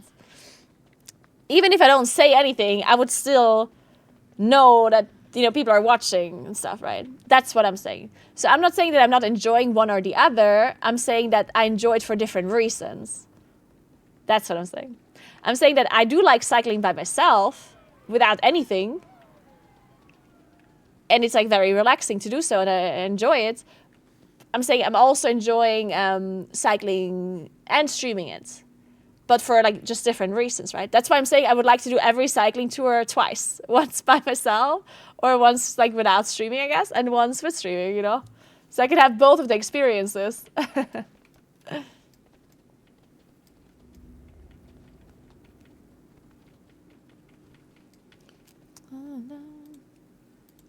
I like that you have the camera looking straight at you while you're reading chat.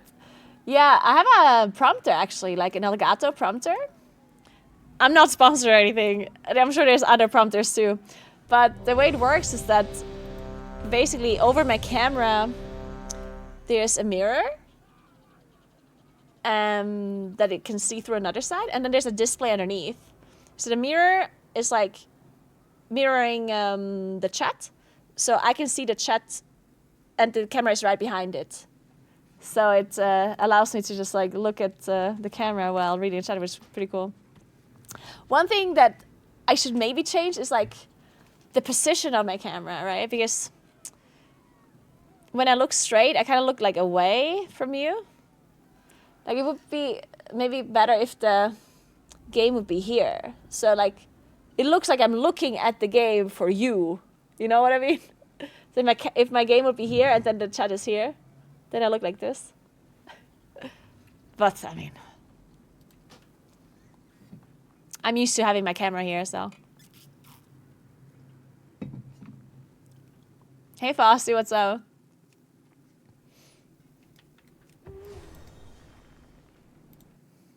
But yeah, I'm really lucky. I'm so lucky actually lately that all of the content that I'm currently streaming and creating is also just super enjoyable to me. And I'm just really happy that you guys enjoy that content that I actually like doing. Because it is true sometimes. There definitely are times where I'm currently not enjoying the thing that people would want me to do the most. And I'm sure this happens to like a lot of streamers, but you know, sometimes there's a person who, like, I don't know, let's say they're a high-end plus player and people watch them for high-end plus, but then this person just currently really just doesn't enjoy it. Or let's say about a class. Let's say, for example, you're a mage streamer and people watch you because you play mage, but you just currently do not enjoy mage and you want to play something else, but then people don't watch it. And then that's just a frustrating thing because you don't enjoy playing mage, but you kind of have to do it because people would rather watch you play mage. And then it's like, oh. But yeah, I currently am very lucky and actually enjoy both my WoW streams, especially the bootcamps and the podcasty thing while inviting other people. I really, really enjoy that a lot. The time flies so quickly when I invite people and we have these talks. It's like time doesn't exist. And then I also just really enjoy the IRL streams, which is super cool.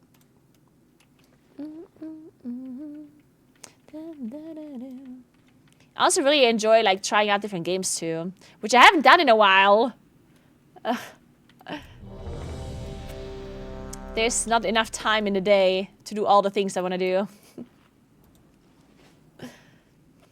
I'm such a variety gamer noob. Like all of the games are just so new to me, it's crazy. It's so funny, like I play a game for the first time, it's like, oh, this is the first time I play a survival game. This is the first time I play an RPG. This is the first time I play this, you know, like I'm such a noob. I actually didn't finish Split Fiction. 5, I 4, now that you say it, I actually 3, completely forgot about 2, that. It's not too 1. much time left. Split Fiction is a fun game. That is so fun. I definitely need to finish it.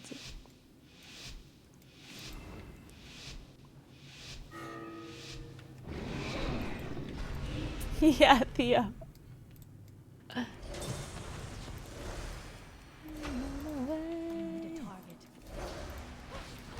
Oh, we're going back. I need to get closer.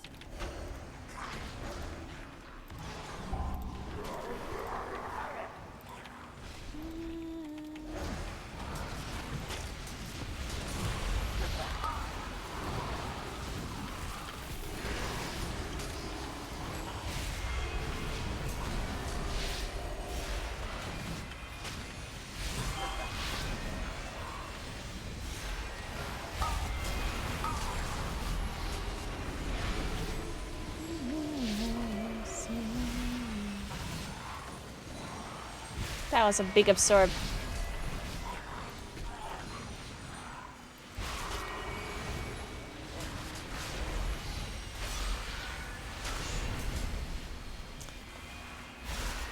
Alright, so far so good. This is score, guys. We have to time this key. Everybody shh! Focus! Shh!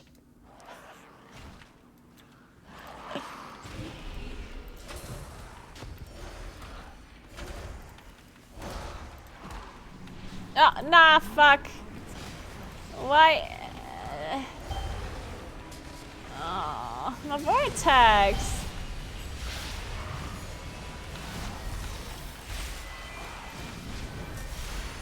Oh.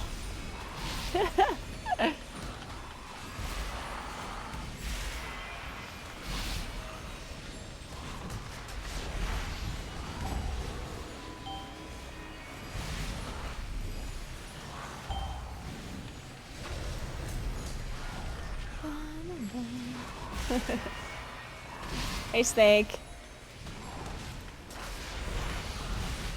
So how was your week? So was it actually Mother's Day for other countries too yesterday? Or was that just a thing here?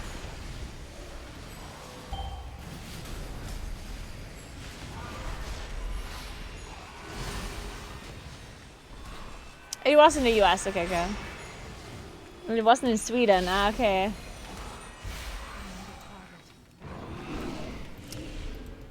Yeah, David, Julie, and I, we baked 2 cakes. One for my mom and one for their mom. We actually cooked a poppy seed cake that didn't have any flour with it, in it. But it ended up really good. It was poppy seeds and hazelnut flour, I guess. And then... Oh, it wasn't hazelnut flour, it was more like ground hazelnuts. Like, it wasn't super, super fun. And some eggs. That was dough. And then there was a...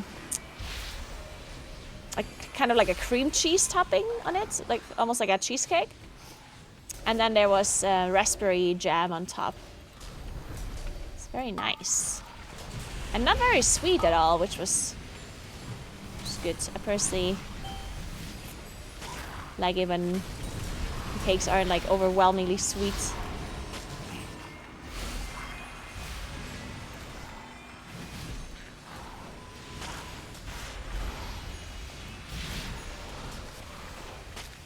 And then we went on a hike.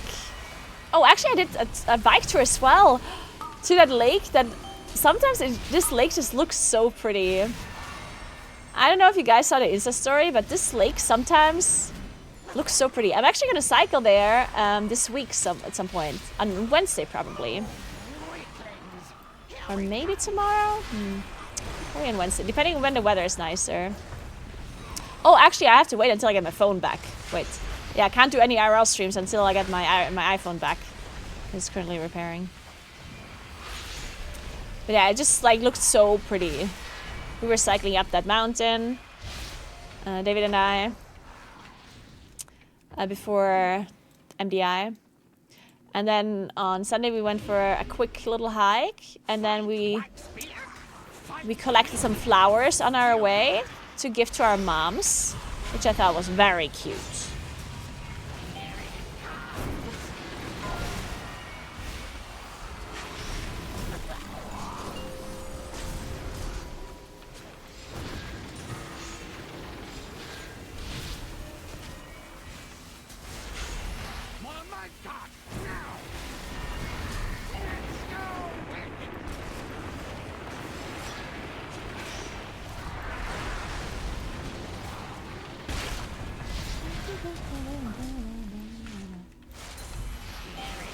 Talking about food again. Hey, I had to tell you that I baked a cake for my mom.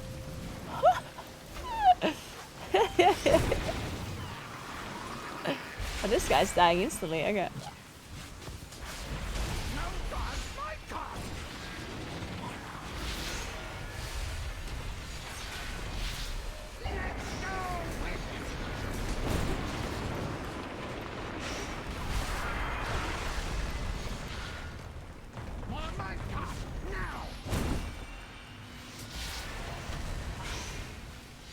So how did you like MDI yesterday, if you watched it? Or generally over the weekend, not just yesterday. Like, how did you think Group B was? I think we all had like the physical godcom stance. I thought it was really cool to see physical godcom play. Oh. I did not have wild charge. Speaking of the weak aura that Shella told me to take. Yeah, it feels bad that they're out, but man, honestly, JQ, by the way, thank you so much for the 47 months. What's up, JQ?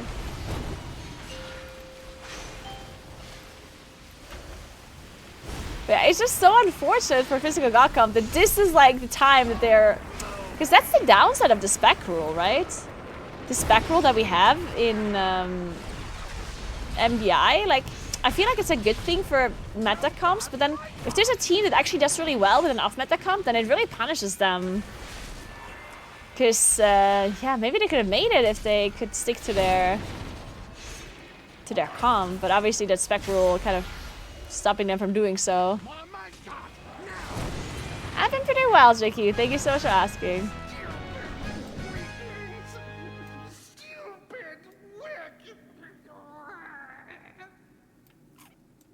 Yeah, Polish Mountain looked really strong. I also hope they are coming back next time as well. Yeah, they did so well.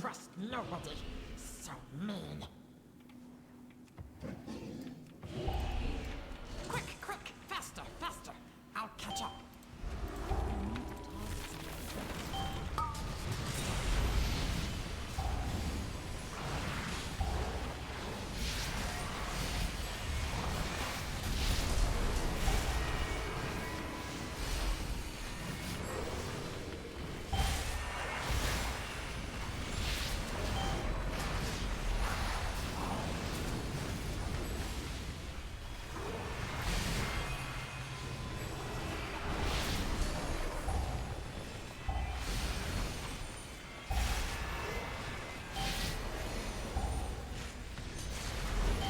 Guys, I don't like this comp.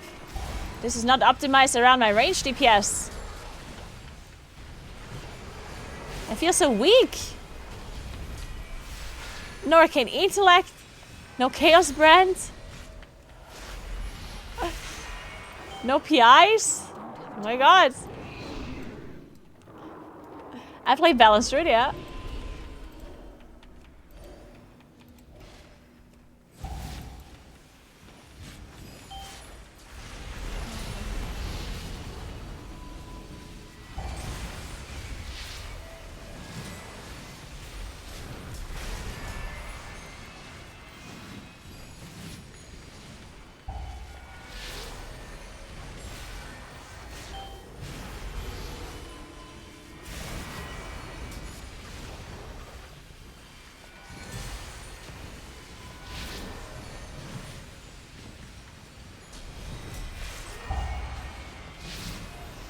You think so, Farewell?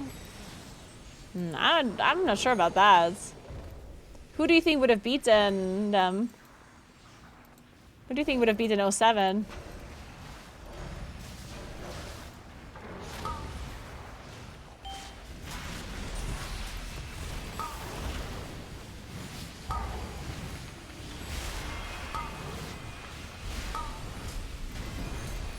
But Polish Mountain wouldn't have been in their group. Polish Mountain is a second seed. Your survival wasn't necessary. Oh, that hurts. Wait, no, was Polish Mountain a second seed? Yeah, they were. And 07 was a first seed, right? Oh, yeah, I guess then Polish Mountain could have been in their group.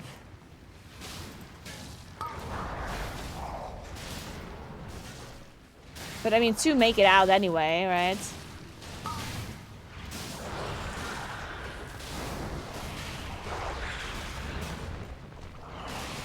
I mean, it was close for 07 on the first day, though, right? It wasn't really that close on the final, though. So, for 07 to not make it to Sunday, it would have needed it to be a 3rd or 4th seed that beats them. Which I don't think any of the 3rd or 4th seeds would have beaten 07. I don't think this week, or last weekend either, I don't think. Because who would have beaten them, right? You have to think of 3rd and 4th seeds. So it needed to be someone like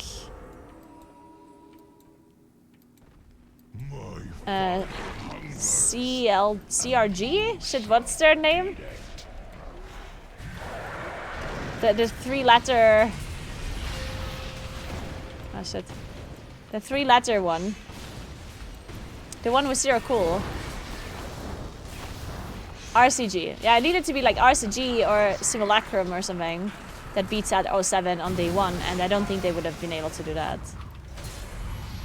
Personally. Because a lot of people remember 07 doing badly, but that's just on the first day, right? On the Sunday, it was not really like... Dude, what the fuck? We did. Alright then, I guess. Wait! Is that just how it works? Wait, are we dead now? Wait, I'm confused. What's going on? Wait, we are so dead, aren't we? I don't understand. What? I'm so confused.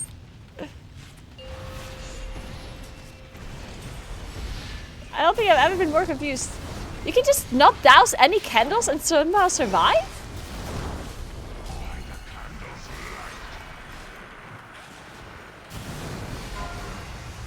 That's how it works?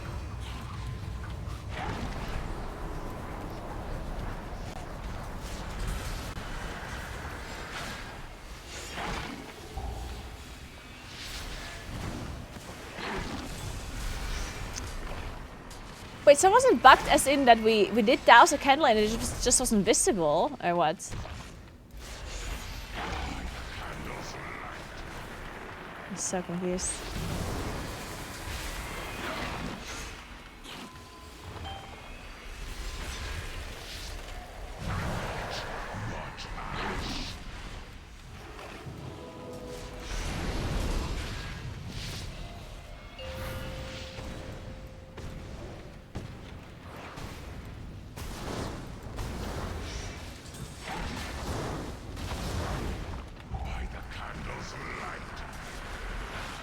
New tag and the item saying no, yep.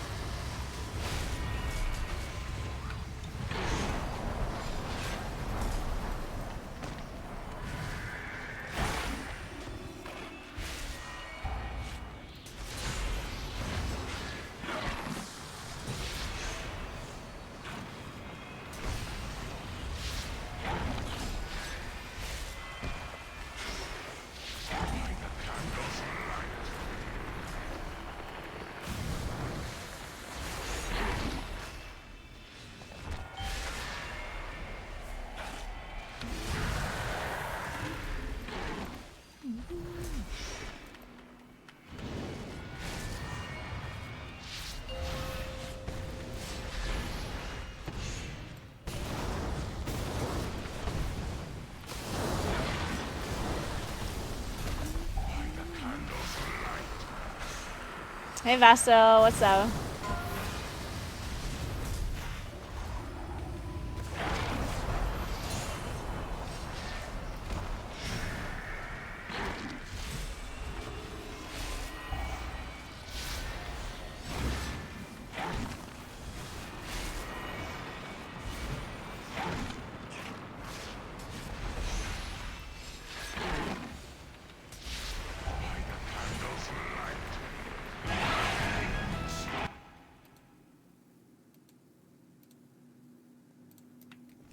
Alright. Okay, Candle King. Can we do the Candle King? What do you think?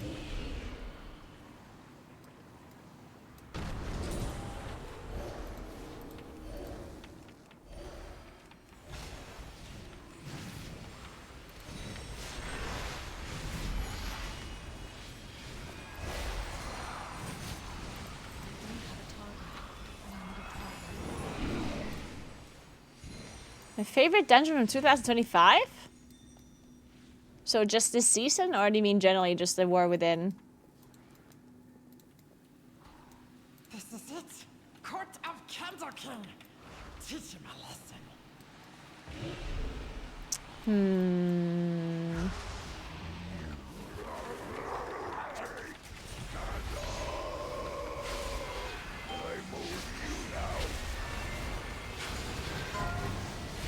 Honestly, I guess it's interesting because... Oh, I'm stunned. Oh no. I guess it's interesting because there's nothing that no dungeon where I thought, oh my god, like this is like much better than all of the other dungeons. Like this season there's quite a few dungeons that I really enjoy doing, but none of them are like, oh my god, like this is the best. You know, there's no freehold or something in this pool. And also not in Season 1. In Season 1 I actually didn't like any of the dungeons very much at all. Season 1 was really not my season. I did not like that.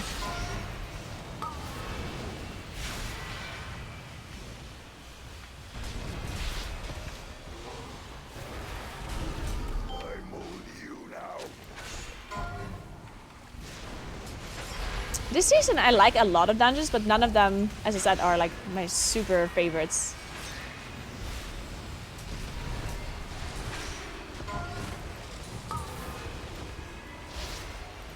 This one I'm gonna have to...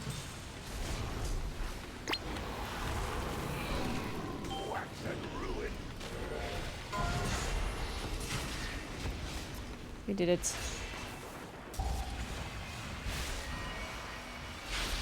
I do actually like Priory a lot. And Floodgate.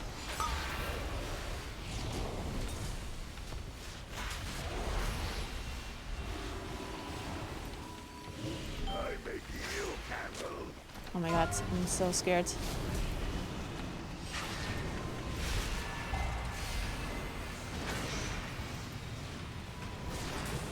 Please don't pick me.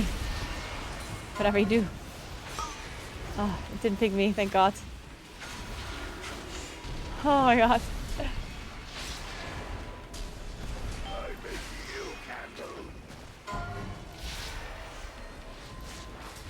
Oh, there's one all the way behind there.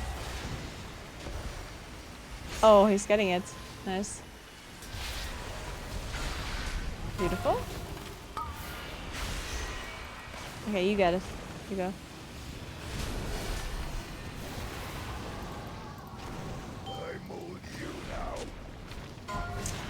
Spawned in the back again. Maybe the warrior can get it again. It wouldn't be the end of the world if we don't. Actually, that's kind of shitty.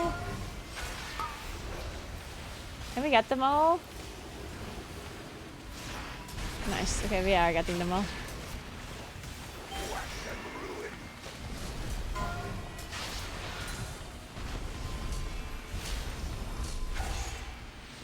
We're probably gonna get one more. One more AoE. Oh, thankfully it's not on me. Good luck, team, good luck.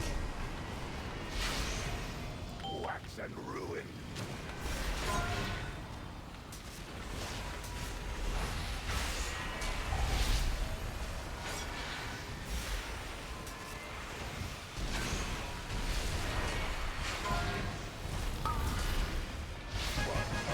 Nice.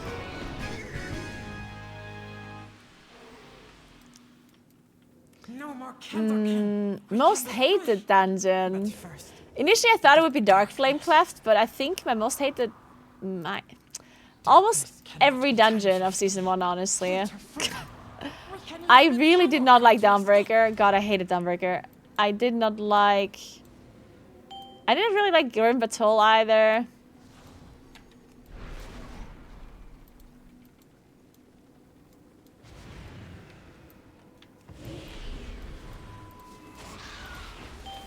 What else? Honestly, like, I forgot half the dungeons because I hated them so much. What else is there?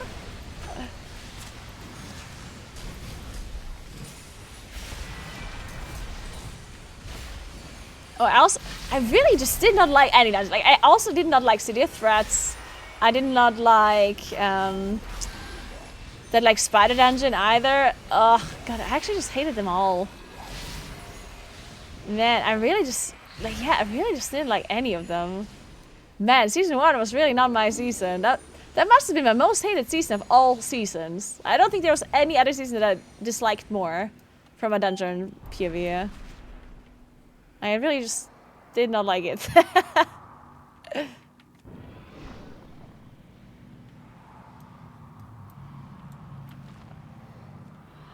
Oh fuck, our tank died. That's not good. Wait, are we still coming with this? Yeah, we are. We can just see this here. Oh, maybe not the creeper though.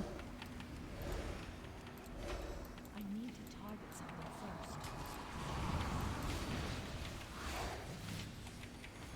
I don't know if we can recover this.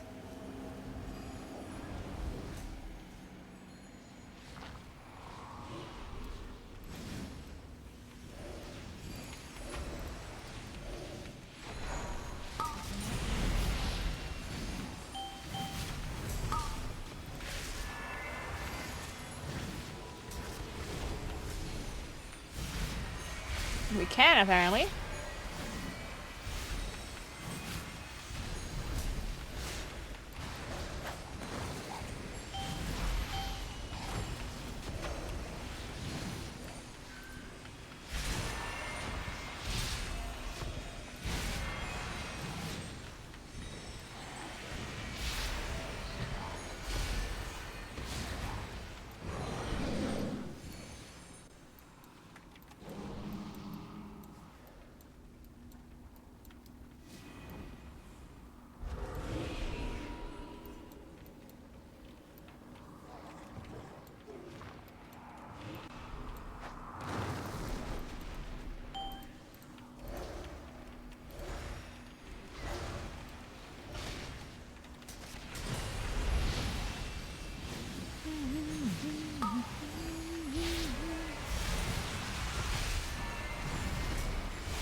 I also bought new cycling glasses. I didn't know which ones to pick, and then I asked people on Instagram which one to pick. To all the people that voted on Instagram, thank you very much for the vote. I appreciate it.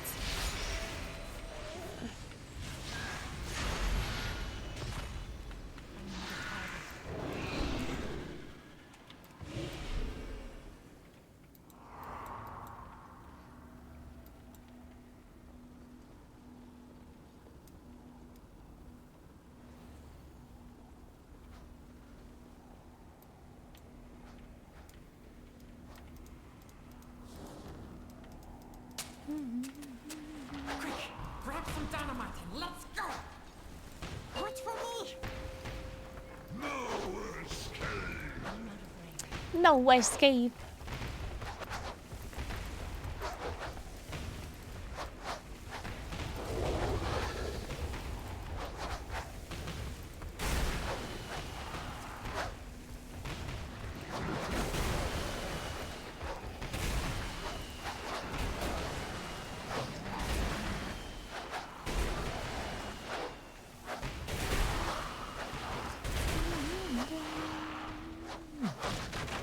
Okay, so I'm not gonna disengage down the platform anymore.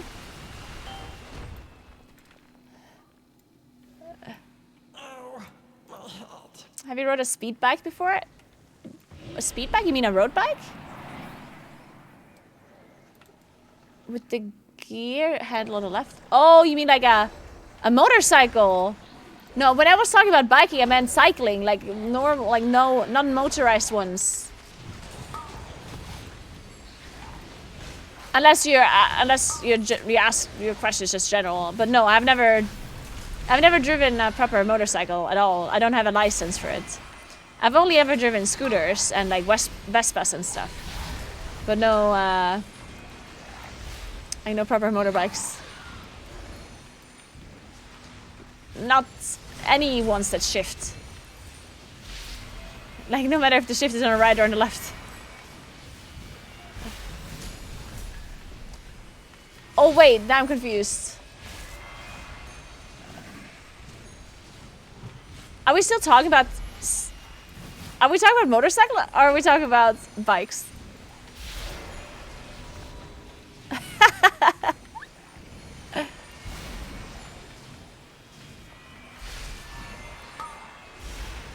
So we are still talking about normal bikes.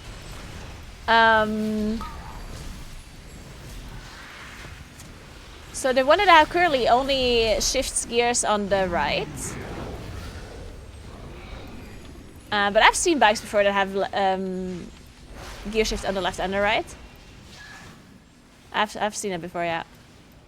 Darkness descends. What? Oh, the tank left.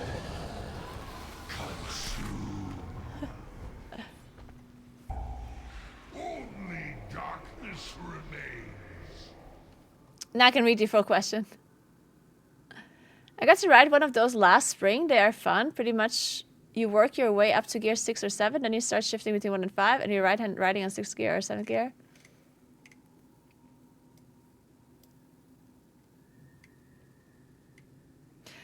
Yes, so I assume you mean... I guess you just mean like bikes that have like shifts in the front and in the back, right? Because a lot of like road bikes or gravel bikes, they only have 1 gear in the front and then a bunch in the back. And then usually you just shift on one side. But if you have shifts, if you have gears in the front and in the back, then sometimes you can shift on both sides.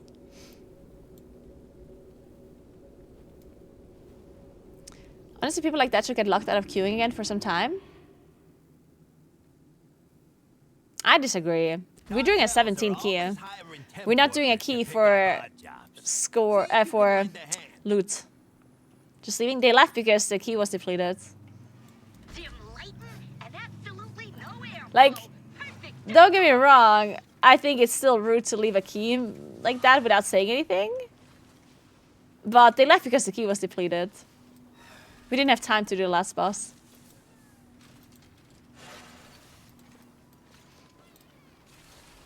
So, like, I'm not mad. Like, they just, like, the key was depleted, so they left. Which, like, I'm not upset about that at all. It's just, you know, it's just how these keys work on hierarchy levels. Because when you do a 17, you don't do it to get Valor Stones or to get crests or whatever, right? Or loot. No one needs loot or crests or anything. I mean, the funny thing is I actually do need Valor Stones, but I'm more the exception than the norm.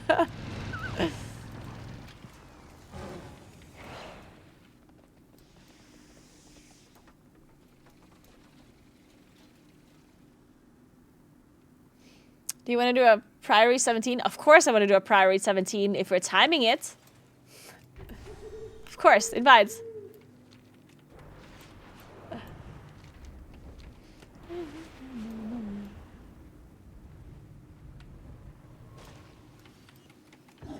I think I should also go for a walk. We haven't gone for a walk forever. I basically have got no steps in today. Let's take some steps. What's the time? 4:30. Okay. This world is vast and wondrous. Fuck. Somebody give me Valor Stones. If you, I will answer the call.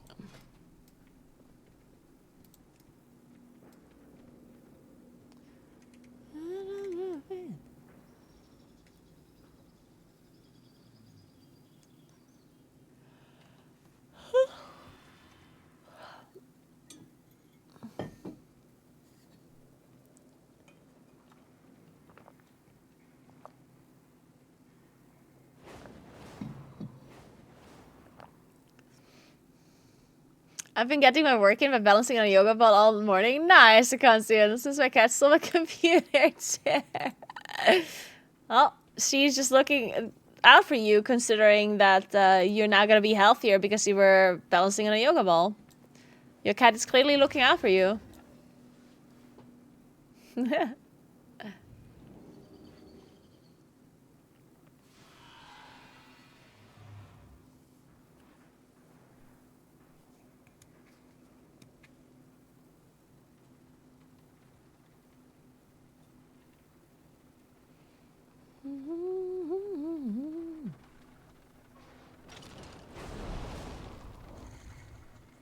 What the hell? 1, 2, 3, 4. Apparently 4 different things were delivered to my place today. What the fuck did I order?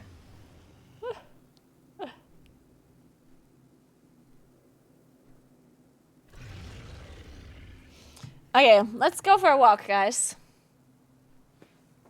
It's actually kind of cold in here. I guess, honestly, I'm kind of happy that it's cold in here because, like, it's not cold, right? It's 18 degrees. But it's kind of nice because if this is how it's going to be in the summer, when it's really hot outside, that'd be really good. If that is how it's going to be.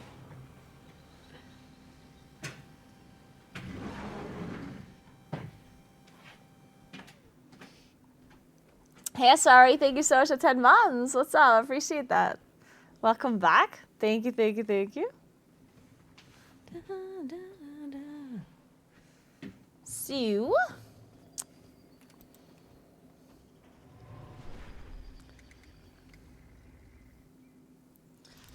let's do.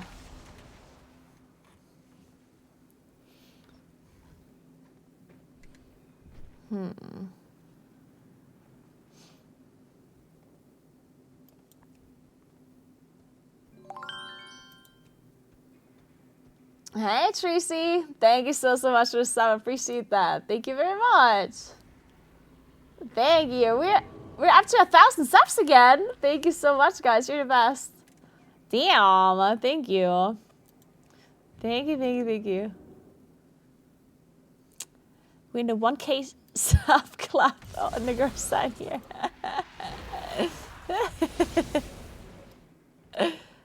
Thanks, Jibs. Now I can see the key.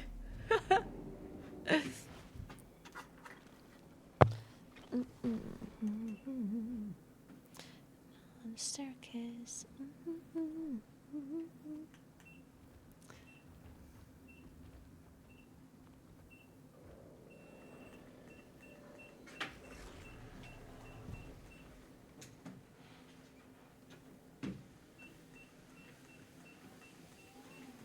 So,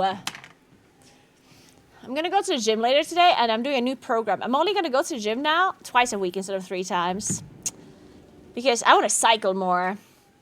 Because I need to train. Because I need to be able to do cycling streams more. And I kind of want to do like mountain passes as well in the summer. where you like cycle over a mountain, which means I need to train and practice my cycling because I'm not fit enough. So I figure I'm gonna go to the gym a little bit less and I'm gonna do more cycling. Maybe I can get fit enough to do the proper like the cellar round and the Stelvio pass. That'd be really cool. Because I could stream that as well, and then I could bring you with me, and then you can listen to me breathe heavily into the microphone.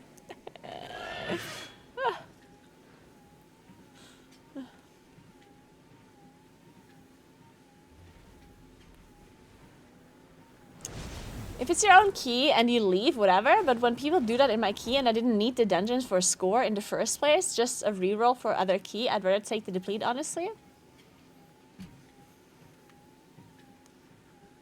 Yeah, but then you have to communicate this.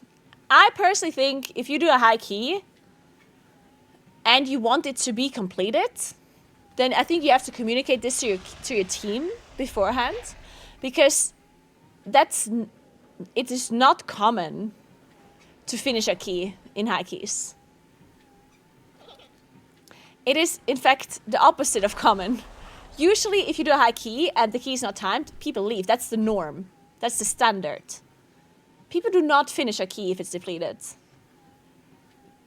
Unless, like, it's communicated first, you know? Like, if the leader says, hey, if we're close to finishing the key and we realize it's depleted, can we finish it because I want to reroll?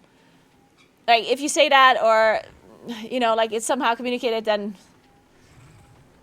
you know, I totally see. But usually it's just not normal. Like, usually people, like, the key's depleted and you just kind of leave. Like, that's just what happens, you know? It's kind of what you do.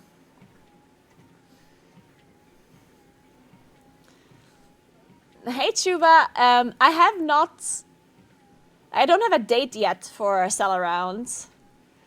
I'm not fit enough to do any kind of like mountain passes just yet. It's really early. Like it's just spring, right?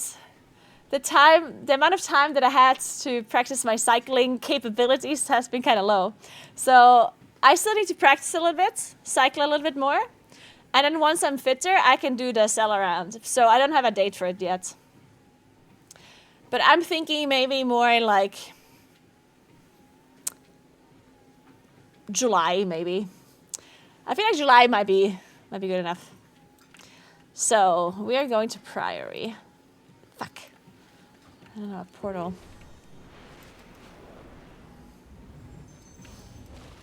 Speak and be heard. How are the newly planted flowers and veggies doing? Oh, I'm so excited to get them outside soon. Guys, I need to do another planting stream. I could do that on Friday. Wait, that would be a really good idea. True. Yeah, maybe on Friday, before the MDI, I could do a gardening stream where I plant the tomatoes and stuff. Because they're actually outside at the moment. I'm currently moving my tomatoes outside. Like I'm slowly getting them used to the outdoors. Because my tomato plants are very like I made them. I created tomato plants. I grew tomato plants. That's the word. Out of seeds, you know. And I planted them in March, February. And now it's time for them to go outside. But since they're not used to the outside, apparently you have to like get them used to it. They're almost like fucking babies. It's crazy. So the way you're supposed to do it apparently is like a week before you put them outside, you need to like get them used to the outside. So the first day you put them outside in the shade for like maybe an hour or two, and then you put them back in. And then the next day you put them outside in the shade again for a few hours longer, and then you put them back in. And the next day you do this again, because apparently the plants, since they have never felt the wind before, or, you know, the outside air, apparently they're kind of like sensitive to it, which is crazy, right? So I had to do that. So the last 2 days, I put them out a little bit. And today I'm trying to put them out the whole day. I put them out tomorrow in the morning at 7 or 6 a.m. or something when I woke up. And when David is going to come home, he's going to put them in again. I hope they're still alive. I'm a little bit worried for them. They've been out all day. And I think in the morning, the sun was shining on them a little bit. Yeah, I think the sun was shining on them a little. I hope they're right. I hope they didn't die.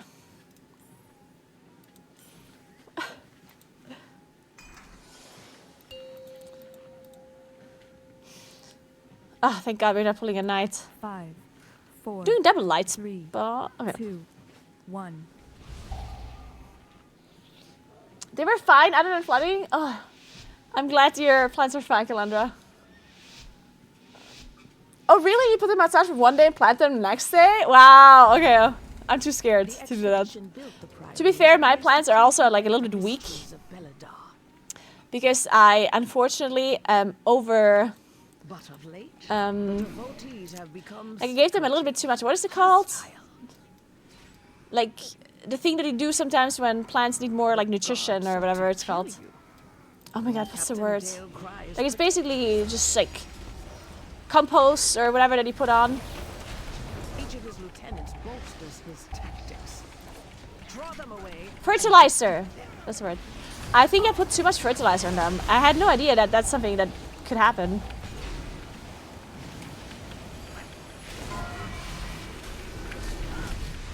And I did not realize that it was that. I thought I would like over...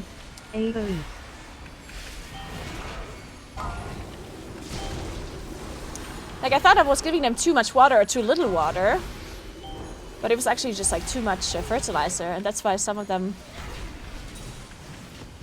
looked a little bit fucked. Like some... I mean, they're still fine, but they were struggling a bit.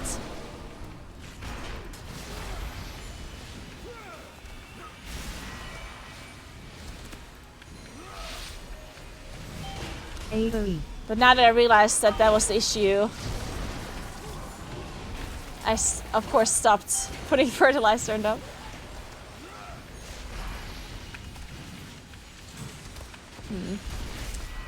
I think we could have still done the pull. Or is it resilient? Okay, if it's resilient, then I'll just go again.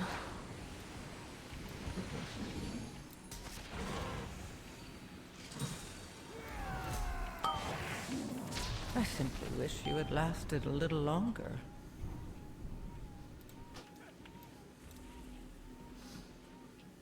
Pull was going really well, yeah.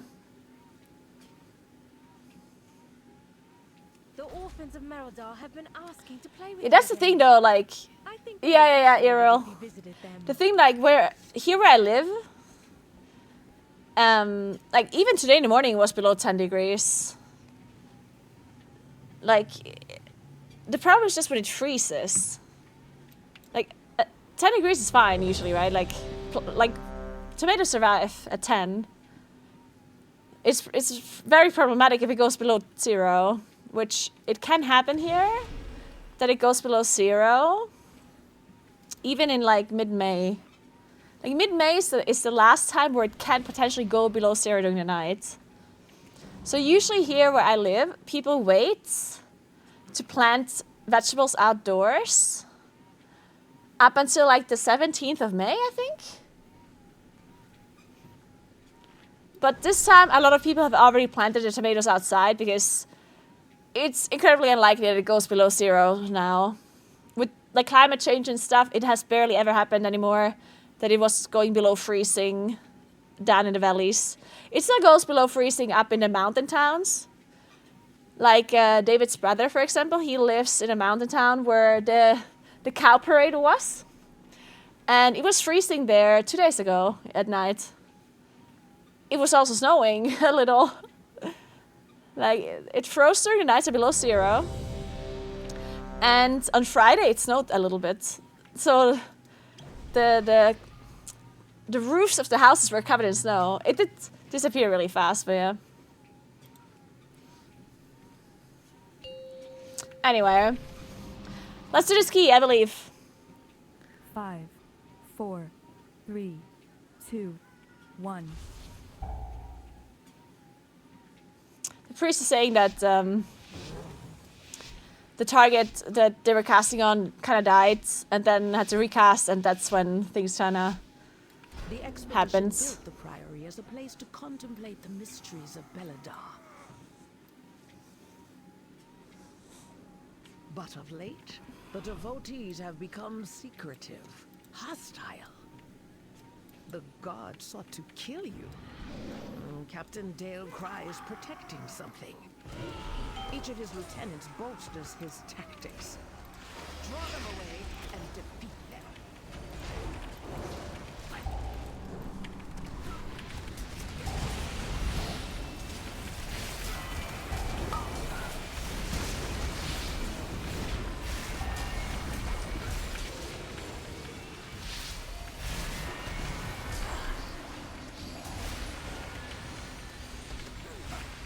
AoE.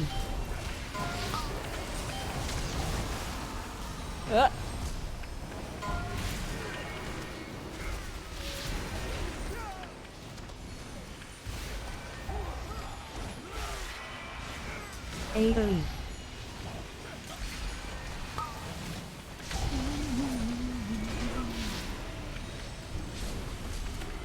Sharpshooters are dying.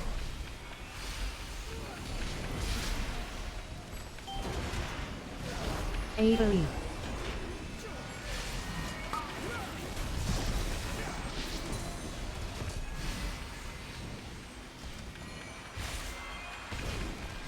The cavalry, yeah. Yeah, every 2 years there's a cavalry in like a nearby mountain town where, like in the summer, a lot of farmers put their cows up until like the mountains. Like they put them up so they can basically eat the grass there. And then in the winter they bring them back down because it's obviously too cold to be up on the mountain in the winter. And when they bring them back down, they sometimes have this like cow parade where the cows come back into town, and it's like this whole thing where they like celebrate the cows and they like make them look pretty.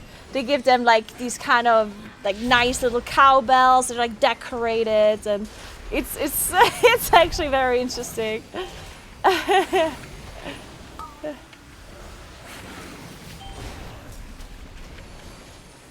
I was there with my live stream last time it was, and I cycled up to the mountain town, and then I was there a little bit. If you guys want to see it, it's on my YouTube channel actually. You can check it out on my YouTube if you wanna.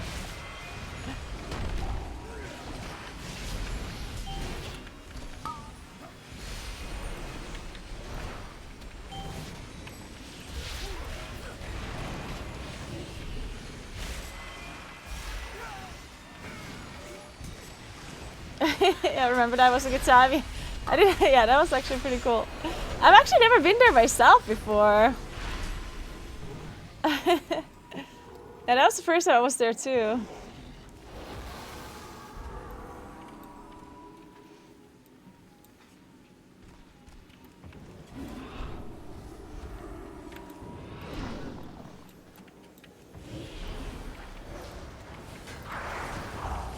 Oh, that's not good.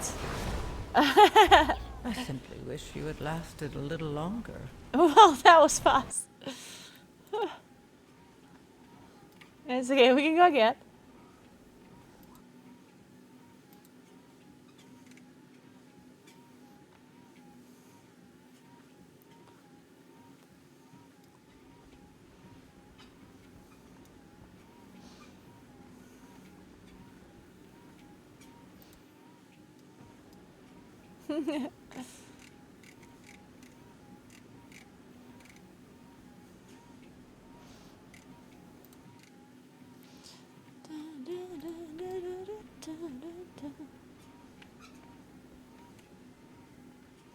I spent a summer herding on cows after summer elf in Tirol once. I was responsible for 2 little cows. Oh, that's so cute, Wolvenhan. Honestly, I have many lucky dues. like, it's so interesting. Would you, like, if you could, And if you would earn like the same amount of money as you do now, would you actually go to like a mountain like hut / cottage or whatever to like an elm and watch cows over the summer? Like just without like much else? Like just be there all day, watch cows, hang out, kind of in the middle of nowhere, obviously. You're going to be up there without... Like, you will have internet, 5, probably. 4, 3, and you will probably also have 2, signal. 1. But no, nothing else, right? Like, you won't be able to, like, go grocery shopping or do this and do that. Maybe somebody can deliver food to you once in a while, but... Like, other than that, you're just out there. Would you do that? Or not really? Hey, Felix, what's up? If there's a pub, no, there won't be a pub. The devotees have become If there's a pub. The god sought to kill you. And Captain Dale Cry is protecting something. Each of his lieutenants bolsters his tactics. Oh, fuck. Draw them away and defeat them. Okay, well, this is bad, I guess. Here we go again.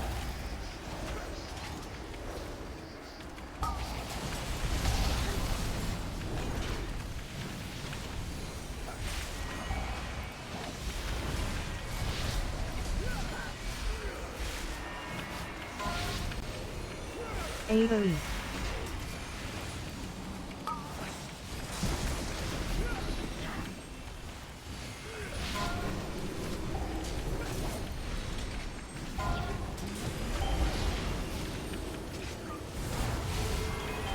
AoE.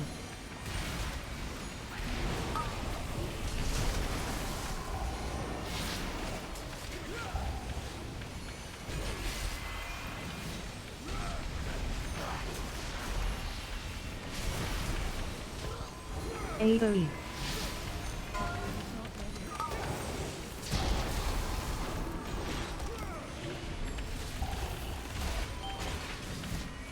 And the fact that we still almost did this without our AoE. with our DK Dragon start is kind of crazy. That's not bad.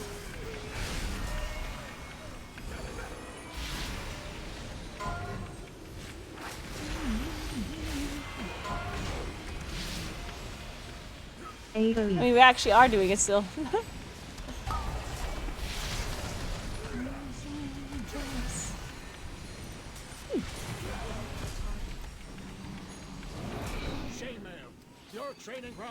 I mean, it would be good to try this pool anyway, like the double light swim pool, even if...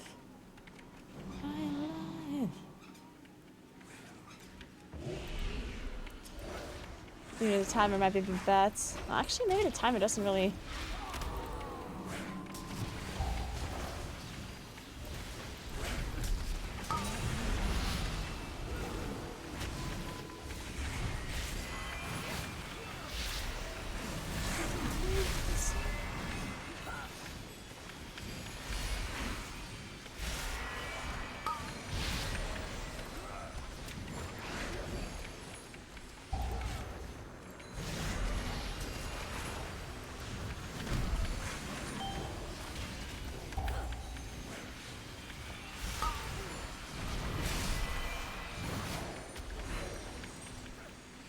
These stupid sharpshooters. So annoying.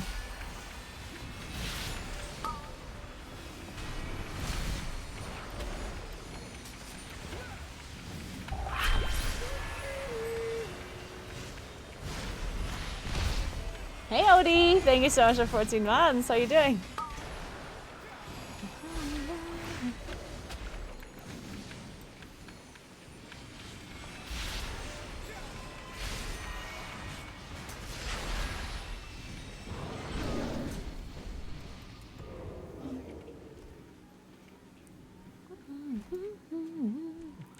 Okay, now I'm interested to see if this is something we can do now. And this is just generally like a really hard pool.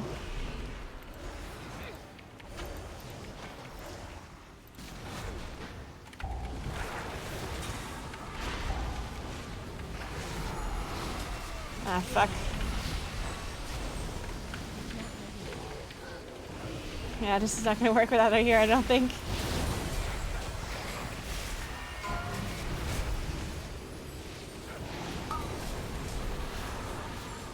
Shit, I don't have Shadow Melt. Your survival wasn't necessary.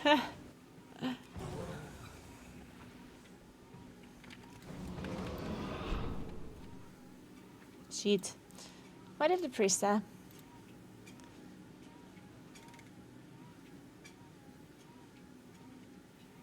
Flame strike. Shit, is that just like a ground thing? Or is that cast?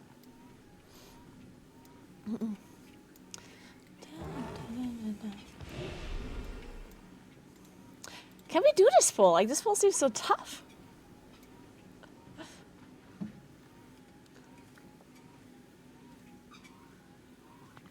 I think MDI casters should team up for M+ and show if they are better than teams. Why do you think we would be better than the teams? Then we would be competing and not casting.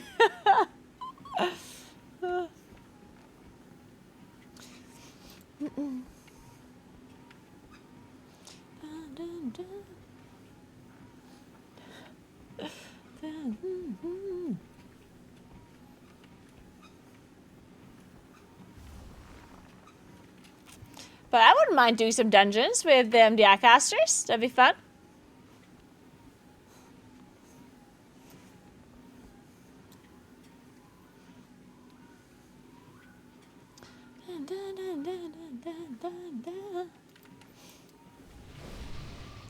I learned that it's funny to see people fail. What do you mean?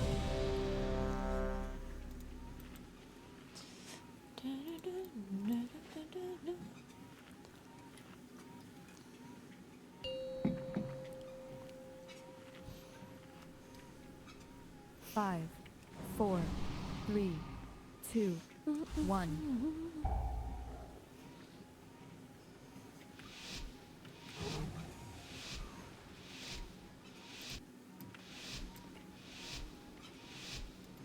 Alright, this time we can do it for sure. Built the priory as a place to contemplate the mysteries of If the caster knows how to heal.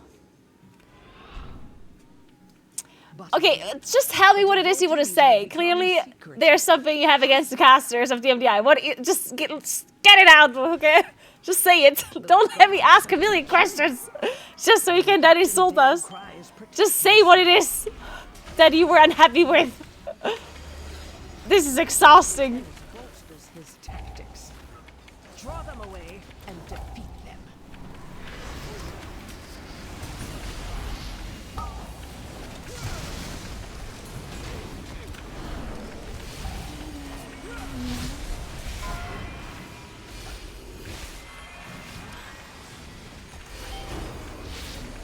AoE.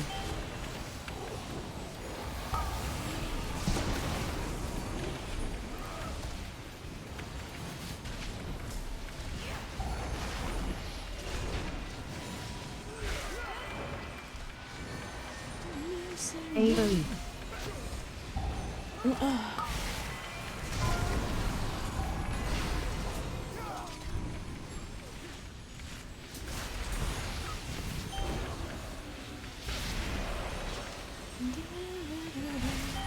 AoE.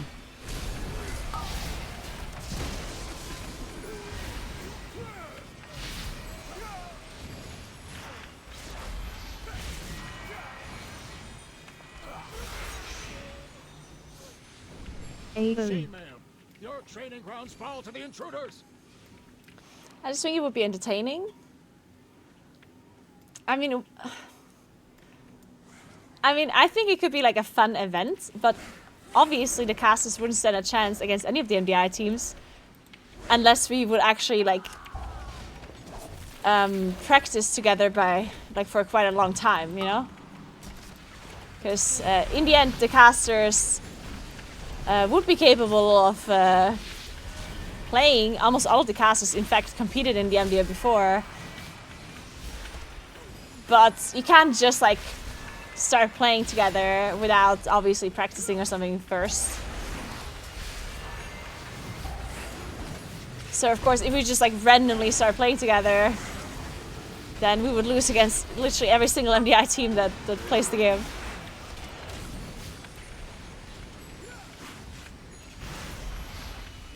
And in theory, we could practice and then play against each other, but we wouldn't just do it like that. Like, it would need to be some tournament or whatnot, because it obviously takes a lot of time to practice for something like the TGP or the MDI.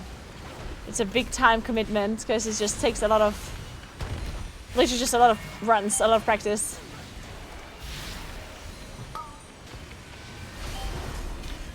And in the end, like, it wouldn't be as fun, really, I don't think, to watch, because, I mean,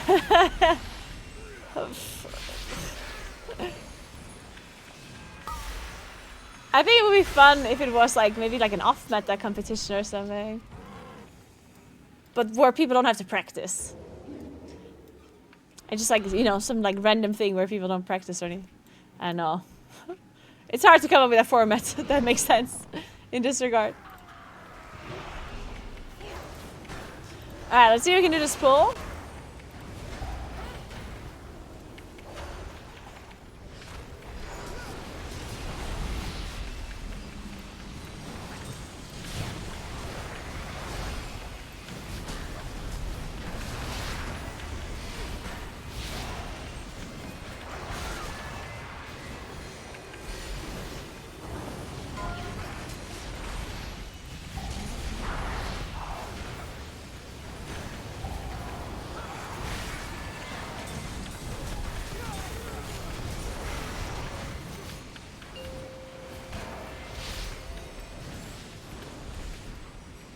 Yeah. Fuck, the other highlights one healed. I should have taunted it, that was my bad.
Yeah.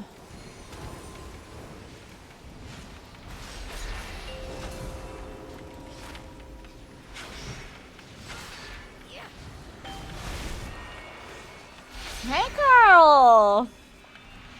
Thank you so much for 84 months. Long time no see.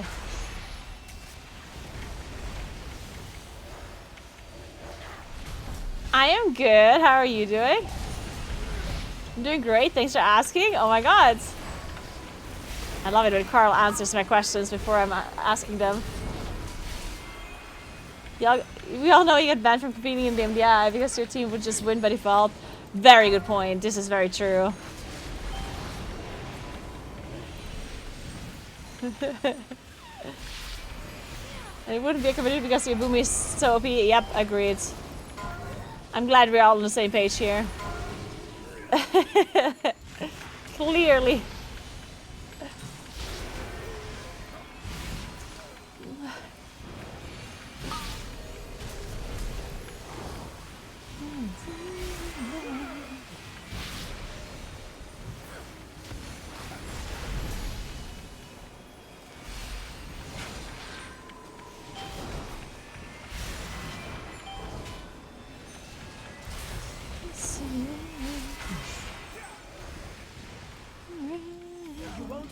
Anymore. You must defeat Dale. Tainer, the intruders defile the altar of the sacred flame.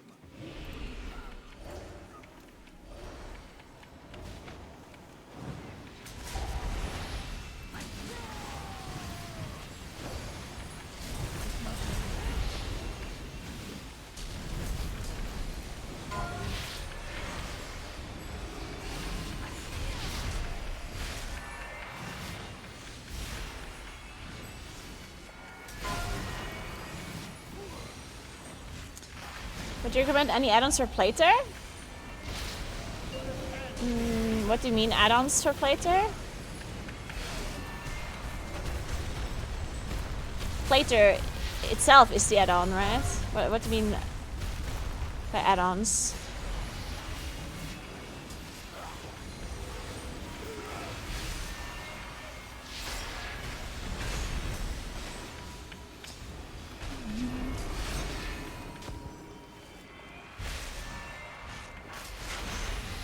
A Plater profile? Well, I would recommend my own Plater profile. I do like my Plater profile.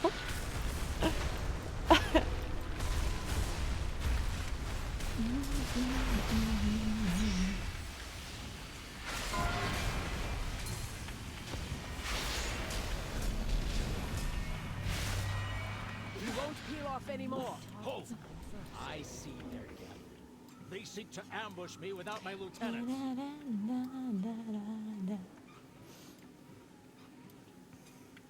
Are blood decays viable in higher keys? Viable, yes, I guess. Are they very good? And are you gonna get invited into keys? Questionable.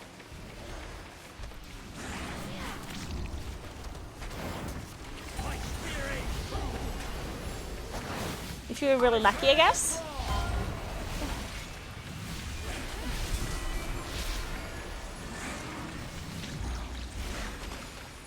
Hey, nice! Thank you so much for 102 months! Thank you so much.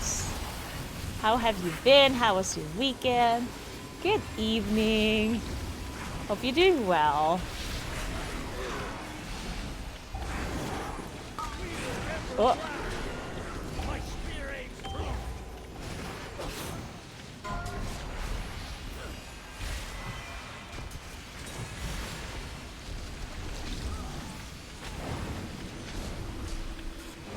Alright, so that is a lot of... That's a big number that can't count the year stuff, so... Also, hey Hannah, what's up? How was your weekend? Oh, don't take it.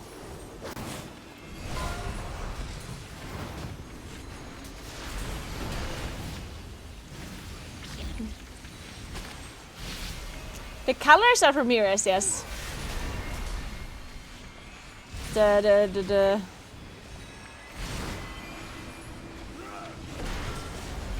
different mobs having different colors.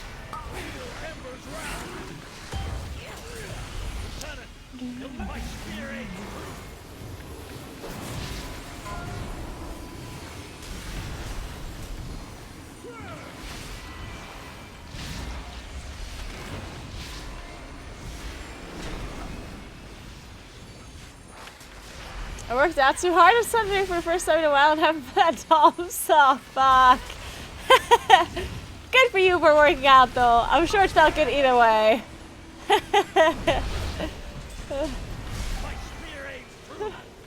Honestly, like, I feel like DOMS is literally the worst thing ever because like, it feels like it's so stupid because, you know, it usually happens the most to people that haven't been working out for a while, right? So the situation, like the fact that you manage to motivate yourself to go and work out after not having done it for a while, which is amazing, right? But then you get such bad, like you're so sore for so long, and you can't work out again, even though you would currently have this motivation, right?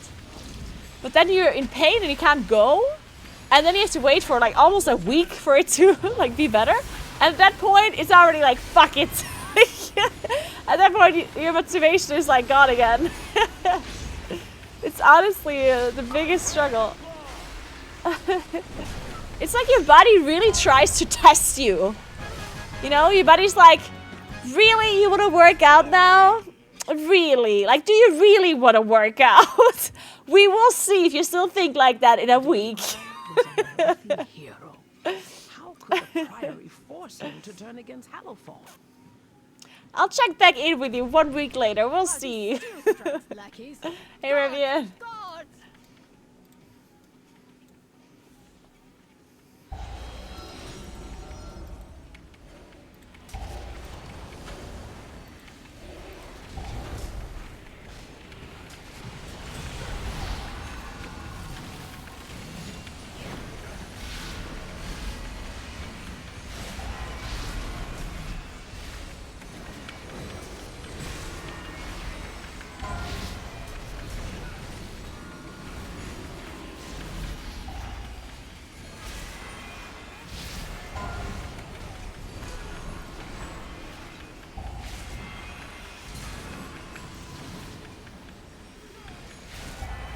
Fuck.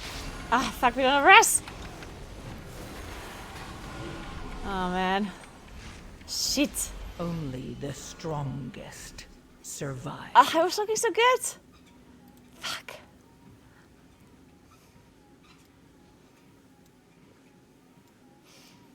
Yeah, I think I cast went through, yeah.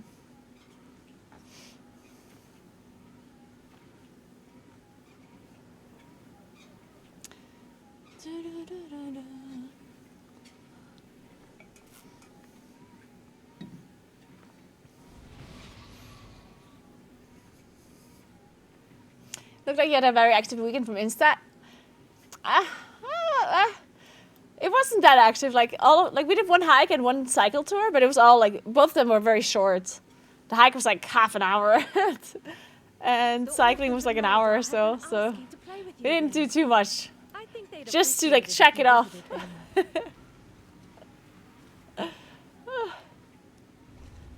Hey Ace, what's up? How are you doing? I had a lovely weekend. It was my birthday on Friday.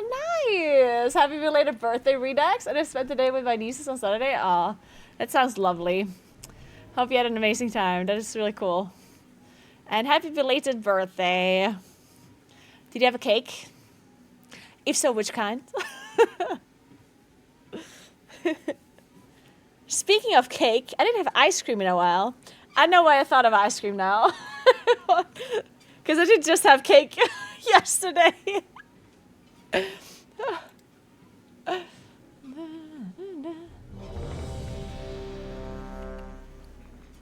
No, the mage damage is not...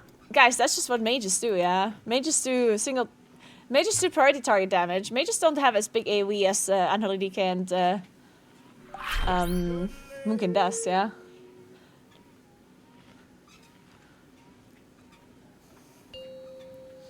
That's just how our specs work.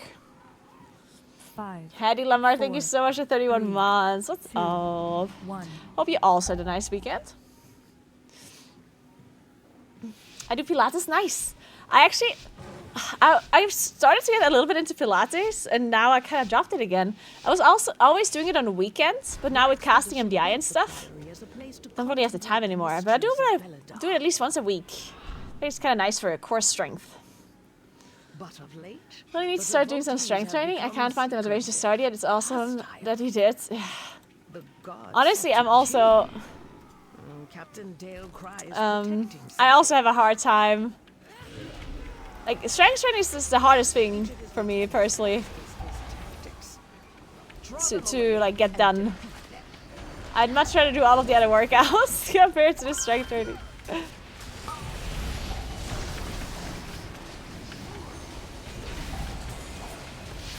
But I'm also reduced it to like 2 days a week rather than 3.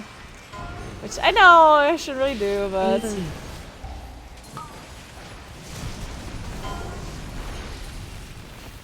I want to practice I want to get better or train my cycling capabilities, so therefore I figured I'm going to have to lower the strength training a little bit, otherwise I'm not going to be able to fit everything into my week. So now I do more cycling and a little bit less strength training. I just do 2 like full body days, I guess. Whatever.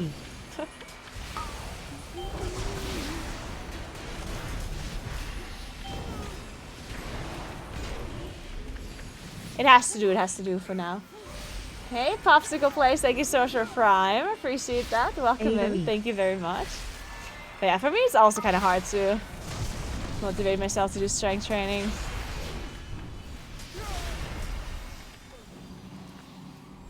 Chainmail, your training grounds fall to the intruders.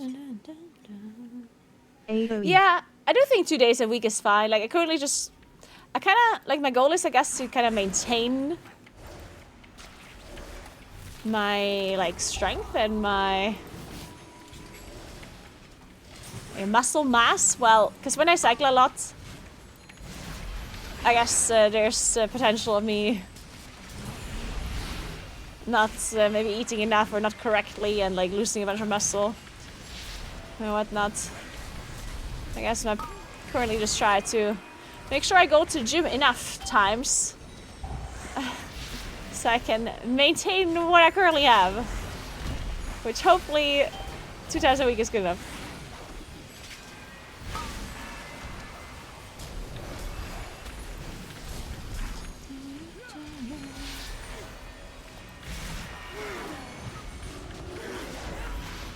But yeah, I felt like if I'm cycling a lot, then going more than twice might also just be too much anyway, because in the end you do need time to recover.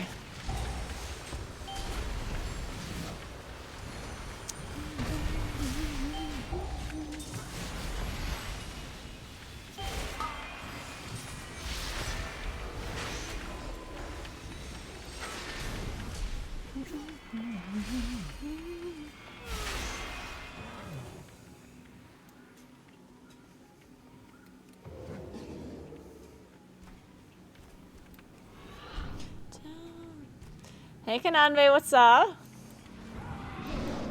Alright, this pull again. Very rough.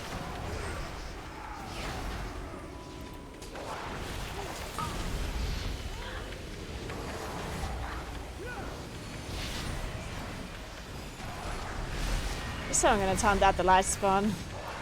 I'll have the other guy heal.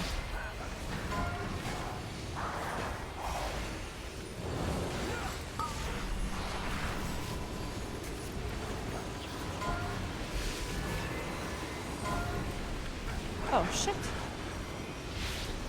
Oh fuck. Only the strongest survive. Man, this fall is rough.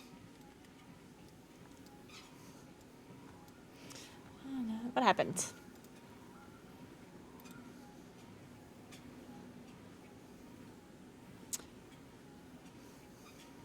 Did it all melee him like at the same time? Was that because of my typhoon? No. I guess they just all melee at the same time.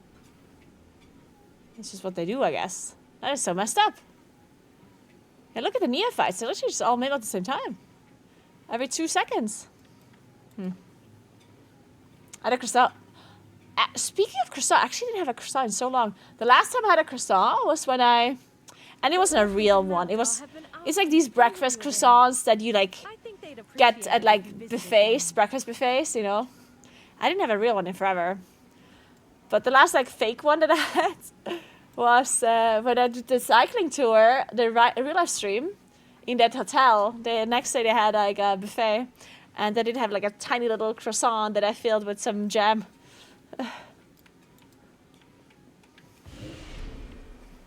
It was nice. Man, I'm still a little bit sad that when I was in France, I didn't eat a croissant. Because I had like a breakfast buffet at the hotel.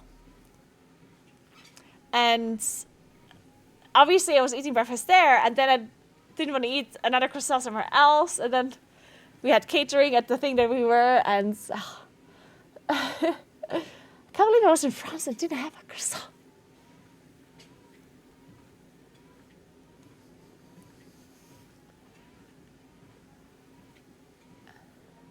She's hungry to have ice cream cake. Well, I mean, people keep talking about food in my chat. What can I say? Someone literally just said I had a croissant. What can I do? Can Druid pull mobs from afar? Whenever I run with one, they seem to pull the mobs. Nope. Nope, that is not a Moonkin pulling them. So the way Moonkin works, or the reason why you think that Moonkin is pulling mobs is because, I'm not joking. Like, I'm being serious. Like, the reason why it looks like Moonkin is the one pulling them is because we have Starfall, and Starfall is a huge AoE around your character. So it's like a 45 yards radius around your character, where stars are falling down, and they hit everything within that radius. That is in combat. So if I starfall here, like if I stand right here and I starfall, then it will not hit any of these mobs because they're not in combat with me. But as soon as somebody, for whatever reason, pulls this mob somehow, that as soon as that happens, my stars will hit this mob, which means that I will get aggro. So let's say I have my starfalls up because we're currently fighting a pack, right? So I'm starfalling and the stars are falling down everywhere, blah, blah, blah, right? And then somebody, for whatever reason, like body pulls a pack or like accidentally does this or that, then that mob will aggro me immediately because I have my starfall up, and as soon as a mob within the starfall gets in combat, the starfall will start attacking it, right? So it's not that I pulled it, but I will have aggro. Same as like healers have aggro, usually, if no one else does. Because if no one does anything to the mob, then the healer will have the most aggro with healing aggro, right? What does Starfire do? Starfire is just a single target attack that will splash to nearby targets. So you target them up, cast Starfire, then it does damage to them up, and to everything around it. How many steps I have done today? Whew. It's a good question. So I walked for 46 minutes now at 3 miles per hour. And I guess I did quite a few steps before that too, because I had to walk around the city a little bit earlier. But I don't know how many steps 46 minutes, 3 miles per hour is. Kuros?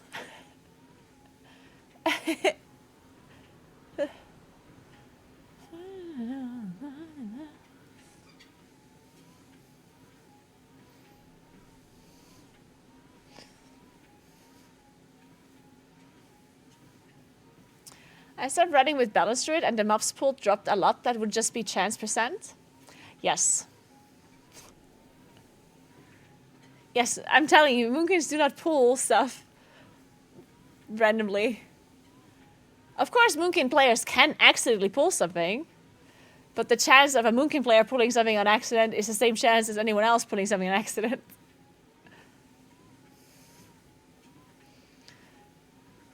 It's just this misconception that Moonkin pulls a lot because of the aggro thing, as I said. Like many times when something gets ninja pulled, then the Moonkin is the one that has aggro, and then people assume that it was the Moonkin that pulled it, when the thing that I explained happened instead.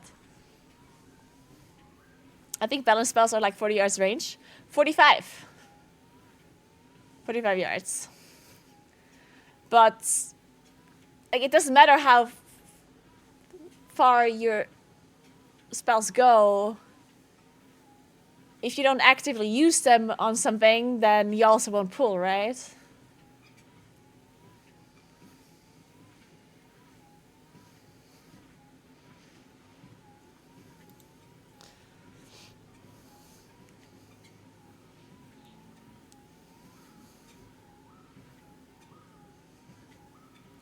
Don't you need Sunfire, Moonfire, and a target for it to take damage from Starfall? No.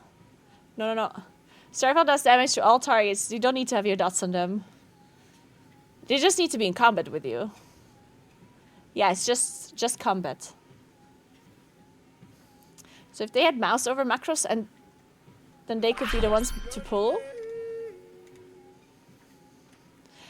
I mean, yes, in theory, yes, but every ranged player could do that, right? Like, a mage also has 40 yards range. So if a mage has a mouse over macro that they accidentally use on a mob, then they could also pull. Same goes with a priest or a warlock or like anyone. Any ranged player can pull from ranged on accident with something, right?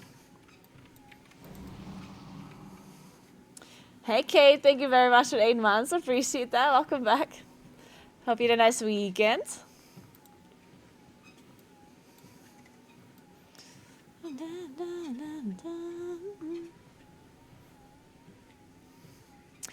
I mean, there are some spells that are more likely to cause ninja pulling than others. Like Frozen Orb, for example, and any kind of pet classes. Like sometimes DK pets, you know, are kind of walking all over the place and pulling stuff. Sometimes like an orb from a mage. Sometimes any kind of ground effects that last for a long time and you move on. Like, let's say I put a ground effect on the floor and then we move on, but then the effect is still there and then the mobs are patrolling into it. But Moonkin by default doesn't really have anything that ninja pulls at the moment. We used to play with these pets. Like these ones here, these like denizens of the dream. They were like tiny little fairy dragons that would spawn and kind of cast. They sometimes would pull stuff. But we don't play with them at the moment.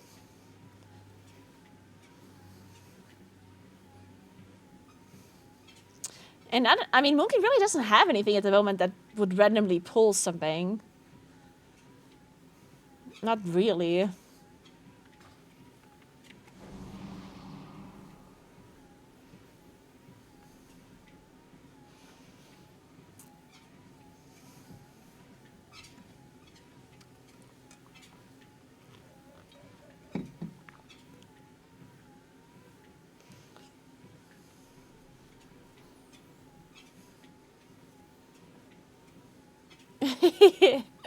Yeah. Okay, which are notoriously famous for ninja pulling packs 199 yards away with their damn arcane ball thing.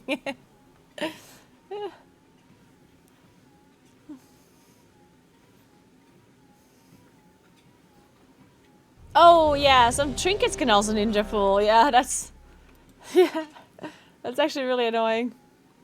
Wait, it's sunny now.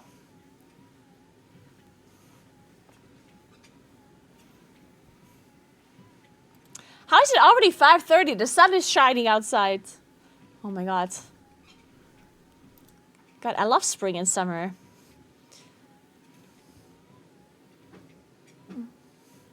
When is it gonna get warm again properly? Let me look at the weather.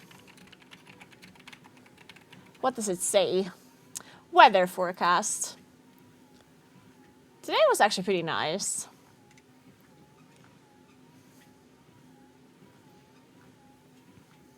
Okay, yeah, so I think I'm gonna do a real live stream on Wednesday and Friday. It looks kind of good. There's a chance that it might rain a little bit, but 9 hours of sunshine predicted on Wednesday. 10 hours on Friday. Sounds good to me.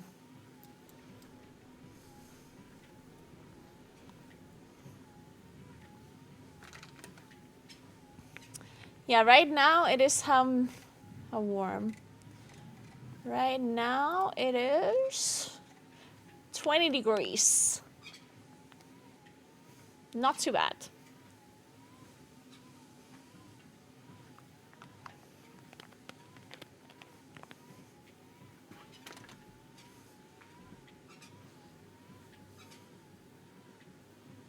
So,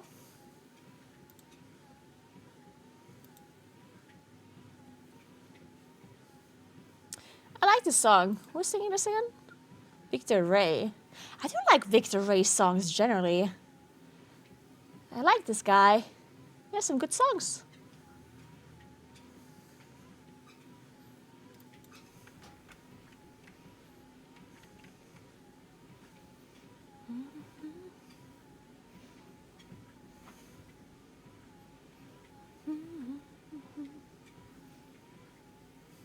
If I get my phone back until Thursday, I guess.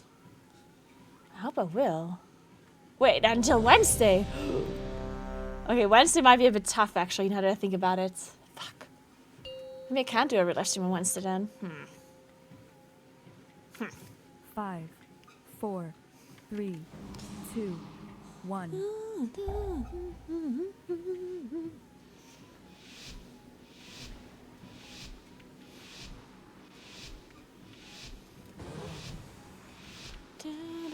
The expedition built the Priory as a place to contemplate the mysteries of Belladar. Okay, let's do it again, guys. Ah, we pulled. Ah, we're fine. The god sought to kill you. Captain Dale Cry is protecting something. Each of his lieutenants bolsters his tactics. Draw them away and defeat them.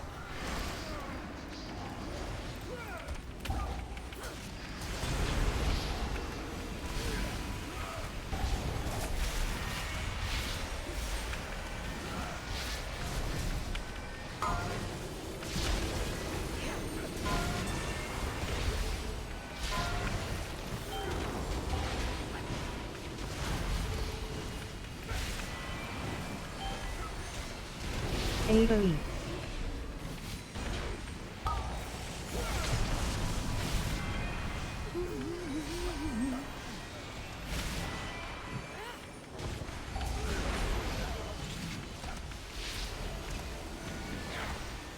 AoE.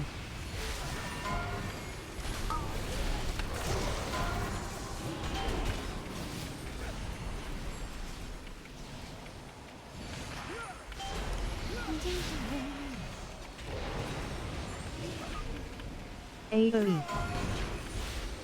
Right. That was nice.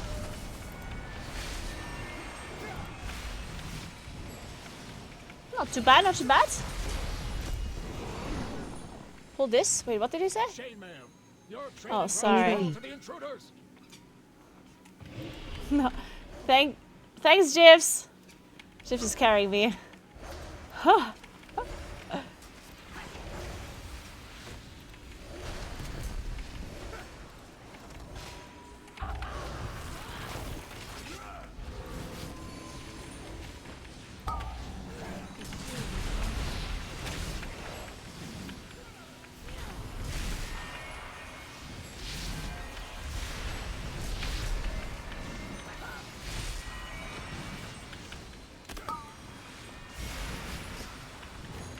Yeah, nice, nice.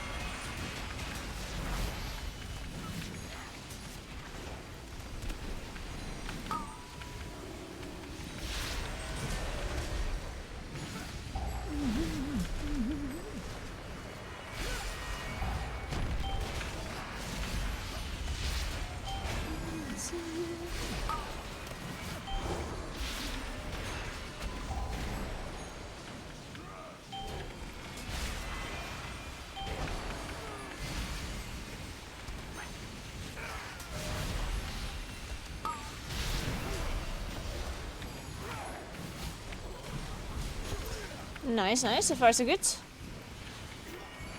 I didn't look at the new tank route, actually. I mean, I looked at it, but like, I just glanced at it. Let's call it a glance, is what we did. How do I get to your Flater profile? Does Prime count? Oh, yeah, it does. Prime definitely does count as a stuff. If you want to play their profile, no problem, no problem. Oh, we're not doing the level light spawn thing. Okay, I think I like it. I think the level light spawn is a bit much.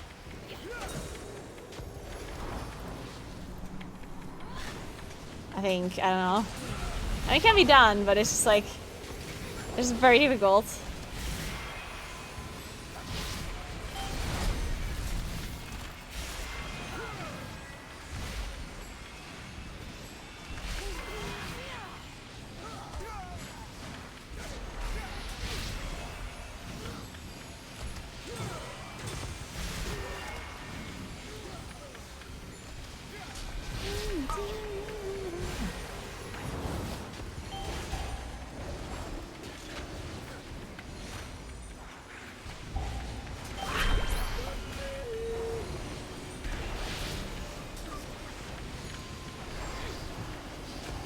Hey, Sarah Mage, thank you so much for 2 months. Welcome back.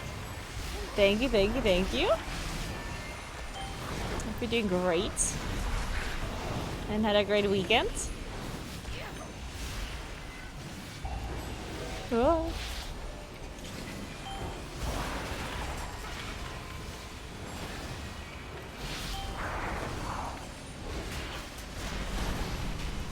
Wait, I'm gonna have to trigger this.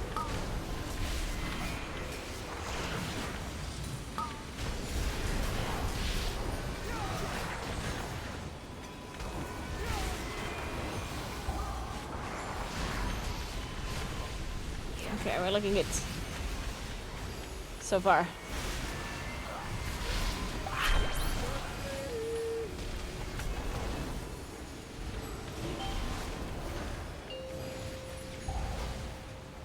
Oh, this is not good. No! Fuck! Oh god. Fuck.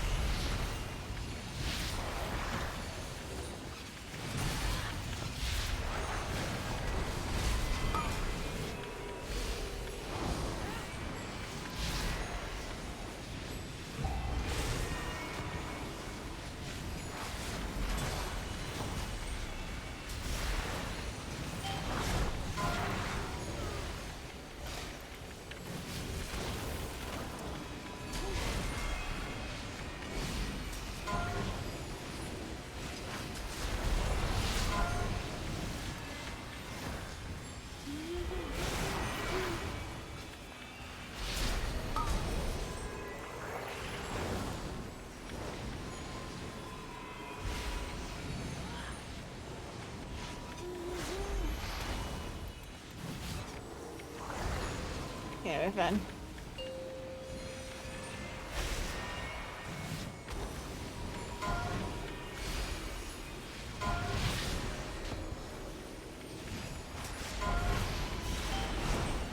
You won't peel off anymore. You must defeat Dale Cry now. Tainer, the intruders defile the altar of the sacred flame. Really, soft cats. Yeah, I mean, I think a lot of people really don't understand why certain classes or specs are even meta, and then they just like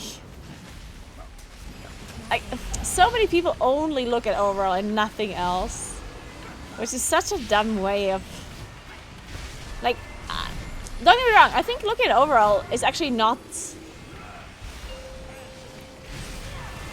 Like, sometimes it does make sense, but like the people that only look at overall and in addition also do not understand how the classes work. Because in my opinion, you cannot, I mean you can, but you're just being stupid if you blame somebody for overall damage if you don't understand how the specs work. Like, you either have to understand what you're talking about, or you just don't talk about overall damage. Because overall damage is pretty complex, right? It's not as simple as... Like, a lot of people don't necessarily understand efficient damage either, right? Like, there's certain damage that's more efficient than other damage. And that's just true. And some people don't get that, which... is actually mind-blowing to me. The fact that there's people out there that do not understand that not every damage point has the same value, and then dare to flame others. Like, this is like this confidently incorrect type of people, where it's like, before you start blaming others, you should first understand what the fuck you're even talking about.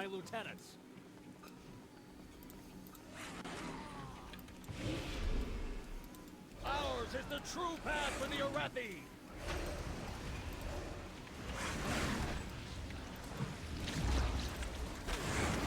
My spear aims true. I wear the claw.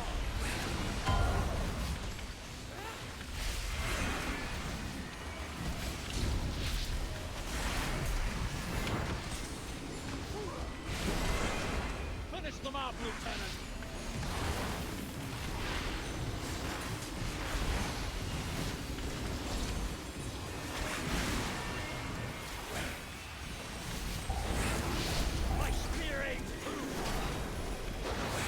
Maybe casters should emphasize more on the MDI.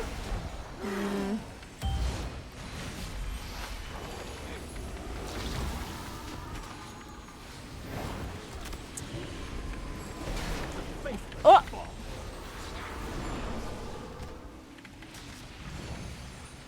The faithless fall. Shit. Finish them off, Lieutenant. Glory to the Empire.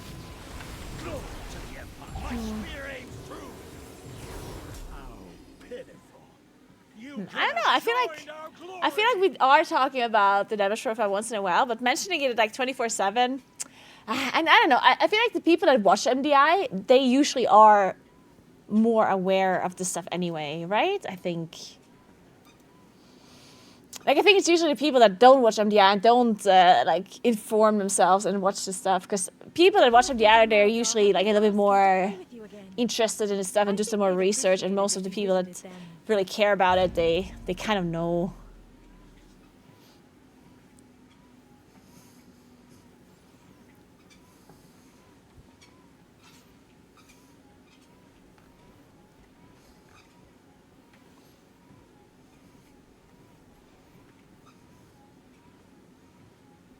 Most of the player base nowadays, yeah, maybe. Like when Akivoka came out, there were kicks from groups for being low DPS. Yeah. That was like this whole meme.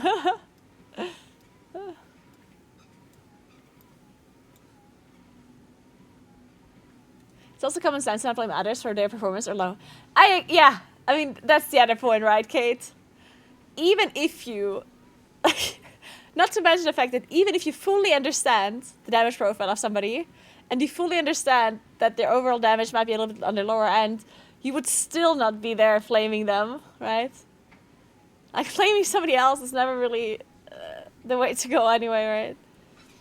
Either you constructively talk about it, or you shut your mouth. Like, in the end, people that blame others will almost always stay at like the level they're at and not improve themselves, right? We all know that the worst thing to do is look for blame in others because that's just like avoiding your own responsibilities, and you're holding yourself back from getting better at whatever it is you do. This is something that you can literally apply to everywhere in life, right? This is not just a game thing. Like, whenever something goes wrong, no matter where, no matter in a game or in real life or whatever, as soon as your head, and like, it's a human thing to do. It's a human thing to try and search blame in other people, right? So if you want to like improve, or if you want to be a better person, you want to improve in whatever it is you want to do, just try to stop your brain whenever that happens. Like, whenever you try to blame anyone else, just think about the fact that you cannot change someone else's behavior. You can only change your own. And you can only improve and do things better that you're doing, right? So why waste any kind of brain power on blaming others when that's not getting you anywhere? Like, what's the point of spending time and effort looking at other people's faults and issues and like mistakes? What is that going to help you? Like, it doesn't it doesn't move you forward, right? So if you want to not have issues like that happen anymore in the future, then just look at what you could have done better in this situation. And sometimes it literally could have been nothing. Like, sometimes you literally couldn't have done anything better, right? But just the fact that you're thinking about it and like go through all of the things that you could have done differently, even if it ends up being absolutely nothing, then that's it. And then you just move on, and the next time it's going to be better. And sometimes you got to think out of the box too. Sometimes maybe it's not super obvious what you could have done to help.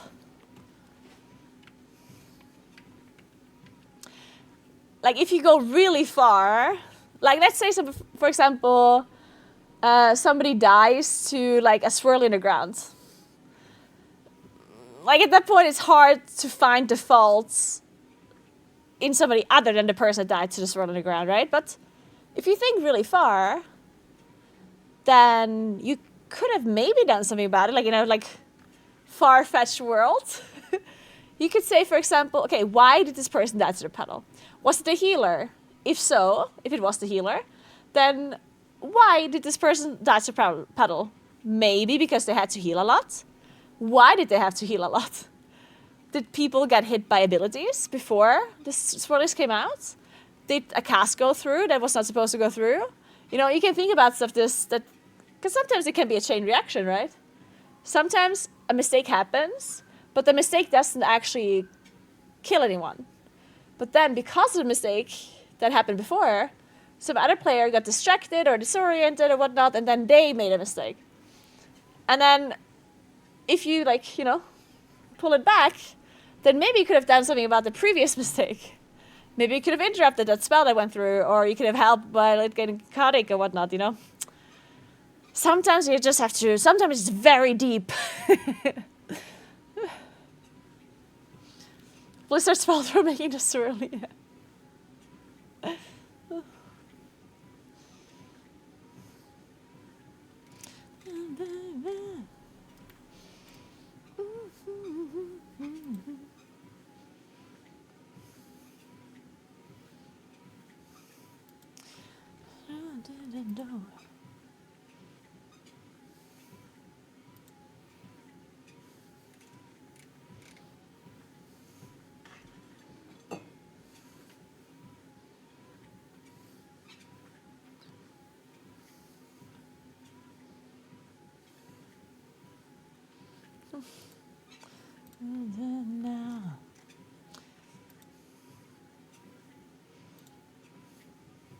Okay, 1 second, guys.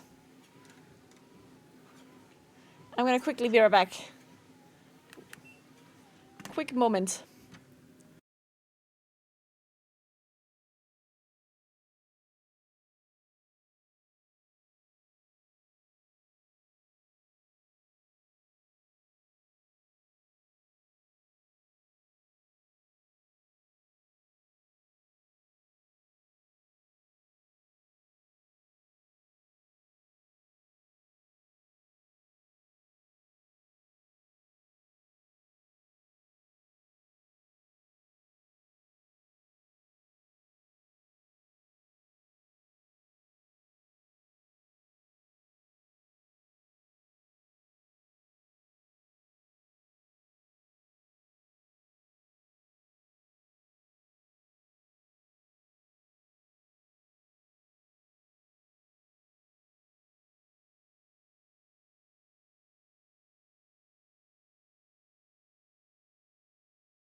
So, oh my god, I just stepped on my treadmill assuming that it's moving.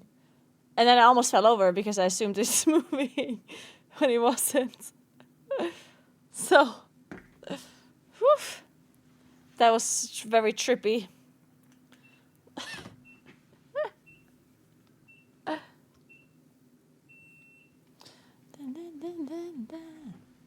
Alright.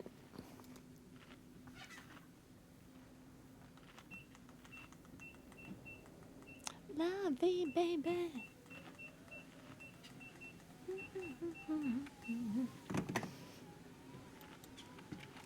Lovey baby.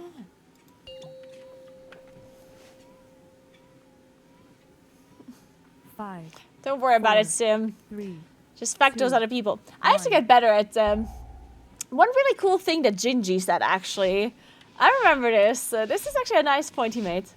You know, sometimes when you make a mistake and people get angry at you, and sometimes it wasn't even your mistake, and people like flame you, what Gingy said that he does sometimes is like when somebody flames you, instead of looking at it as like an attack on you. God sought to kill you. Oh, we pulled. Captain Dale Cry is protecting something. Each of his lieutenants bolsters his tactics. So instead of like draw them away and defeat them. Okay, like I understand this is very difficult, but like if somebody flames you, try to like look at it like look at the thing that the person said in like an objective manner and remove the emotion out of it. Like I understand this person should have said it in a nicer way, right? Obviously. Like, if people are assholes, they're being assholes, right? But there's not much you can do about the fact that this other person's an asshole, right? So instead of taking it personally, try and think what this person, like, what is the point of the message? Like, what is it they're saying? Like, did they say, for example, why did you die? Like, you suck, right? Like, if they said that, for example, then instead of looking at it in like a super personal, like, attack way, think about it in a neutral way. Just pretend, just take out all of the emotions of the sentence, all of the anger, just take it out and look at what they really said. They said, why did you die? Right? So instead of answering in an aggressive way back, which is gonna just turn it into a heated discussion, just answer in like a nice way. Like, for example, let's say you died to actually something that was your mistake. Let's say you died to a puddle underground. Well, say something like, sorry, that was my bad. I died to a puddle. I was focusing on this and that, right? And sometimes when you answer in a nice way to somebody that is being aggressive, they actually like feel bad and might turn like nicer in their answer again, you know? This doesn't happen all the time. Sometimes there's a toxic guy, you answer them in a nice way and they're still being toxic, right? Or even more toxic than before. But sometimes you say something nice back and they will get out of their emotion, because what really happens in that moment for this person is they are just frustrated, and there's just emotions that play into their reaction, and they just like their immediate answer is like an angry one, right? And if they would have thought about it for like 10 seconds, maybe they would have calmed down and wouldn't have done this thing or wouldn't have said it this way, right? Which in the end, they're still the problem. Like, I'm not saying that they didn't do anything wrong. Like, obviously this person is the problem and they're the asshole, right? If they like flame me for no reason, or flame you generally. But you can make the most of it, because you can't change them. You can't make them not react this way in the future, right? Because if you answer back in an angry tone, that's not really helping you in this moment, and it's not helping them in this moment either. It's not helping anyone. So if you answer in a nice way and you just kind of pretend as if they would have said it in a neutral way, then maybe you can move on from it and you can continue. And maybe they'll reconsider their toxicity as well. Maybe they'll feel bad about it. And you can move on. Maybe they feel stupid, you know, for being that rude. Because yeah, in the end, answering back in a toxic way or in an angry way yourself, it's really not helping you. It's not gonna do anything for you, right?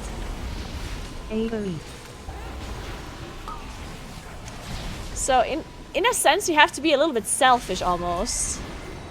It doesn't sound selfish when you answer back nicely, but it kind of is.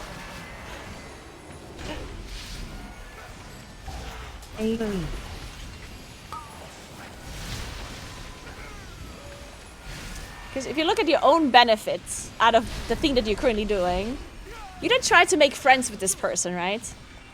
It's some random stranger on the internet. You don't give a shit about this person.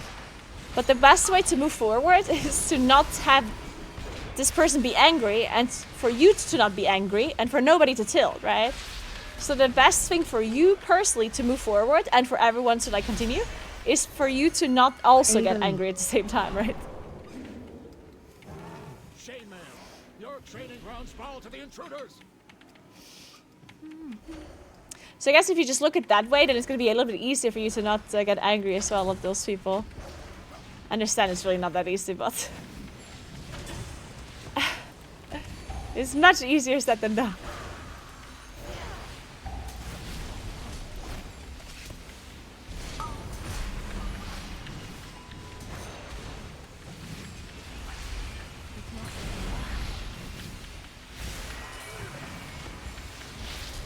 That in itself is so fun. I agree. One of the most satisfying things is when a person like flames you or is aggressive towards you, and you answer in a nice way, and then they like feel dumb, like they feel embarrassed for what they have done. Like if that ever happens, like that actually does feel very satisfying in my opinion. Because then you just made them feel very fucking stupid for being mean to you or like being a fucking asshole to you for no reason.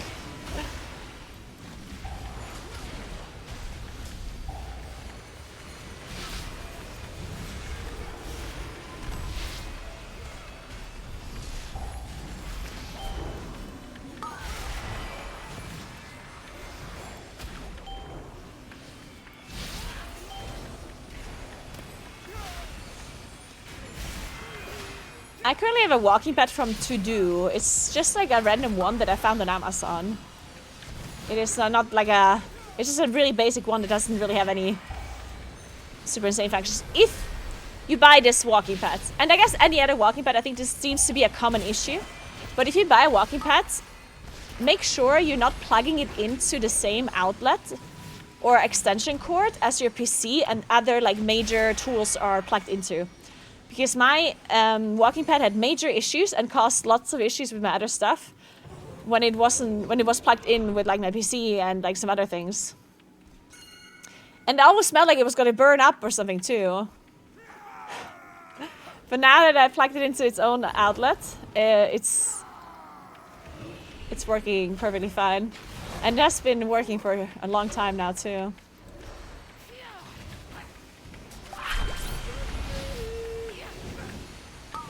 Thank you so much for 2 months, King Raheel. Thank you so much.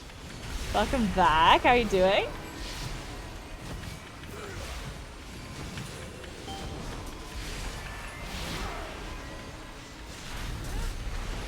Sounds like European wiring. I honestly don't know why it's doing that. I don't think it's the wiring. I think it's the treadmill itself that is maybe not the highest quality when it comes to like the amount of power it draws. I feel like it might be that.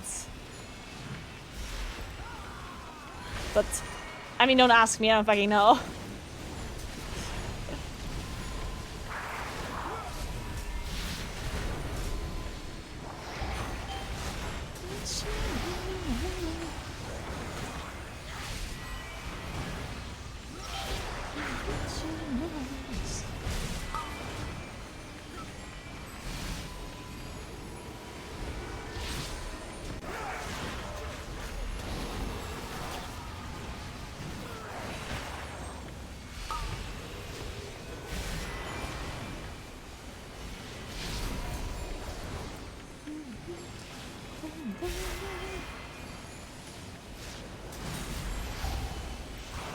Are you okay, sir?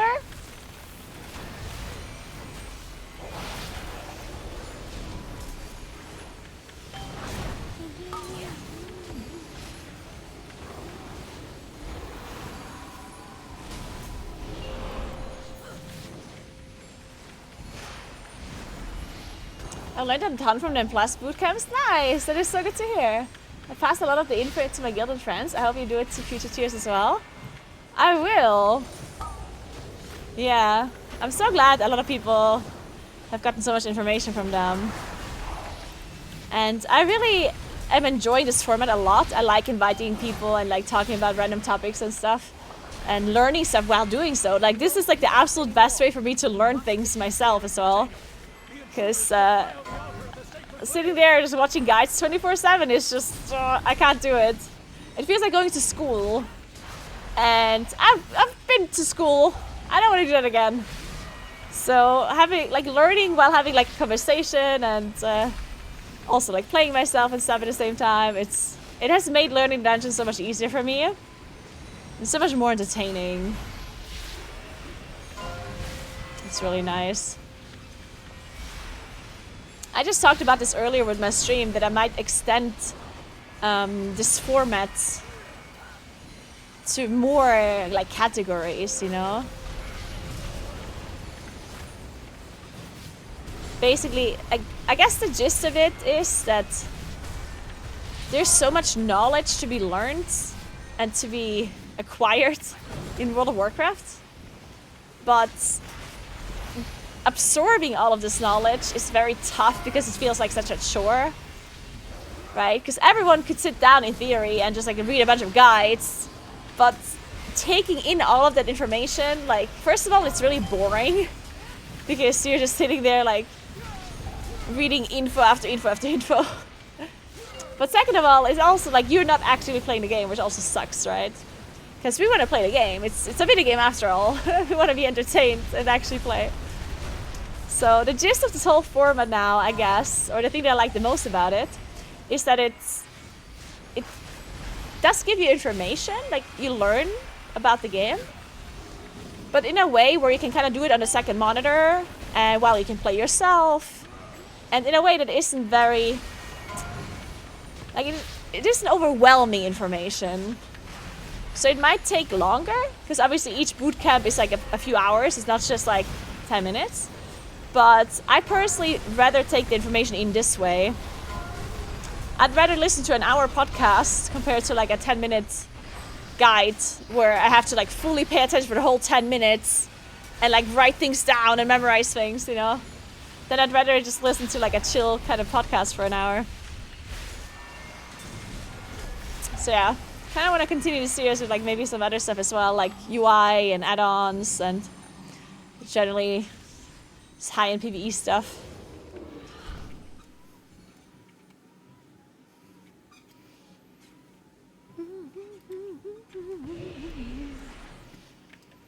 Ours is the true path for the Arathi.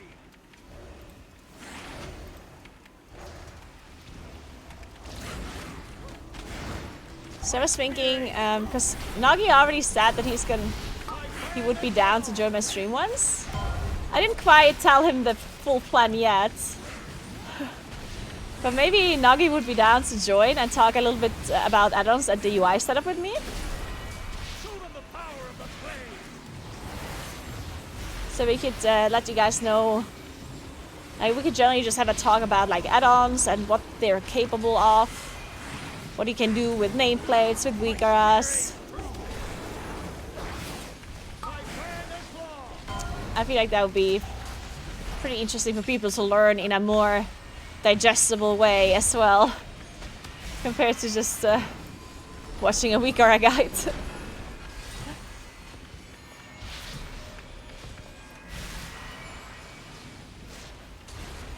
Lieutenant, eliminate these vermin. So maybe that's what I'll do next. My hand and claw. My spear aims true.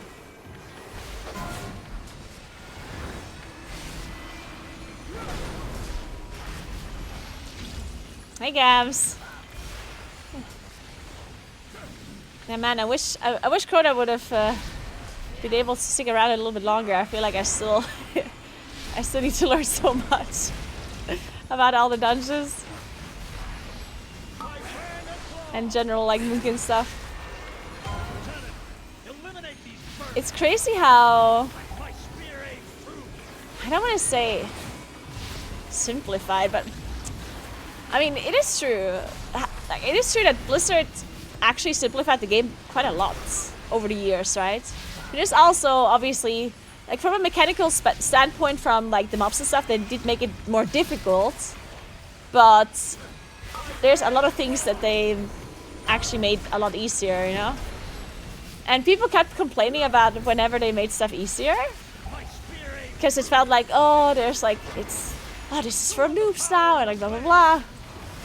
But it's crazy, like the amount of detail and knowledge that is really required to be on the highest level as like as a PvE player is honestly insane. Like if you come in as a new player to learn all of this stuff, like it's absolutely crazy compared to most other games.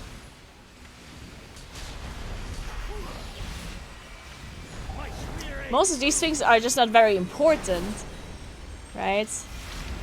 Like because to learn the game on a basic level, like if you only want to learn Moonkin, for example, as a basic level, that's not going to be that hard. And if your only goal is to do +10s, that's also not going to be very hard. Like then you're going to be fine, right? But as soon as you want to go to like the highest key levels and the highest like rating environment and whatnot, all of a sudden the amount of information and knowledge you need is crazy. Like, I don't have nearly enough info and knowledge to be able to do something like MDI TTP. Which is crazy when you think about the fact that it's literally my work to play World of Warcraft all day, yeah. And I understand I'm also not like... I mean, I could acquire the knowledge if I wanted to. Right? But still, the fact that you can play the game all day and still miss so much info is kind of insane to me.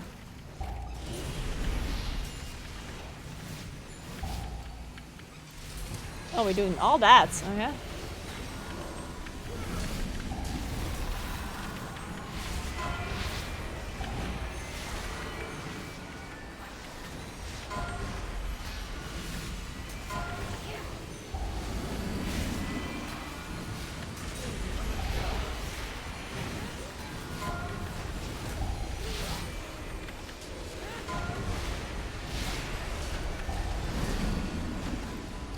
I'm gonna have to knock this.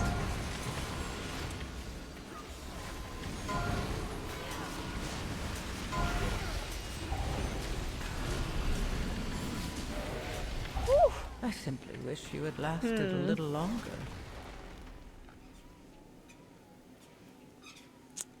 I don't know if this is a pull we can do. Can we do this?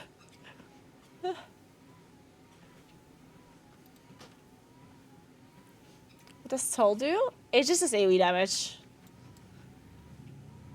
That was a lot of paladins.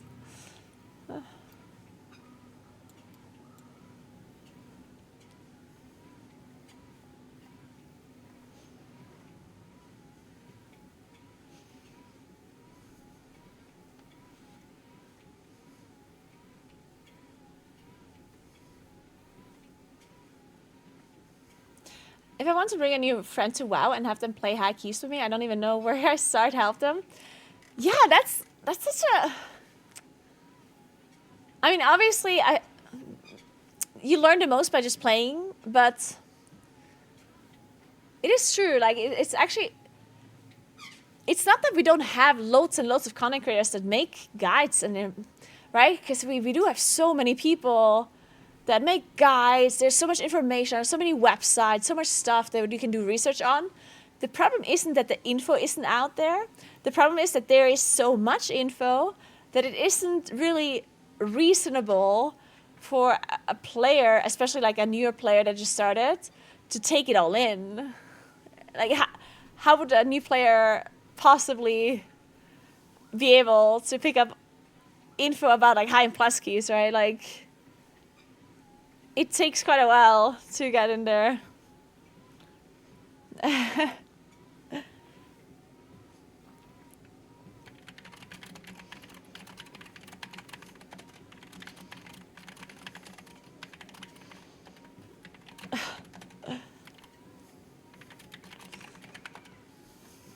All right, huge shout out to Gypsy for inviting me into the 17th Priory. Even if we ended up depleting it a million times. But I honestly had a good time. I do like Priory a lot, and I think like being able to do it over and over and the group not immediately disbanding is actually really nice, because then you get so much practice into some of these pools. So I actually did have a good time. Unfortunately, our DK has to leave now.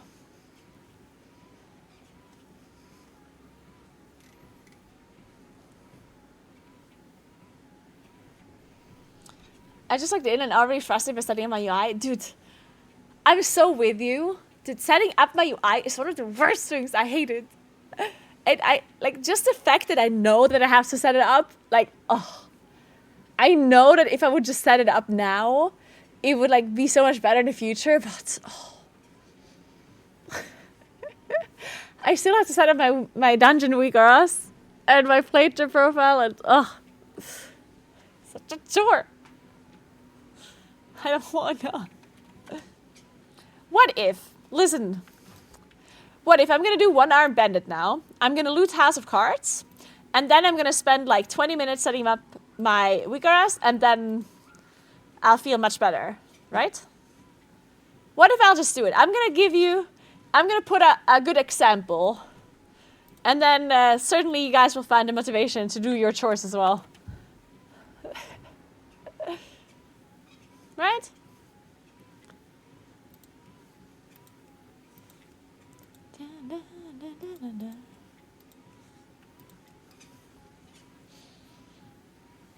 Just buy the House of Cards Wednesday. Good point.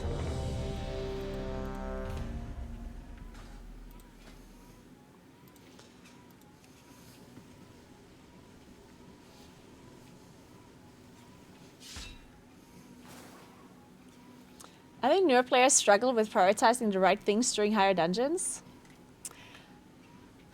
I guess, especially with newer players, the biggest problem, in my opinion, is like the reason why they cannot prioritize properly is because they don't have the muscle memory to be able to use enough brain power for the correct thing that they need to prioritize.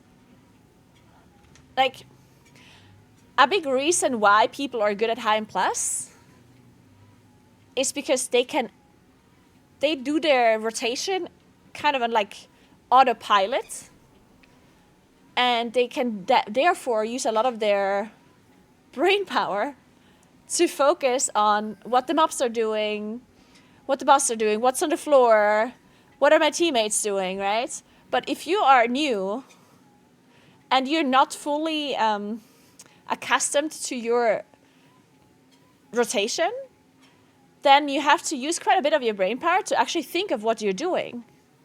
Like, what am I pressing next? What am I doing here? What's the best way to use my cooldowns, right? And then if you have to focus a lot on your rotation to do a lot of damage without it happening on like autopilot, well, then you're by default not going to be able to do really well in the key. At least not as well as other people are going to do, right? So that's like the biggest thing. And that is honestly only something that does happen with experience. Because you cannot learn muscle memory. No matter how many guides you're watching and no matter how good your stuff is and your information, like, that literally just happens with practice. Muscle memory cannot be learned. It just... And obviously the more you understand your rotation, the faster you're going to get the muscle memory. That is true. Because if you don't understand exactly when to press what, then you cannot develop muscle memory. Because at that point, your brain doesn't know, oh, was this actually the correct button? And then next time maybe you press a different one. So first you need to acquire the knowledge about your spec and rotation and actually figure out what to press in which situation. And once you have the knowledge for it, then you can acquire the muscle memory. And at that point, once you have the muscle memory, it just happens. Like, then you just press the buttons that you need to press.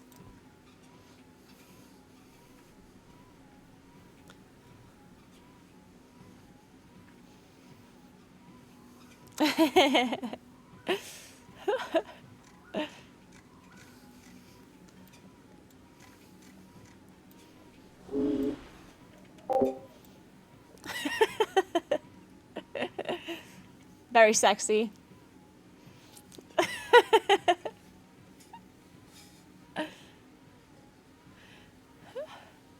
Many custom UIs are worse than basic UIs anyways. Oh yeah, that's true.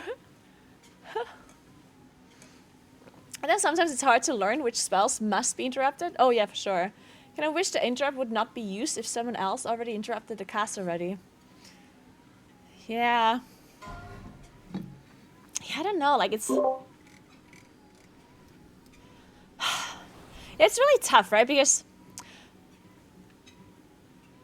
on one hand, you want to make the game difficult for people that have been playing the game for 20 years, right? And then on the other hand, you also want to make the game accessible for newer players. And I feel like that is almost impossible to achieve, right? Because especially in PvE. Because in like in any kind of PvP game, the difficulty occurs by your enemy's skill level, and you can have matchmaking, right? So new players get face new players, or like lesser skilled players, and then by default, your game just kind of balances out the skill level. But since this is a PvE game, and you're fighting mobs, the mobs need to somehow be able to challenge the really good players, but also not be completely overwhelming for new players, which is almost impossible to do. That's we have different difficulties, right? We have lower key levels, high key levels. We have LFR, normal, mode, heroic, and so on, right? But even that is not really good enough sometimes. And it makes sense, because like if you think about something like, let's say League of Legends, right? The amount of different like skill levels that League of Legends has is really high.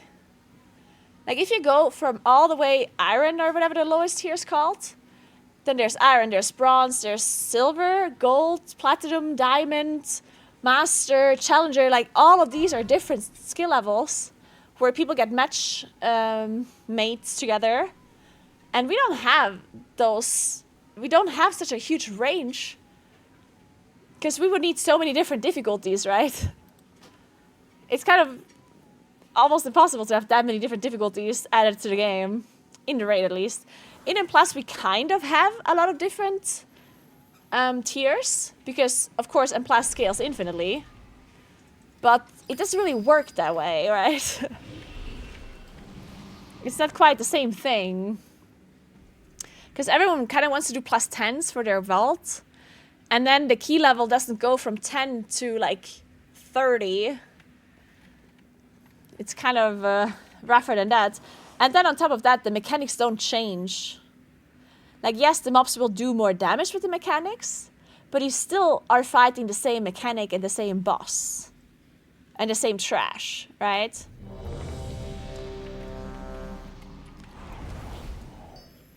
Because in theory, if Blizzard would want to make the game more new player friendly, then I guess what they really should do, and this doesn't really make sense, but in theory, it would be better if the mobs have less abilities, right? Like if they would just create trash mobs that have like one ability each. Or maybe some of them really have no abilities and only very few abilities are in the trash, right? Because for new players, this is super overwhelming when you pull a pack and there's like 10 different casts that are going on and it's like, wow, what is happening? So, but then you can't do that for high key levels, right? Because people that have been playing this game for 20 years, they would not be challenged at all if there's only one mob that casts, right? So the fact that it's a PvE game is actually kind of hard to balance the difficulty of it.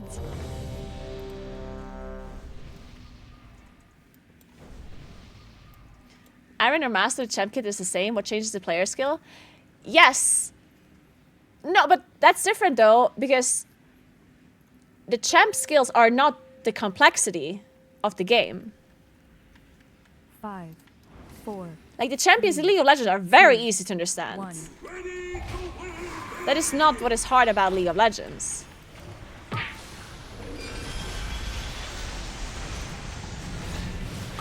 World of Warcraft though, on the other hand, is different. In World of Warcraft it's very difficult to understand what the mobs are doing.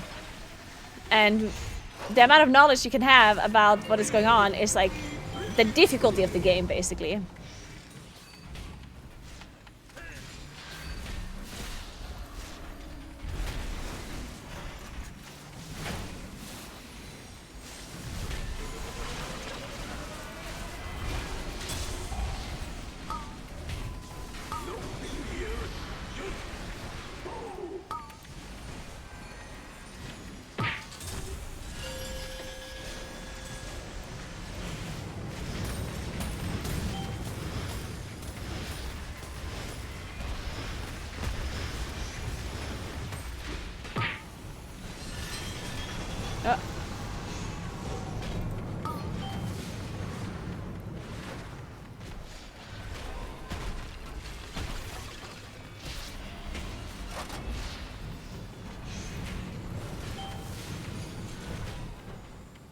Yeah, the knowledge check in WoW is honestly insane.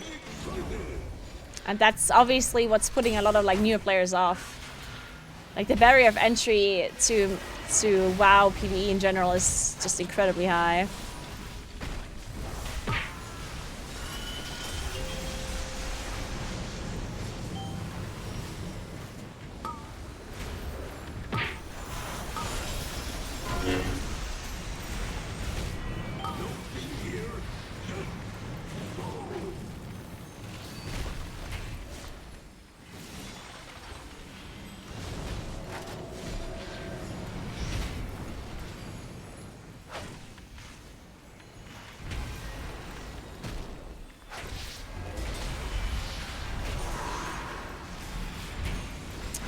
buff. Fuck.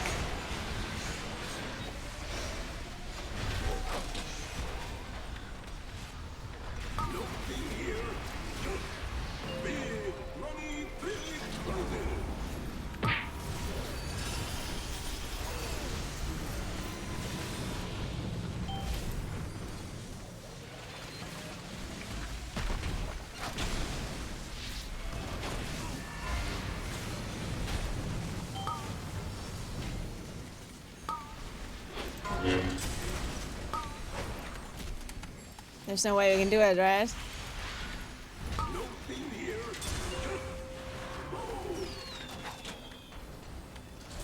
Oh, we did.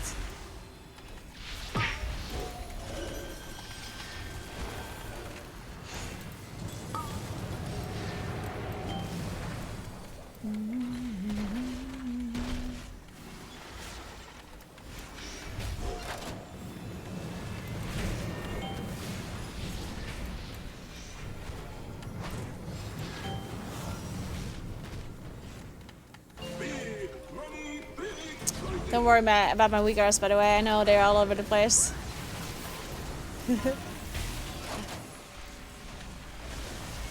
As I talked about earlier, I didn't want to set up my UI.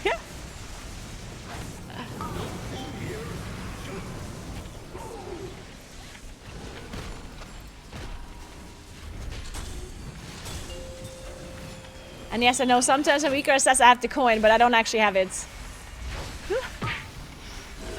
Don't ask.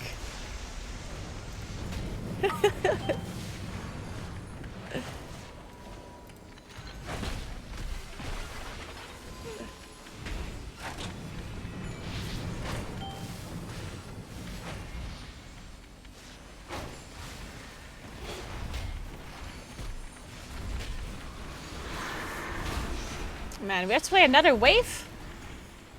Probably should have just lasted. Or was that all waves?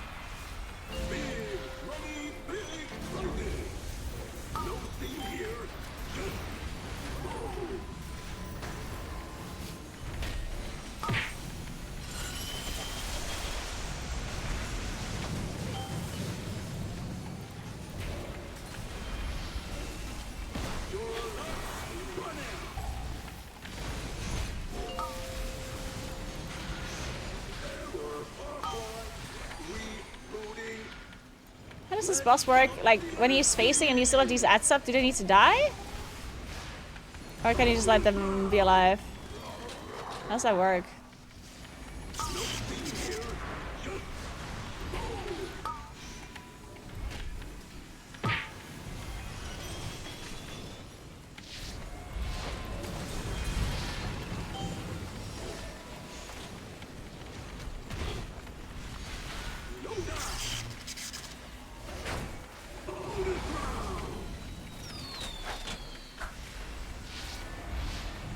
This boss is just not dying, is it?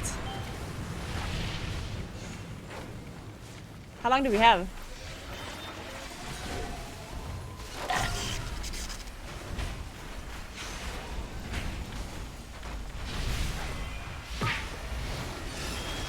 And I wish I had timers. Oh, 20 seconds.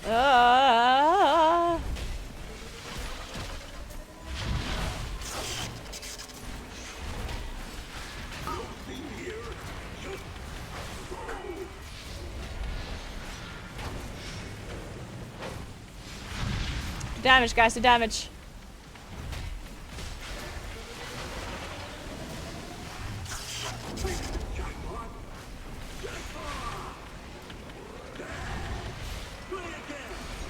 Oh my god, we did it! Unbelievable! Whoa! 92! That's a big number. Fuck! God damn it!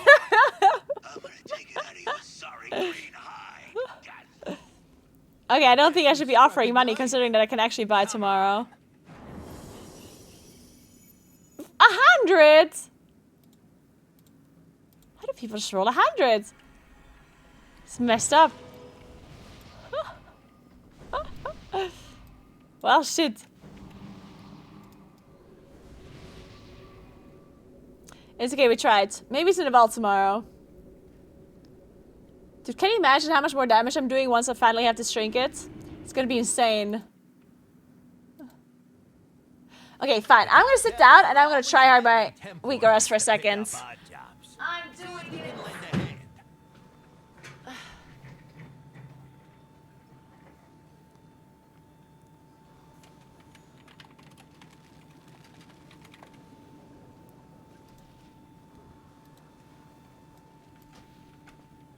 So.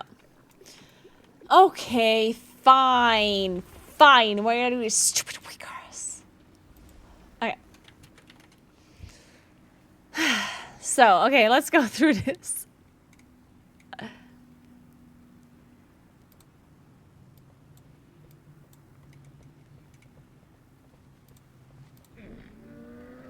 Okay, dungeon cast bars. Damage or AoE cast. Wait, it does all of them?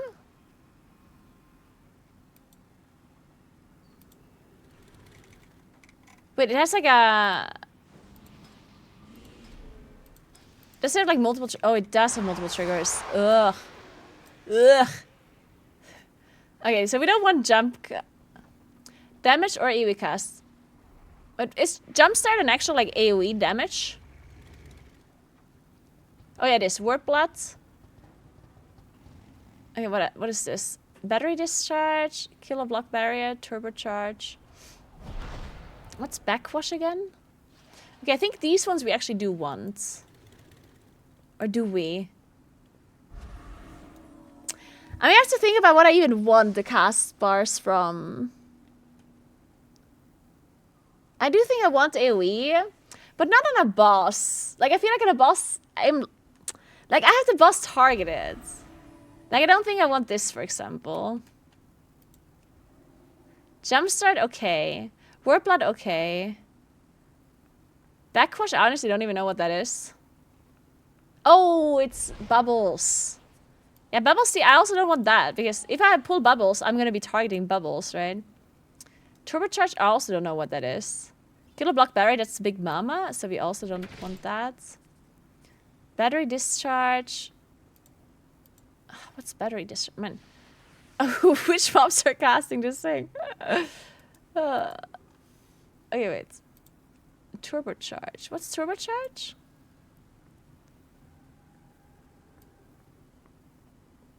What is turbocharge? Googling.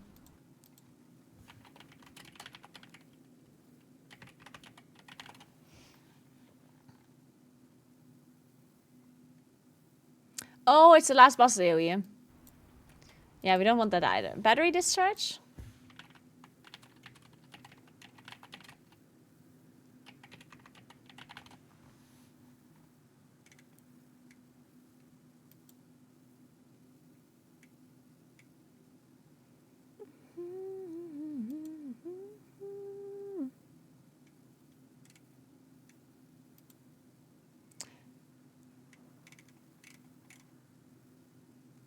Oh, that's the jump starters. What's jump start then?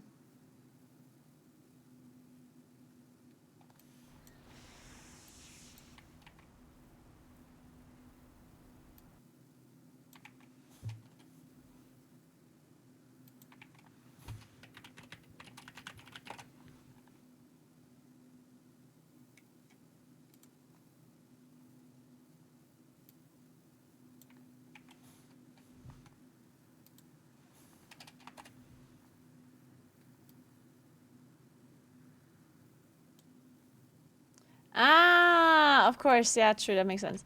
Yeah, then we don't want this either. So I guess we only care about warp blood and battery discharge for like AoEs that are from mobs. Then frontals, cast in melee. Okay, so we don't want any of them, I don't think. Yeah, I don't care about any of those. The surprise inspection, maybe, actually.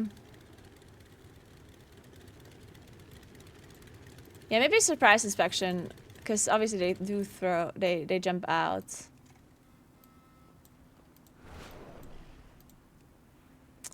Well, maybe also jettison, oh, whatever. Okay. Warp blood, battery discharge. Inspection.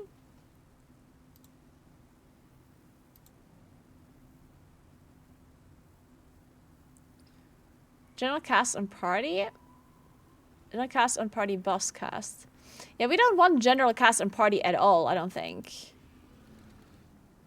I don't think we want cast on party. Yeah, I think I'm gonna like fix my UI because so here's the thing, right? I understand that having more information is good for you, but I'm a pack player and I don't want to see like I'm not somebody that can interrupt anything, right? And I see it on my nameplate. So I don't necessarily want to see cast on other people because I mean I do kind of want to see it, but then at the same time, not really. I don't know. I mean, this is hard for me to decide. I feel like my nameplates should be the ones that give me the information about the casts. I don't think I want to see like smites on other people and whatnot. Because either I see the nameplate or I don't.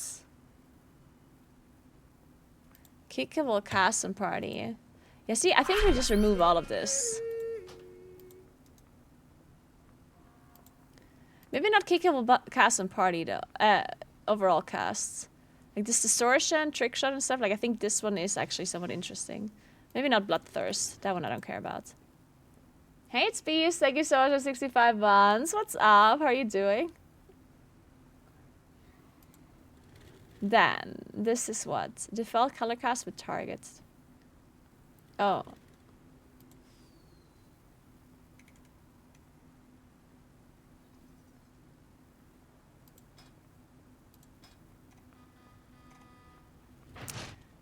Is it interacting? Trigger one mirrors cast party kickable color.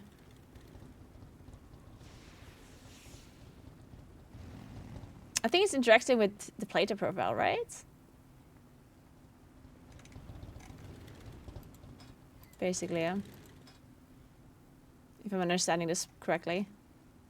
So if there's any certain colored mob that casts, then it will be here. Let's delete this.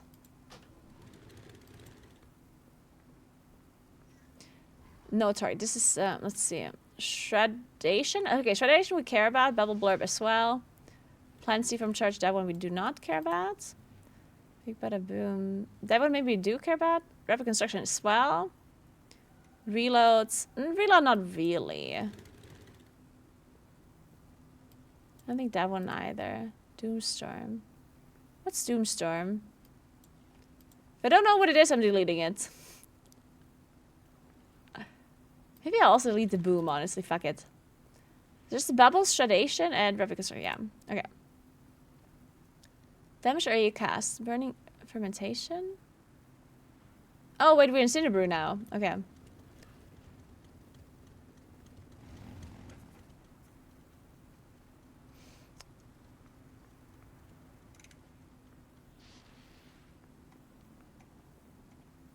I feel like this all makes sense. Except boss abilities. Sprouting Stout, that's boss ability, right? I don't want boss abilities in here.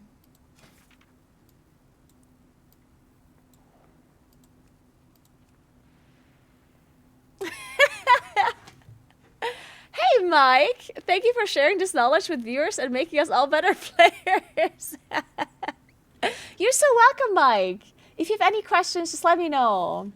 You're so welcome. Thank you so much for listening to all of the info and taking it all in. I'm sure you're going to be a better player as well next time. Don't give up. You can do it, Ginger. You can do it. You also can be a better player one day.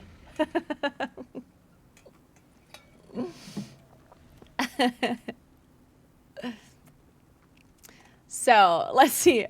I'm currently doing my weaker hours, which I dread doing, but I managed to motivate myself to actually get it done. I can't believe I'm doing this. Okay, so Fluttering Wing, we don't care about this. Well, we do care, but it's like a boss thing. Then, Spouting Stab, we don't care. Let it hail. Everything else we do care. Tenderize we care, Keg we care, Brew. What's Swarming Surprise again? What's the spell?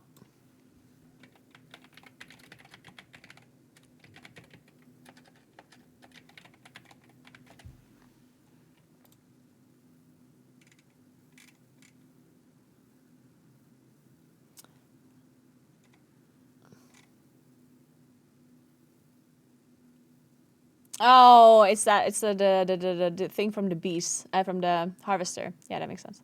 Okay, that one we do care about. So that one we care. That one, blah blah blah. And burning fermentation is what again?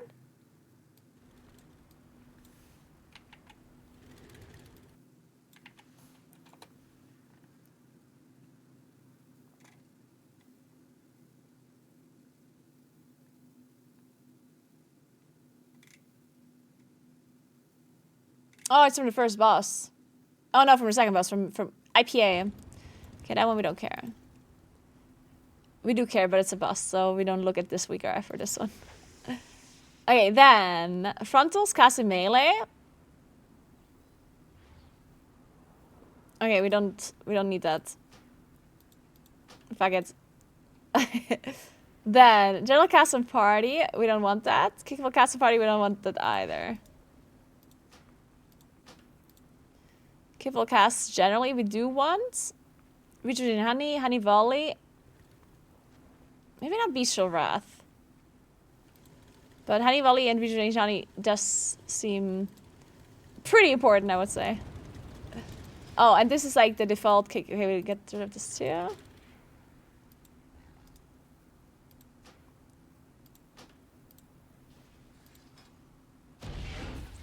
Eternal darkness, dazzling breath. Oh, we're in DFC already. Okay.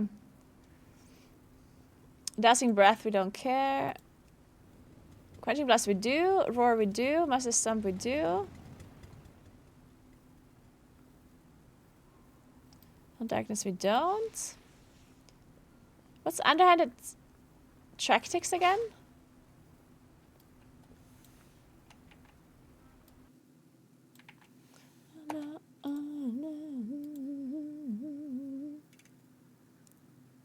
Oh, it's the boss's cards. I don't care about them. Isn't Jinji the new guy from Whippy's team?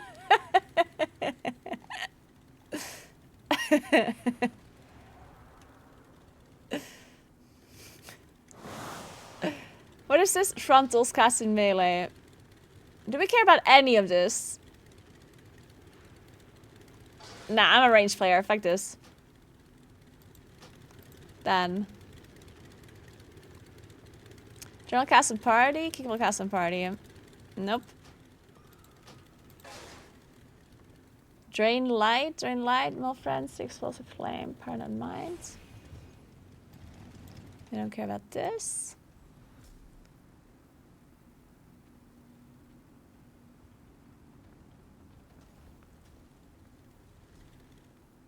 I think I generally just don't care about this. Fuck it.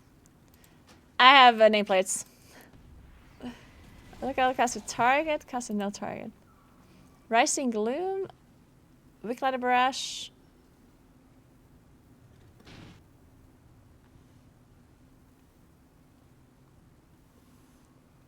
Okay, maybe we keep Wick Lighter Barrage.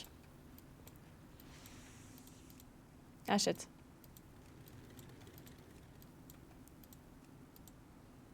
This one we don't keep. Okay, Rookery. Crush Reality. That's the boss's cast, I'm pretty sure, right? Second boss. Then... God, I'm so bad with names. Ugh, I hate all these names. What are all of these spells? Of... God, especially Rookery spells. They all look the same. Either they're purple or they're blue, and either they have something voidy or they're like lightning-y. Lightning and void is all they can do. What's Dark Gravity? I assume... I mean, it could be... It could be the boss spell. Yeah, it is. Okay. Then, Null Upheaval, I assume that's... the trash cast? Yeah, Void Stone. Okay, that's the Void Stone. And then this is what again? Attracting shadows. Ah, yeah, okay, that's that. So we want this too.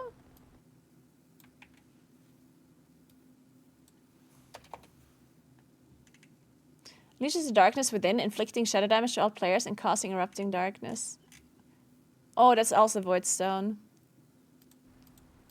Sure.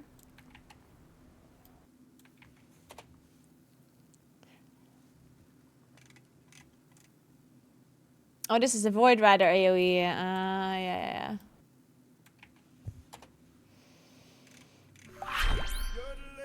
And this is a Void Ascendant AoE. Okay, so we keep all of these. Hey, Spider Tattoo. Thank you so much for 7 months. What's up? Then frontals, lighting dash. We don't care about frontals. No custom party. Kickable custom party. We don't care. Kickable cast, lightning surge. We actually don't care about that either.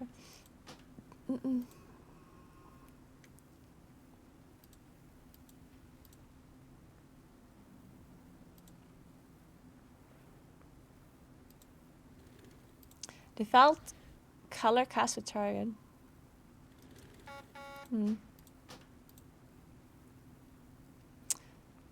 Oh God. What are all of these things here?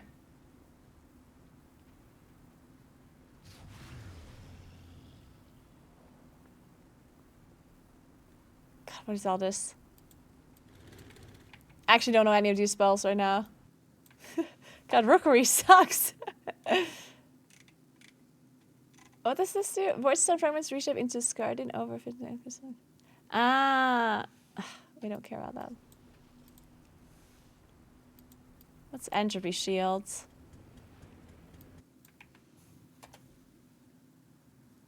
Getting a wall of void energy, deflecting all ranged attacks and spells and oh, it's Quartermaster. We don't really care about this either.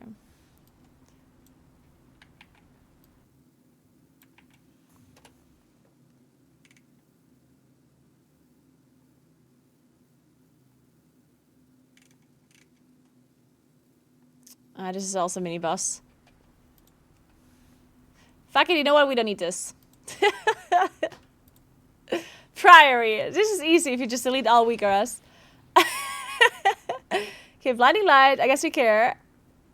Actually, no, it's a possibility. We don't actually care about that. Then inner fire soul. Oh shit, they also just look the same. This is Castigator Shield, which is Brawn Pike, right? This is Sacred Toll. We need that. We don't want Divine Storm. Scepter Shot, we need this. Thunder Club, we need. Inner Fire, we don't. Embrace the Light, maybe also, whatever. Okay. Frontals. Lunging Strike, okay, Lunging Strike we do need. And Impale as well.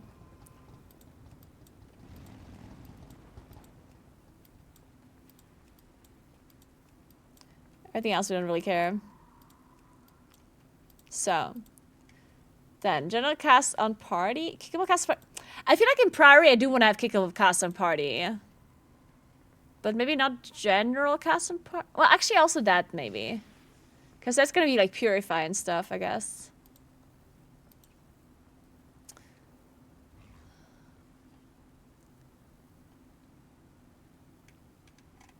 Heat Wave?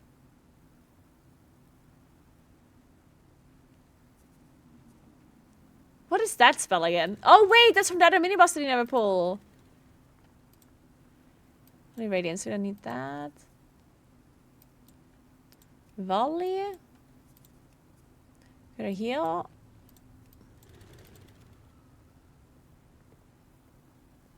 It's a boss thing, we don't need that. Just give Volley and Grid Heal.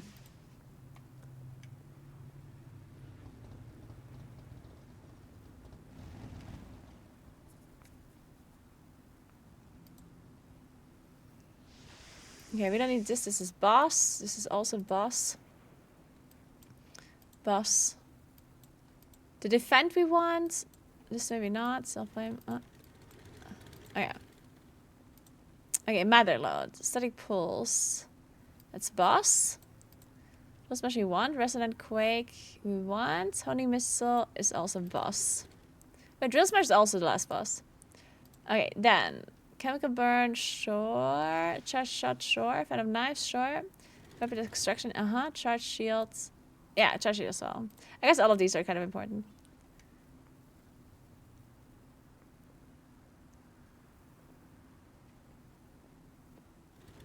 Okay, none of this we give a shit about. Then... this one's gone. Gone. Gone.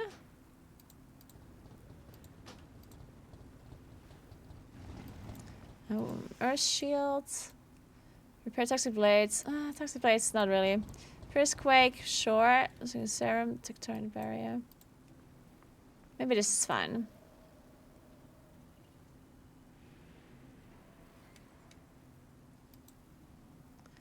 Coin Magnets. Honing Missile. Summon Boomba. This is all boss. This is all boss. Activate Mecha Gas, kind of good. Crawler Man, Blowtorch over time. Wait, Brains are actually kind of nice to have. This one, maybe not.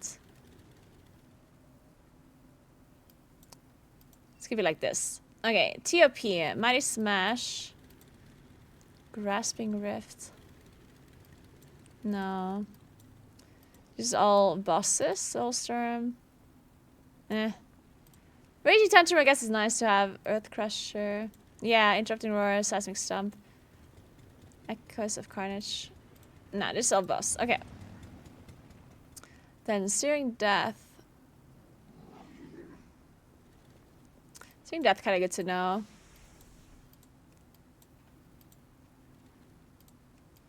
Massive Cleave, Crushing Slam.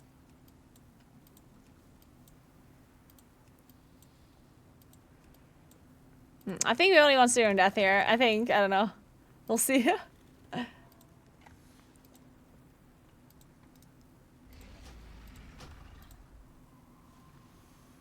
Trying to build Volley. Demo Shout. Meat Shield, maybe not. This is nice to have.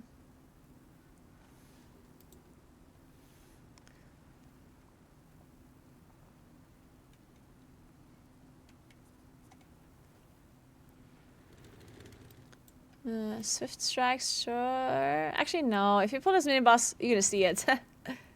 The Spiral. Rolling Blades.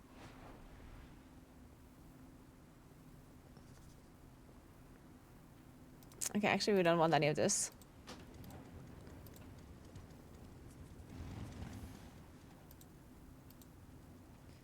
Cast for targets. Okay.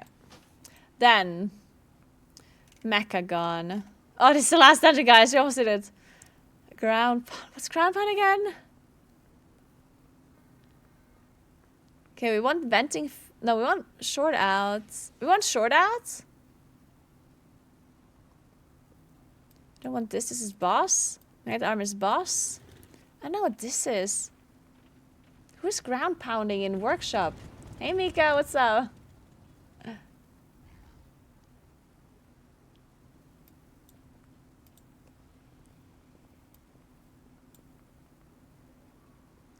Doing ground pound. Oh, the first spot. Okay, we don't care about that then. Okay, let's keep it this way then. Hidden Flames Cannon, Cutting Beam.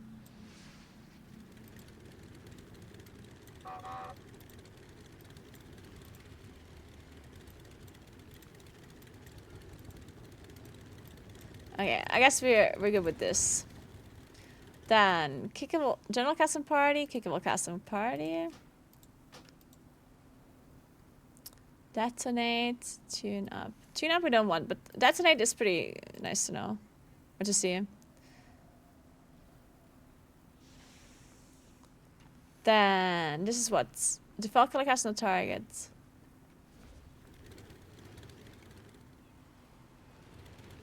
Corrosive Gunk we want.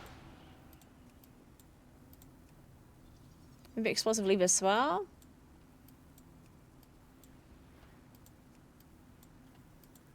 Maybe like this. Okay. And now we also want this to be somewhere else. Huh. Where do we put all of our stuff? So I can actually see it. Right now I don't see anything. Maybe I do just put it all to the left somewhere. I think that makes sense. Let's just put all the weakers to the left. So my player frames are below.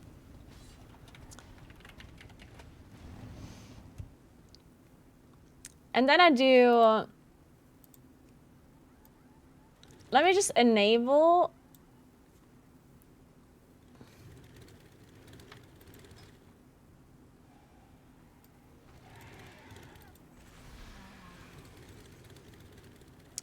Let me just enable like CC and stuff.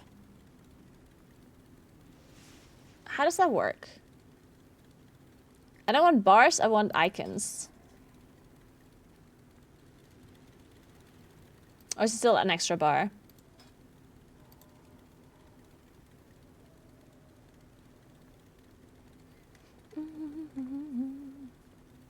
Spell type, AOE. Yeah, AOE.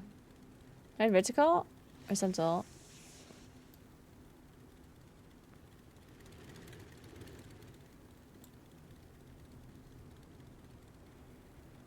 This is such a banger remix.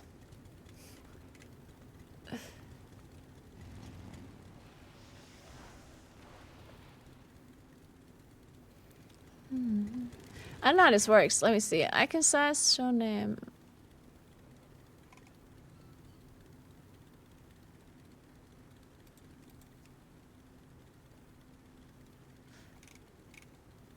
Where am I supposed to be looking at?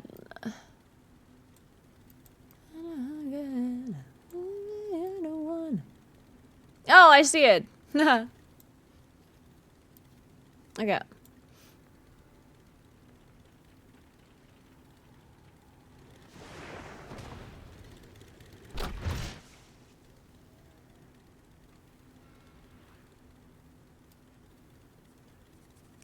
So how do I do this to only be an icon? Does that not work here?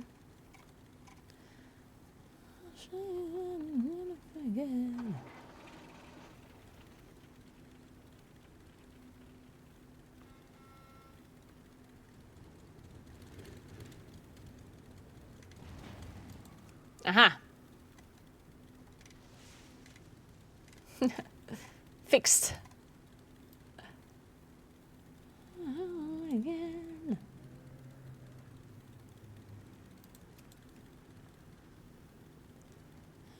Again. Okay, let's see it.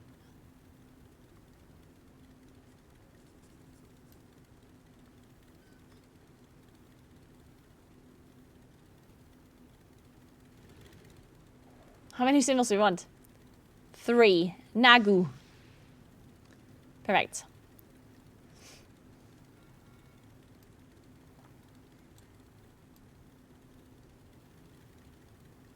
So how does this work now? So I put this here.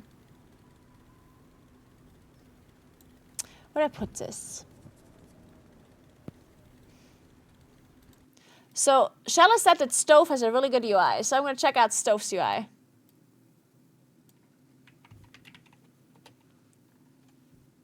What's Stove's stream name?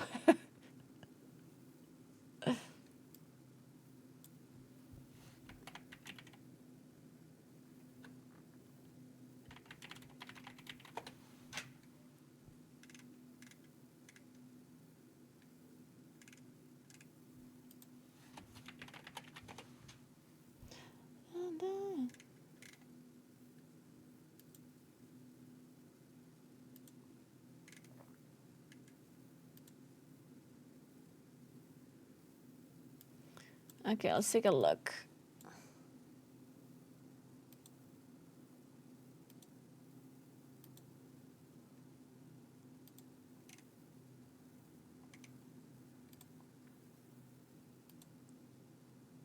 Okay, I have to watch an advertisement first.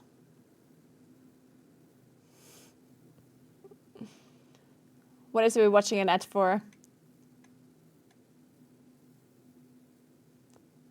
New phone. Oh, like something with Samsung. Some Samsung thing that's coming out on the 13th of May, which is tomorrow. Okay, so Stove has this UI set up like this. Oh, that is very clean. So he basically has this like the group frame, and like the intros right over it, and like some utility on the left. Now, where does it have utility? Oh, utility is here.